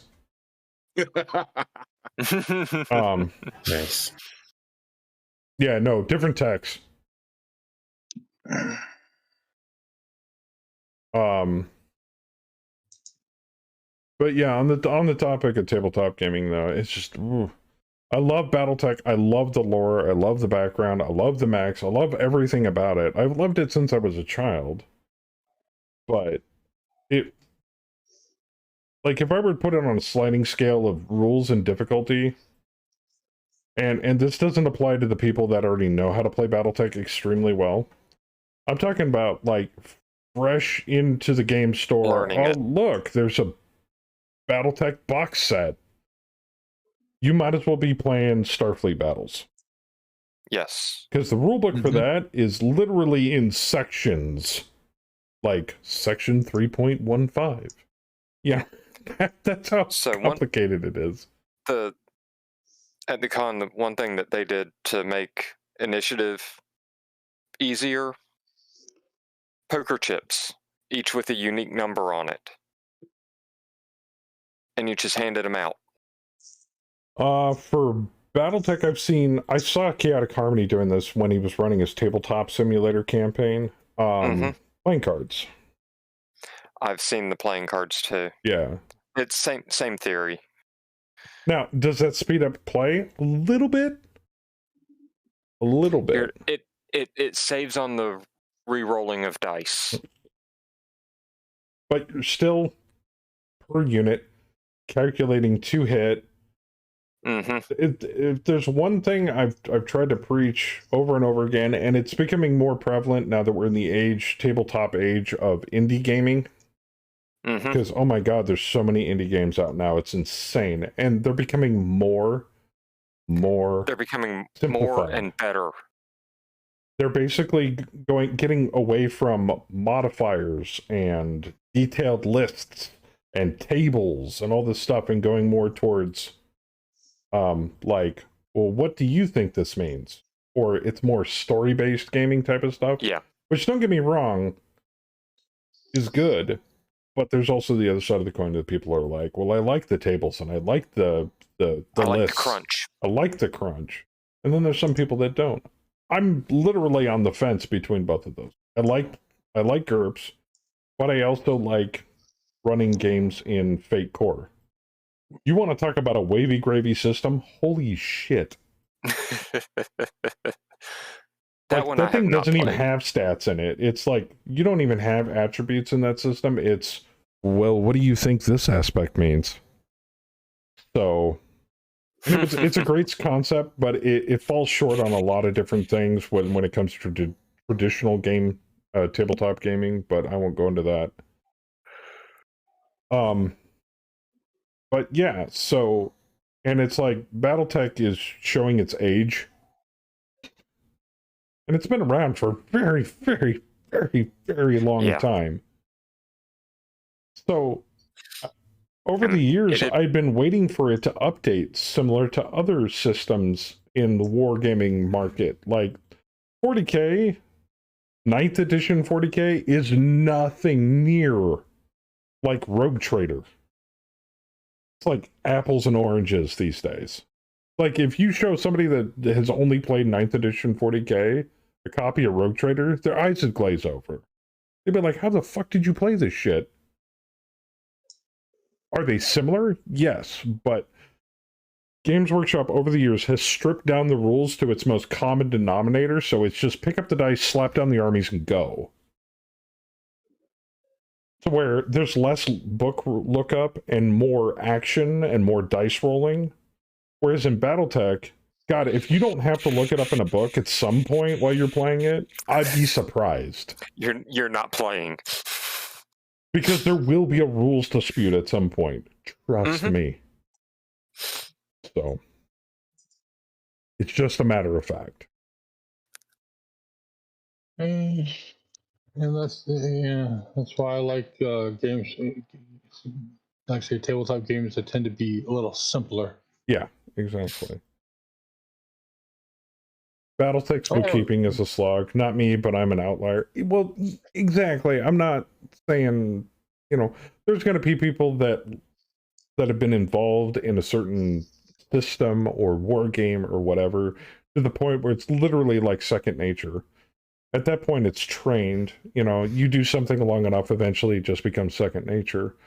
But to somebody from the outside that comes in to be like, wow, big shooty bang bang stompy robots, and then, you hand them the Total Warfare book and they're like, the fuck? So you need to make your entry into the game not just a quick start book or look at this free demo and then slowly introduce them to the rules. They either know the rules or they don't.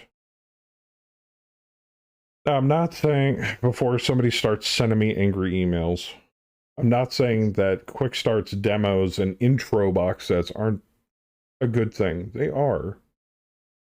I mean, there's probably countless people that have stuck with it and been like, hey, this is really cool. I want to know more.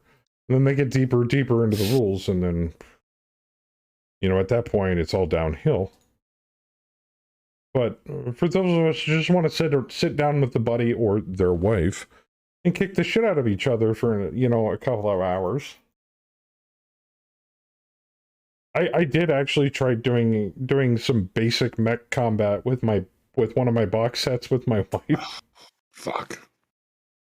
I had to tell her what to roll, what numbers she needed, all that stuff, because she'd never heard anything about Battletech. She's not a tabletop game. And of course she kicked my ass. You got lucky.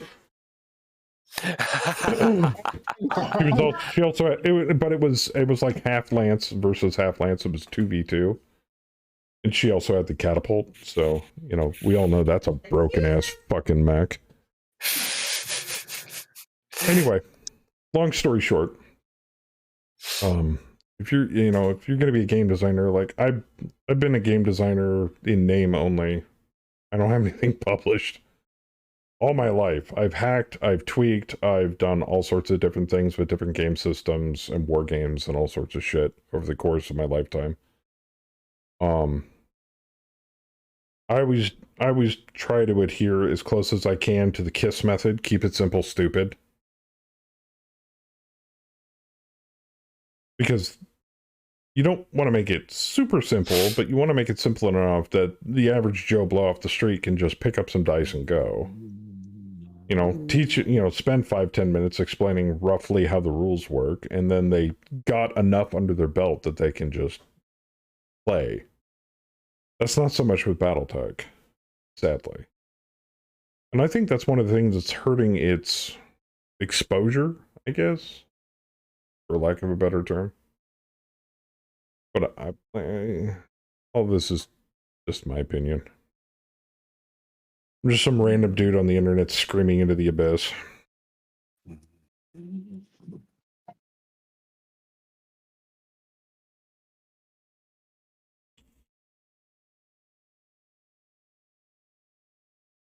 And you don't want to know how many generic tabletop game system I've played in oh jeez. I could probably name them by now. GURPS, Savage Worlds, Fate. Big Eyes. Some spots out there, guys. Big Eyes, Small Mouth.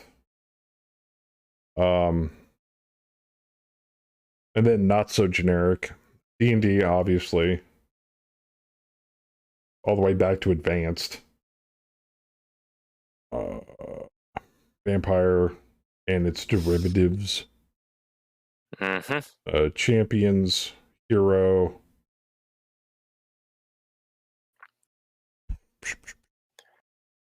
I should really go through and just kind of start listing shit that I've played in the past. Did you do any of the shoot, what was the core system for that? Tales from the Floating Vagabond. Never played that. Middle Earth role-playing system. Put your dock back on, command, because it's bugging me now. It is. Sorry. There you go. I love V5, which is a controversial viewpoint. Yeah, you're going to get people out there that are like, original Masquerade was better than new Masquerade. And then you're going to get the weird outlier people that are like, no, Requiem was better. And I'm like, get the fuck out. Original VTM was better than second. And I stopped it after second. Yeah. Then you've got... And then the publishing company went... White Wolf? Yeah. Yeah.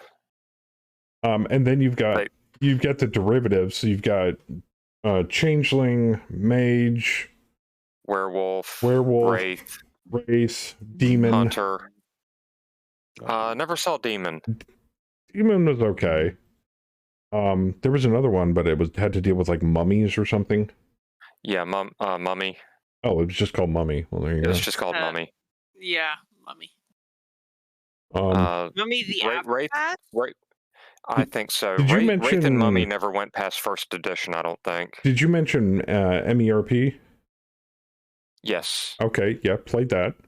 Rollmaster. I had a Bjorning that was a brawler. Let's see here. Rollmaster, West End's D6, Star Wars D6, Genesis, the new Star Wars system. Yeah. I'm being shot in the ass. Damn it.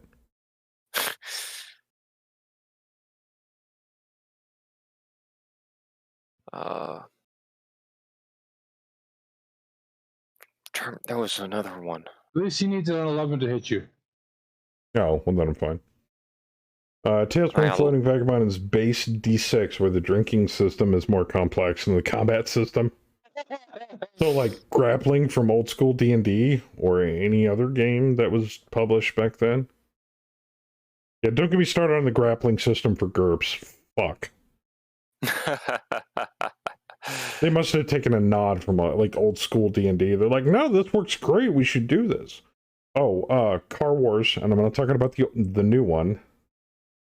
Yeah, old Car Wars, where every edition got stronger and stronger. Yeah. If you've played Battletech and you love Battletech, you're gonna love old school Car Wars. If car A is traveling at this speed and car B is traveling at this speed, it was like a geometric test, or like a test in like calculus. It's so bad. You mean it more like kind of like a test in relativity? Yeah. Gaslands. Oh yeah. Played that on Tabletop Simulator. Actually, Kaz and Bam played that with me. I rolled my car and died in a fiery ball of doom. It was fun. I think that was in the first lap, too. I got shit on hard. Is that like Dollar in that one race and he goes like, fuck! Oh, I don't know. But yeah, we played Gaslands on Tabletop Simulator. That was an absolute riot. Dear old Joker decided to push his car a little too much and it's downhill. And then while I was sitting there trying to get my fucking car back into gear and get going again, then I get T-boned. It was something like that. I don't exactly remember the details. All I know is that I lost. I was DNF. So.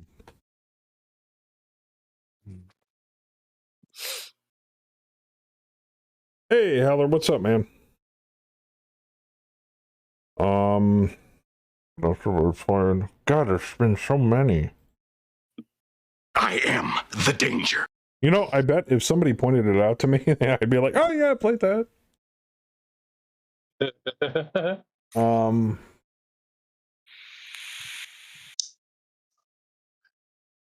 Howler?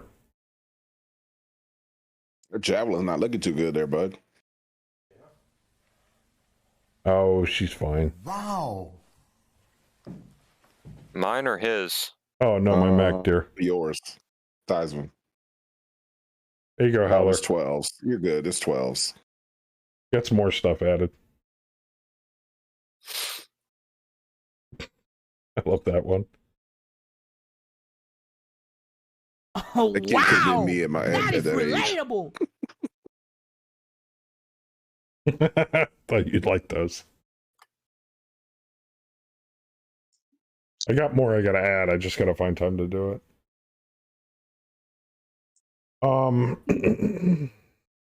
What other games have I played? I'm literally drawing a blank. So is that done through OBS or are you doing that through your bot? Both. Both. Yep. So you set the scene up as a nested scene in VFX and then you set up the hide, show, transition, fuckery, and all that junk. And then you set up the connecting action and channel point redemption up in the bot. And then the bot WebSocket hooks into OBS, and then it goes down the list of actions that when it calls on that action, it goes through the sub actions and tells OBS what to do. Oh, and there's almost no. Is that right, Tyson? Almost gone. But a lot of people don't usually use. Well, I wouldn't say a lot of people. Some people don't use StreamerBot because it's a little complicated, but I spent months messing around with it until I finally started getting the hang of it. And now, just use it. Now, if the developers for StreamerBot would just freaking add in moderation, that would be great. Then I could get rid of Nightbot. And all that stuff you do in StreamerBot, you can't do in Nightbot? No. Not by a damn long it. shot, no.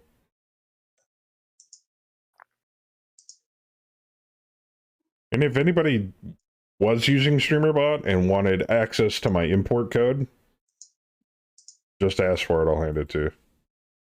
Oh my. It sounds dirty. It is. I want access to your input code. You can export and import actions from the action menu from StreamerBot. It's My just rifleman took 40 damage. you know the weird I'm code. still standing though. You know the weird code you get out of MWO when you export a mech build? It's kind of the same thing. But it also copies over C# code in that code as well, so you don't need to learn to code anything. Joker done. I'm reading fine. Most things are migratable. I took a look because I was interested recently because I was interested. Yeah, if you know how to make stuff in C#, you can make StreamerBot do all sorts of weird, wacky shit. I do not know how to code in C#. I just beg, borrow, and steal. That and StreamerBot has their own Discord, and with people showing off cool shit all the time. And I'm like, I could use that. They're like, really? Awesome, here. It's just hand it to you.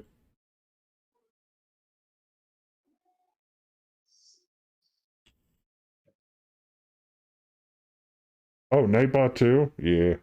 Nightbot's pretty simple. I mean, if you need a bot, Nightbot and MooBot work in pretty easily. Oh, that's different from a personal carrier. Okay. Don't use Streamlabs chatbot. Just don't. That thing will infect your machine. That's the same one. Never mind. Also, it's not technically Streamlabs chatbot. They bought it off of Mercine, who was the developer for Onkbot. So originally it's Onkbot, which I used for the longest time. You mean they did just steal someone else's bot and you call it their own? No, they bought it off of him and then called it their own. Now it looks nothing like Nightbot or Onkbot at all anymore. It's sad.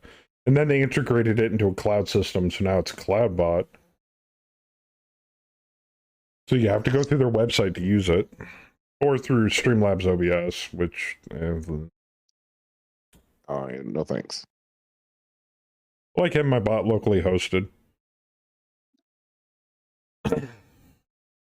Wait, what now? I should stop using Streamlabs chatbot? And I mean, if it works for you and you like it and all that stuff, great. But I prefer, and I'm waiting for the lawyers to hit me on this one from Streamlabs. But if you like supporting a company that likes stealing stuff from other people, then keep using anything from Streamlabs. Pretty much how I feel about Streamlabs as well.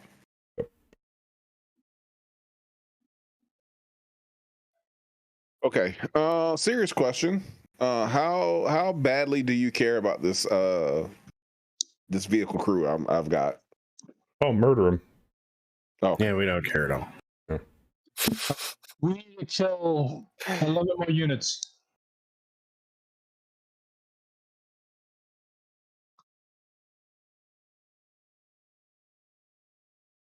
How bad are they going to shoot me in the ass if I do that? Probably. All right, we're going to do this one.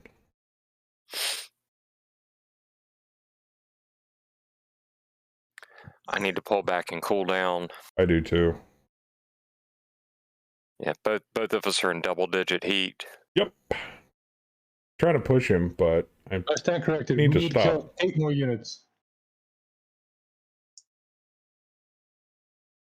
Streamlabs is an awful setup that steals from OS devs. Yes, Streamlabs also decided to adopt OBS as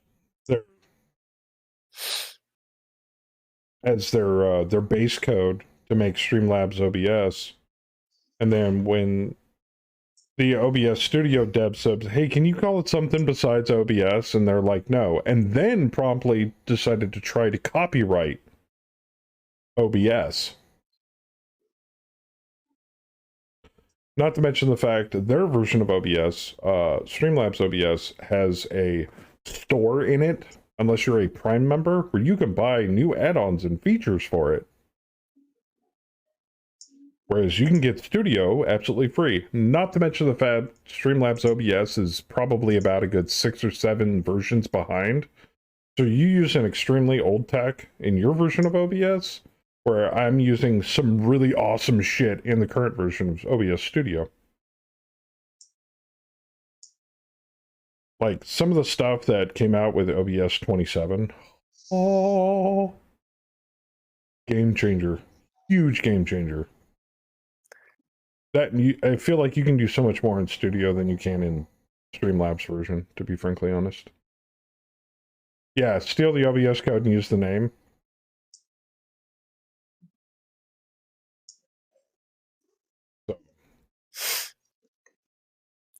Yeah, I found a good tree line to dip into to cool off. I was 11 over. Now, that being said, Kemi does still use Streamlabs OBS to stream because it's dirt simple to set up, but I'm hopefully... That's the one saving grace for Streamlabs. It's the simplicity of everything. Yeah. But I'm hoping to remedy that problem soon, and then VoodooBot will get an upgrade with StreamerBot. Because I'm just going to import all my code over to her. Because I can take StreamerBot, or I can take CasualBot, throw it on a flash drive, jam it on her machine, it'll work just like mine. Mind you, it won't have all the fun bells and whistles that we have, like right now, like the casual coin redemptions and all that stuff, or the sound effects. But I can give her a stripped down version with the basics, and then we can build on it from there. And if I'm not mistaken, I can build her scenes on my version of OBS, save the collection, install OBS Studio on her machine, and then just import the collection into her version of OBS, and then go from there. But then we'd have to rebuild the file structure, which OBS 27 has made extremely easy lately, because it will tell you if there's a file missing and what path it was pointing to originally. So, I'm not even on a soapbox, I just like OBS Studio.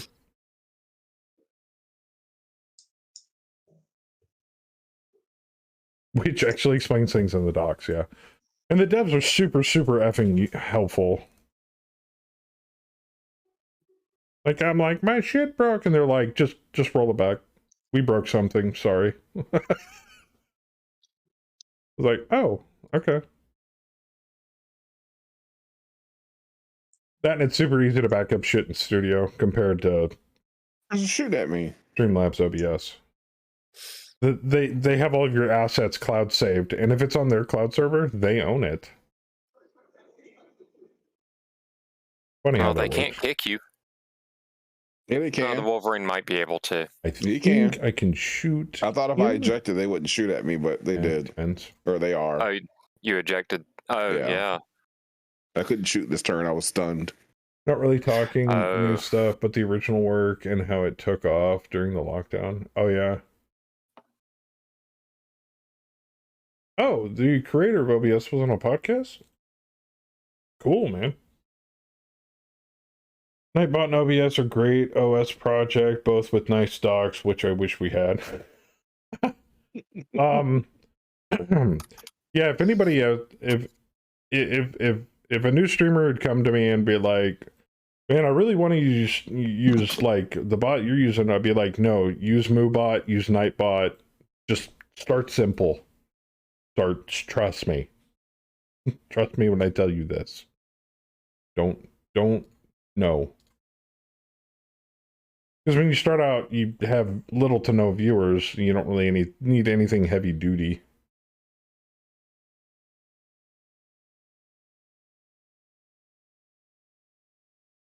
Well, truth be told, I chose Nightbot because that's what Lupo uses. So I figured if he uses it must be all right. Everybody uses Nightbot.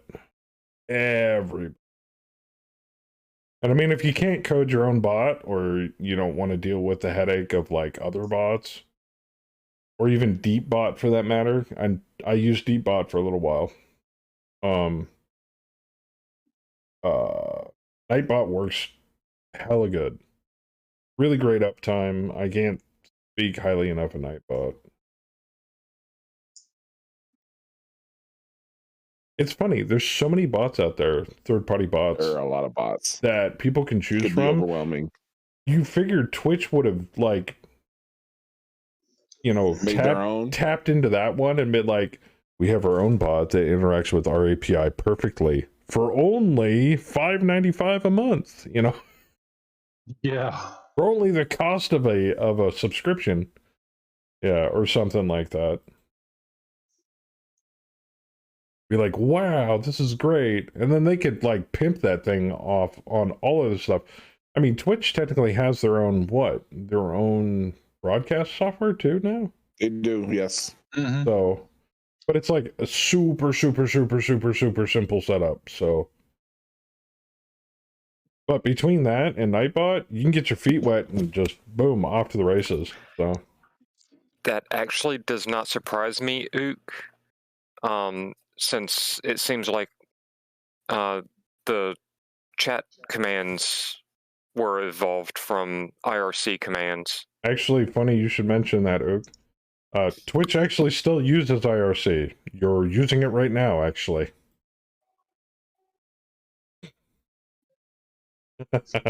They never stopped using IRC.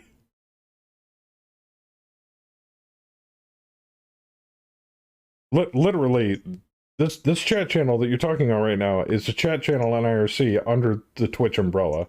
Yeah, exactly. I figured you knew.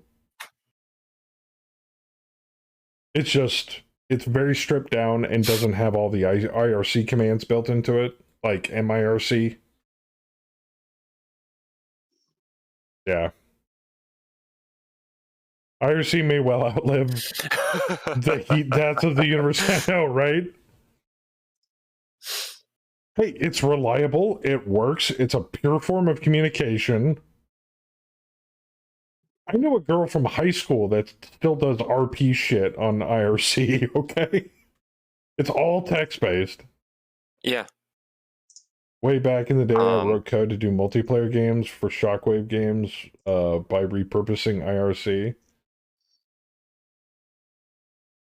You printed off the 1,000-page IRC RFC. Wow. Yeah. Nah, man, I used to roll around on MIRC forever. I lived on that damn platform. When my wife and I were dating 22 years ago, and living in 2 different area codes, we would talk on IRC because it was a lot easier and cheaper than the long distance phone bill. Yeah, and even get this, if there was a way to run, and I'm pretty sure there is, and I'm pretty sure somebody's thought of it by now, if you're on a phone plan, it's technically cheaper to text via IRC over your phone than it is to actually send SMS texts.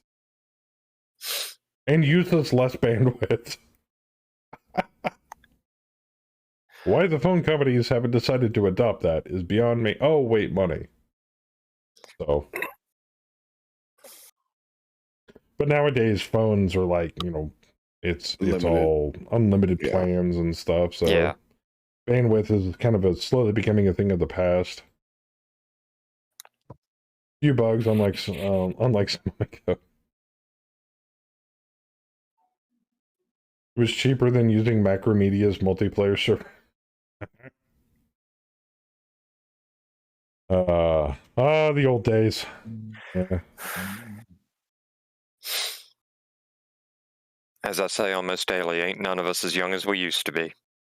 No, back when computers were a lot more simplified. Man, back when the internet was more simple. You have looked in a mirror lately, Fluffy, right? Nah, I try to avoid those at all costs. Man, you as gray as I am. I don't want to hear it. I see them streaks of gray. Streaks, shit. I had gray fangs coming out of my mouth at one point, and now it's just all one giant fucking gray neck beard. Yeah. My hair is coming out. I got this big ass bald spot that I never see. You know, it's 2 men alive. Fucking assholes. I get depressed when I trim my beard and see how much gray is in it. Truth be told, I was okay with my gray until it started showing up on my mustache, and then I kind of lost it. Let's put it this way: my hair comes in so goofy, and I'm going bald so like Bozo the Clown that my wife prefers that I shave it bald rather than just having hair at this point. Well, truth be told, I told my wife the same. I told my wife, if I start losing my hair, I'm just shaving my head bald. You just have to just deal with it. I've told mine the same thing. But I used to be bald, so I've never actually. Bald is beautiful. It is fantastic. The closest I've been to bald was when I got the basic haircut 25 years ago. The only downside to bald, hot sun. Yes. Well, I routinely it's not wear the a hat, only so- downside. He's Kicking me too? Kicking a man when he's down. Motherfucker. Yeah. You get that sun bearing down on your I head. got one dude left. It's the first thing you get sunburned. Oh, bad. For me, it's not the sun; it's the cold. Like when it's cold outside and you got that fresh shaved head. Oh, you put that beanie on quick. It's 'Cause chilly out there. That man. steam be coming off the top of your head real fucking quick. Like, damn, it's cold. It was like, because you got no hair.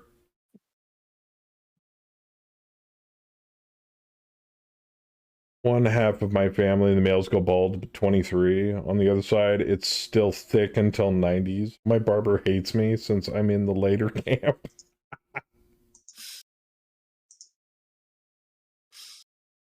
Oh my god. We need to end this drop at some point.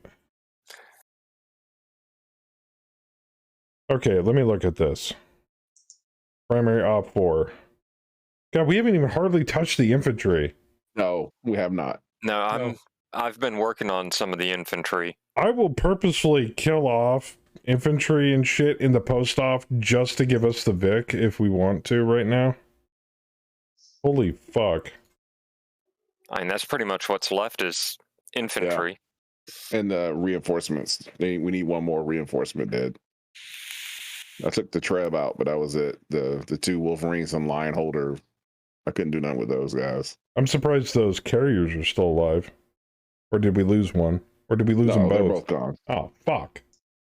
I got jumped, dude. I tried. I know. The second one went down Just this now. round. Yeah. This last round.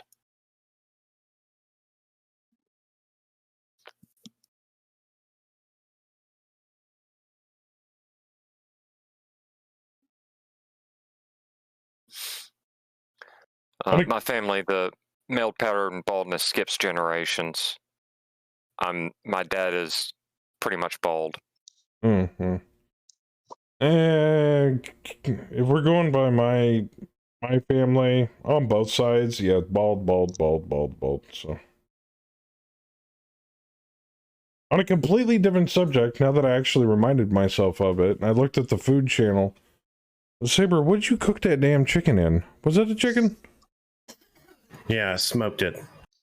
God, that looks so fucking good. It's spatchcock chicken that I rub a like a garlic herb butter mixture under the skin. Ooh, herb. And then I smoke it on a bed of herbs. Not that herb. He could. That'd be a perfectly good waste of weed, though. Yeah.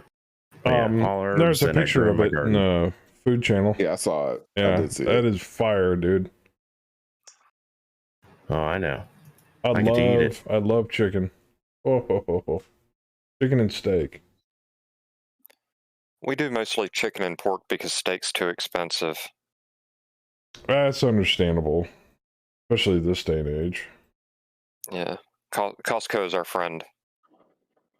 We don't have a Costco around here that I know of. Is there one in Fayetteville? Yeah. There's one in Durham. Oh, that's right. There is one in Durham. Yeah, but we're like, what, an hour outside of Durham? You're in Vietnam? Nah, area? we're 45 minutes west of Vietnam. Fluffy disconnected. No. So you're closer to Raleigh than Fayetteville.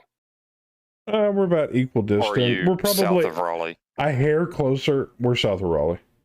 Okay. Think Sand Hills, Aberdeen, Southern Pines area. Okay. Yeah. We're in that part of NC. Yeah. you're in the rural part of central North Carolina. Yeah. Let me put it this way, because I'm pretty sure you above anybody else will understand this. We're in the Gulf capital of the world. Yeah. Yeah. Actually, 5 minutes from the, what is it, the famous number 2? Number 5? Number 5. I could spit and hit number 5's course from here. Okay. Yeah. When we lived in Durham, one of our apartments was 5 minutes from Costco. Oh, nice. When they opened it up.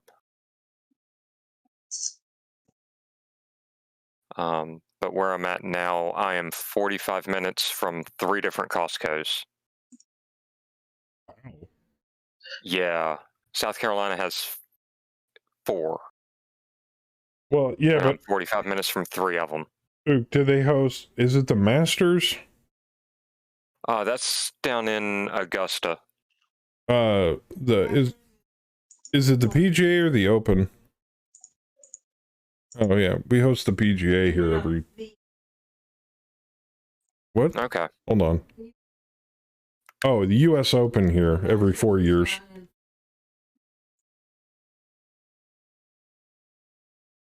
So it's not the amount of golf courses, Ook. It's the quality. We have a higher class of people here that piss me off every single day I see them. Half of them are retired. All of them can't drive worth shit.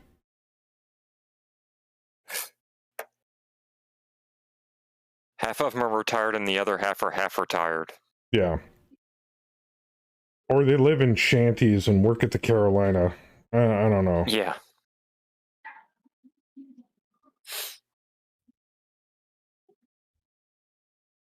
But yeah, if you can make the trip to Costco or Sam's, it's generally worth it for getting and have a decent amount of freezer space. It's worth it just for the meat. Well, on the only plus side that we have around here is we have an Aldi. Aldi's good. Aldi is good. And Yeah, if it I get wasn't a for lot of meat from Aldi. And if it wasn't for the fact that Kemi literally Instacarts everything, I don't think we've actually physically gone grocery shopping in like over 2 years. Like it comes to my house. I don't worry about it anymore. Yeah. I live far enough that we can't Instacart. Amazon takes a minimum of 2 days. Oh wow. And that's with Prime. Yeah, I mentioned we're low on groceries to Kemi. Food magically appears at my front door. It's amazing. Right. And I'm kept in these beautiful things. My wonderful Arnie Palmer lights. I can't live without these. Not that they're any healthier than drinking cans of Brisk, but it is what it is. That's Brisk, baby. Brisk also led to my first kidney stone ever. So, yeah, 4 millimeters? Oof. Yeah. It a lithotripsy that shit out of my uterus. It was not pleasant. Hey, boys and girls, you ever pee sand? I have. That sounds awful. It is. Yeah. Oh, come on now. That sand is so nice and smooth. Oh, jeez. Oh. Hate to change the subject off of gruesome, but how many more of these guys are we gonna kill? Focus on the infantry. One less than we did before. I mean, we can call it now if you want. I'm just curious. I know, you got stuff to do. Motherfucker is still shooting me? Late. I know it's late. Yes. It's way too effing late. Yeah, I'm gonna call Vic after this turn.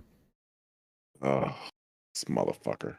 I need someone to shoot this Tired, man. Wolverine. I had to get up in the morning and spatchcock a chicken. You saw how fucking delicious it I know. The delicious quotient How long equals did you to how smoke it tired for? you how tired you that are. actually doesn't take very long. Spatchcocking it speeds. Hour and a half, maybe. Yeah.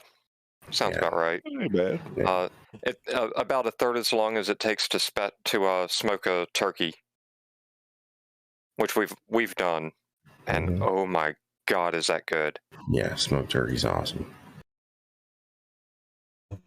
And we have a grill big enough to do it again. Yeah, I need to pick up a turkey. I am terribly sorry. I smoke turkey every Thanksgiving. We do 2 of them. And I smoke one and then we roast one. before I forget, I want to apologize that's in the drop. Apologize to everybody that's in the drop right now. Normally I don't run this late for respect out of everybody participating. Oh, I'm having fun. Well, I know, but people have adulting and shit to do and jobs and stuff, so. Bam, got a question for you. Which field gun are you planning on shooting at? Did you see that the FDA is banning jewels? Yes. I didn't see that. But they're not banning Is it this. specifically Jewel? Yeah. Yeah, just the Jewel brand. Why? I don't know. Bam's muted. Okay. I don't use Jewel, so it didn't bother me to hear that they were banning Jewels. I could care less. Yeah, Jewel's my backup, but it's still I generally still refill.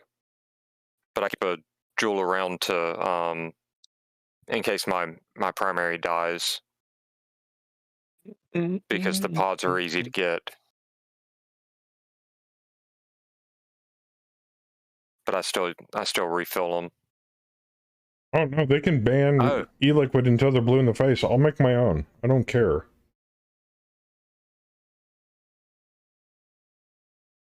The U.S. government is not going to make me go back to smoking. No. I don't want to go back. These are at least nominally better, and I've had And they such less issues vaping than I have when I was smoking. Well, let me get this straight, Ook. So the U.S. government's opinion on this is that they're going to ban the Juul, right, and possibly more in the future, but it's okay to advertise cigarettes to kids. No, brilliant. Right. It's because the tobacco industry is got them deep pockets, and all the lobbyists that money can buy. Yeah, I know. Yeah, fuck that. No, we don't have a corrupt government in this country at all.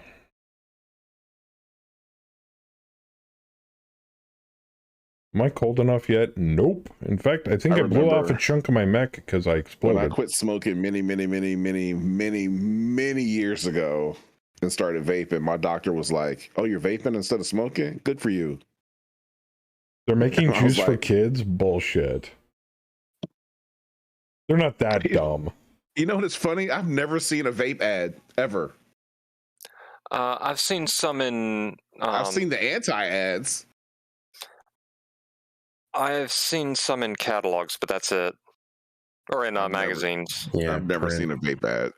Maybe I don't read print, so that could see why. Mm-hmm. Then look, if they kill my fruity types, we're going to have to fight. No. I think what they're trying to peddle it to the younger audience, but that's like zero Nick shit. I mean, I'm vaping off of 35 nicotine, man. Just because I need it. I'm on 3. Yeah, and then you've got people that are 3, 6, 10, 12, 18. Yeah. I started at 18. Well, they only make salt nicks in anything stronger than like 6 nowadays. Right. Yeah, for Salt Nick, I'm at 30. Yeah, I was down to 6 for a while, and then I had a mental breakdown, and Kemi said to start upping my dose. She was sick and tired of dealing with it. It literally, I started with 18 nicotine and just started slowly working my way to a lighter. Yeah, but nicotine's the only thing that keeps me level. Otherwise, I can't think straight. Sucks. And I'm pretty sure that has nothing to do with anything clinical. I'm pretty sure that has to do with just my addiction. And if I could give up vaping or go down to like way lower, I'd do it in a heartbeat, but it's so fucking difficult. It's like quitting fucking cigarettes all over again. Tried that. Yeah, I tried to go down to 3, and I was like, I can't. Nope. I ended up smoking or vaping more when I was on 3, trying to keep up with not having 6 again. I was like, this is just not going to work for me. I have to go back. But it's better than smoking a coffin nail. Yep. Because you don't smell like shit. You don't smell like an ashtray, and you're not making an ashtray. And I don't get bronchial infections anymore. Exactly. Yep. I have not had any like respiratory issues since I started vaping at all.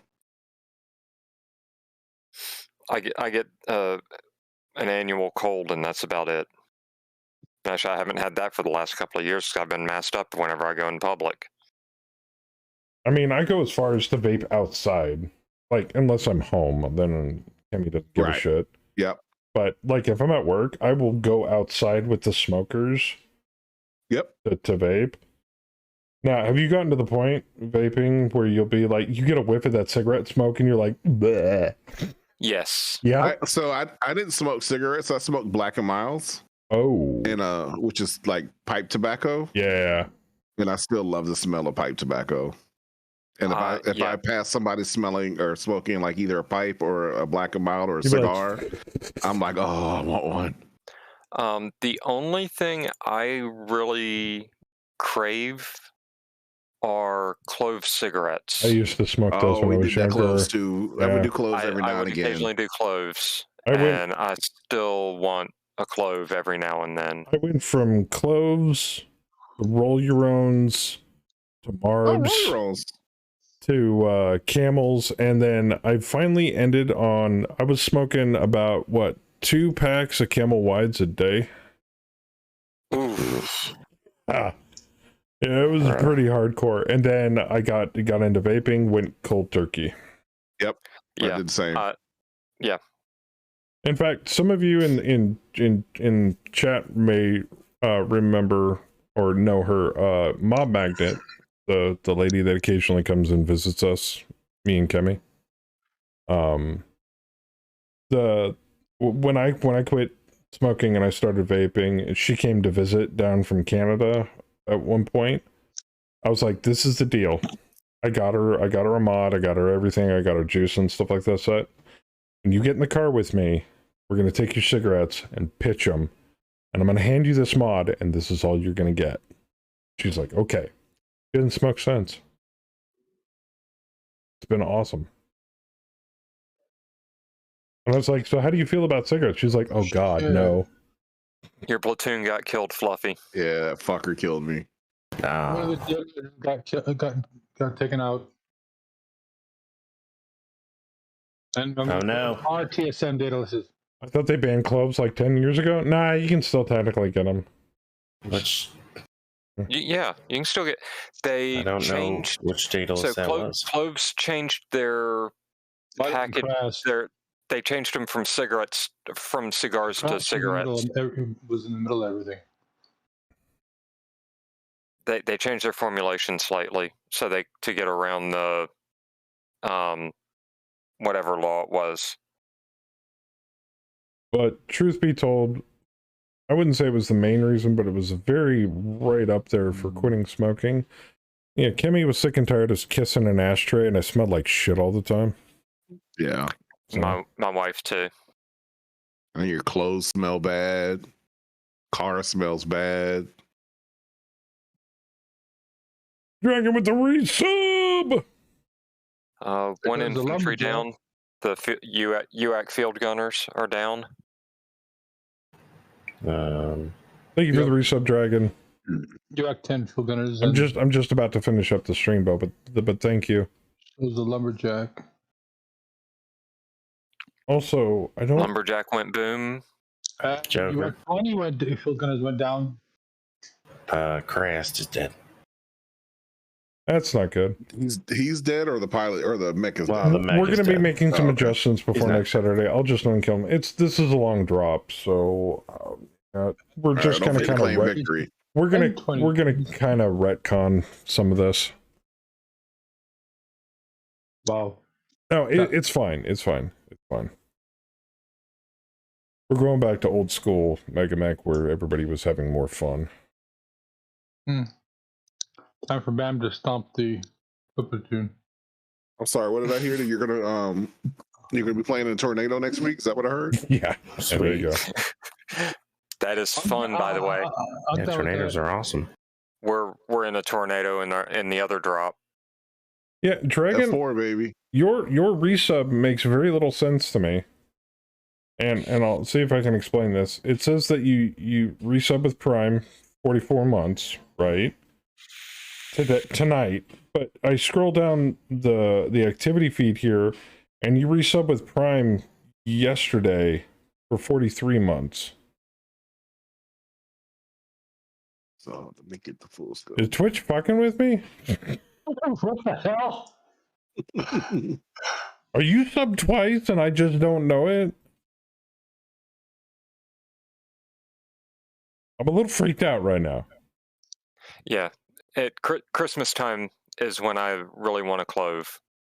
This car turned into a mini tornado of sig ash when you started the heater. Oh God, ew. That sucks. Mine was never that bad, thank God. Yeah, do you just... want to? You gonna call Vic? Yeah, I'm gonna call Vic. It skips all the phases if I call Vic too early. There we go.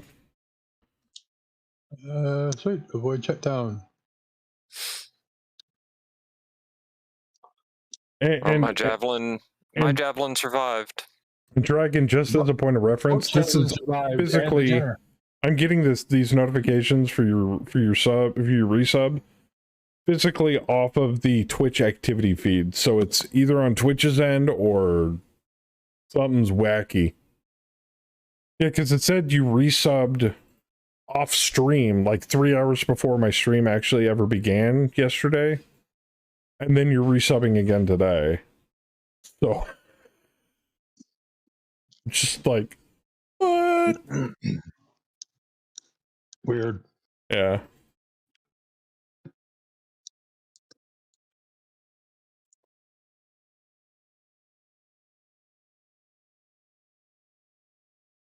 Holy shit. It's freaking me out, man. I got 2 kills, one in the Jav and one in the Rifleman. Jenner, the trainee Jenner that we had, got 4 kills. Nice. Damn. Not bad for a shitty mech.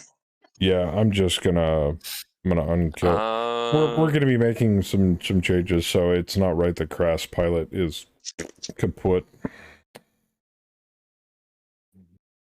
This new way of doing things is not working effectively. Well, for some odd reason, Princess took Crass back and smacked in the middle. Everybody. And you adjusted casual bot. I think if you look at the BV, you've killed 50% of all OP4. I wish there was an easier way of reading that by team rather than by... I mean, I understand the reasoning behind why everything is parsed out by player, but if there was a way to, like, have that parse out as Team 1's BV, Team 2's BV, done. Oh, that'd be great. That would be so much easier. And then it updates the BV if reinforcements come onto the table. That way, then you have to kill more of them to equal the appropriate 50%. Once again, most of my suggestions are fucking quality of life shit. Either that, or I just set it up prior to doing the drop in the lobby, because you can actually do that via the game options, if I'm not mistaken. Yeah. Yep. I think that would probably be easier. Yeah, I'm just gonna unkill all this shit. I don't care.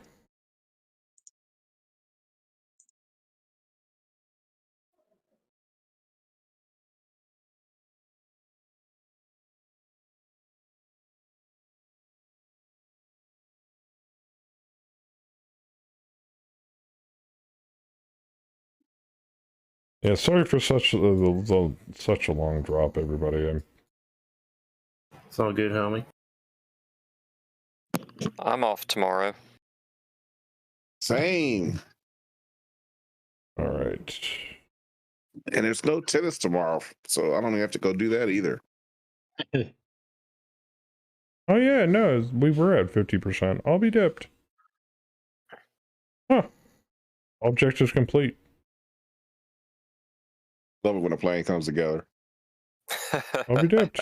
Huh. All right, well, we'll save the campaign here, and we'll call it a night.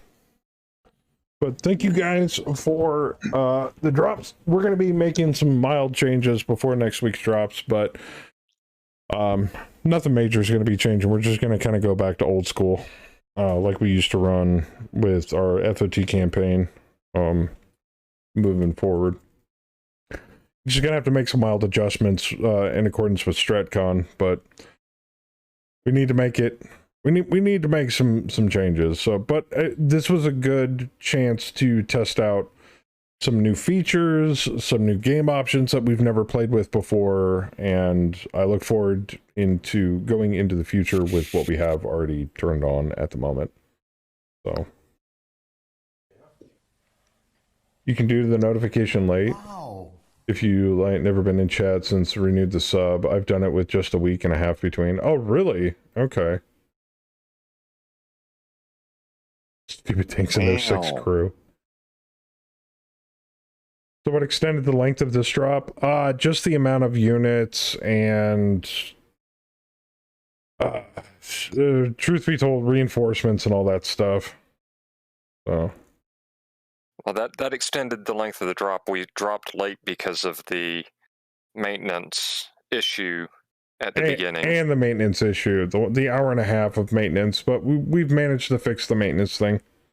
So, but like I said before, thank you to everybody that dropped tonight. I appreciate it. I hope to see you back here next week. We're going to be injecting some more FUN and entertainment into things going forward. Oof. Thanks for hosting. But thank you. Thanks for the drop. All right, guys, that's going to do it for me this evening and for the rest of the week. Come hell or high water, and I value my testicles. I have a feeling that Kemi is going to make me do my tutorial tomorrow, as I promised. So hopefully you guys will see that. I don't know if I'm going to pre-record it or I'm going to do it live tomorrow and then upload it. You guys will probably see the upload either late Sunday or Monday. Along with hopefully all of the other streams from this week, including tonight's broadcast. But that's all I got. So before I go, I want to give a big shout out to the people that resub tonight. Dragon, Gunslinger for the resub, Ook for the resub, Kaz for the resub. Oh my god. You guys are amazing. Thank you for the continued support. But last but not least, all of you awesome people in chat, whether you were chatting actively or you were lurking, it doesn't matter. You're here. You could have picked anywhere else on the internet to be, but you picked here, and I appreciate it. But that's it. That's all I got. So I will see you guys hopefully tomorrow and or next week. But until then, all you lovely people out there, God bless every single one of you. Be good to each other. And as always, keep it casual. I'm out of here.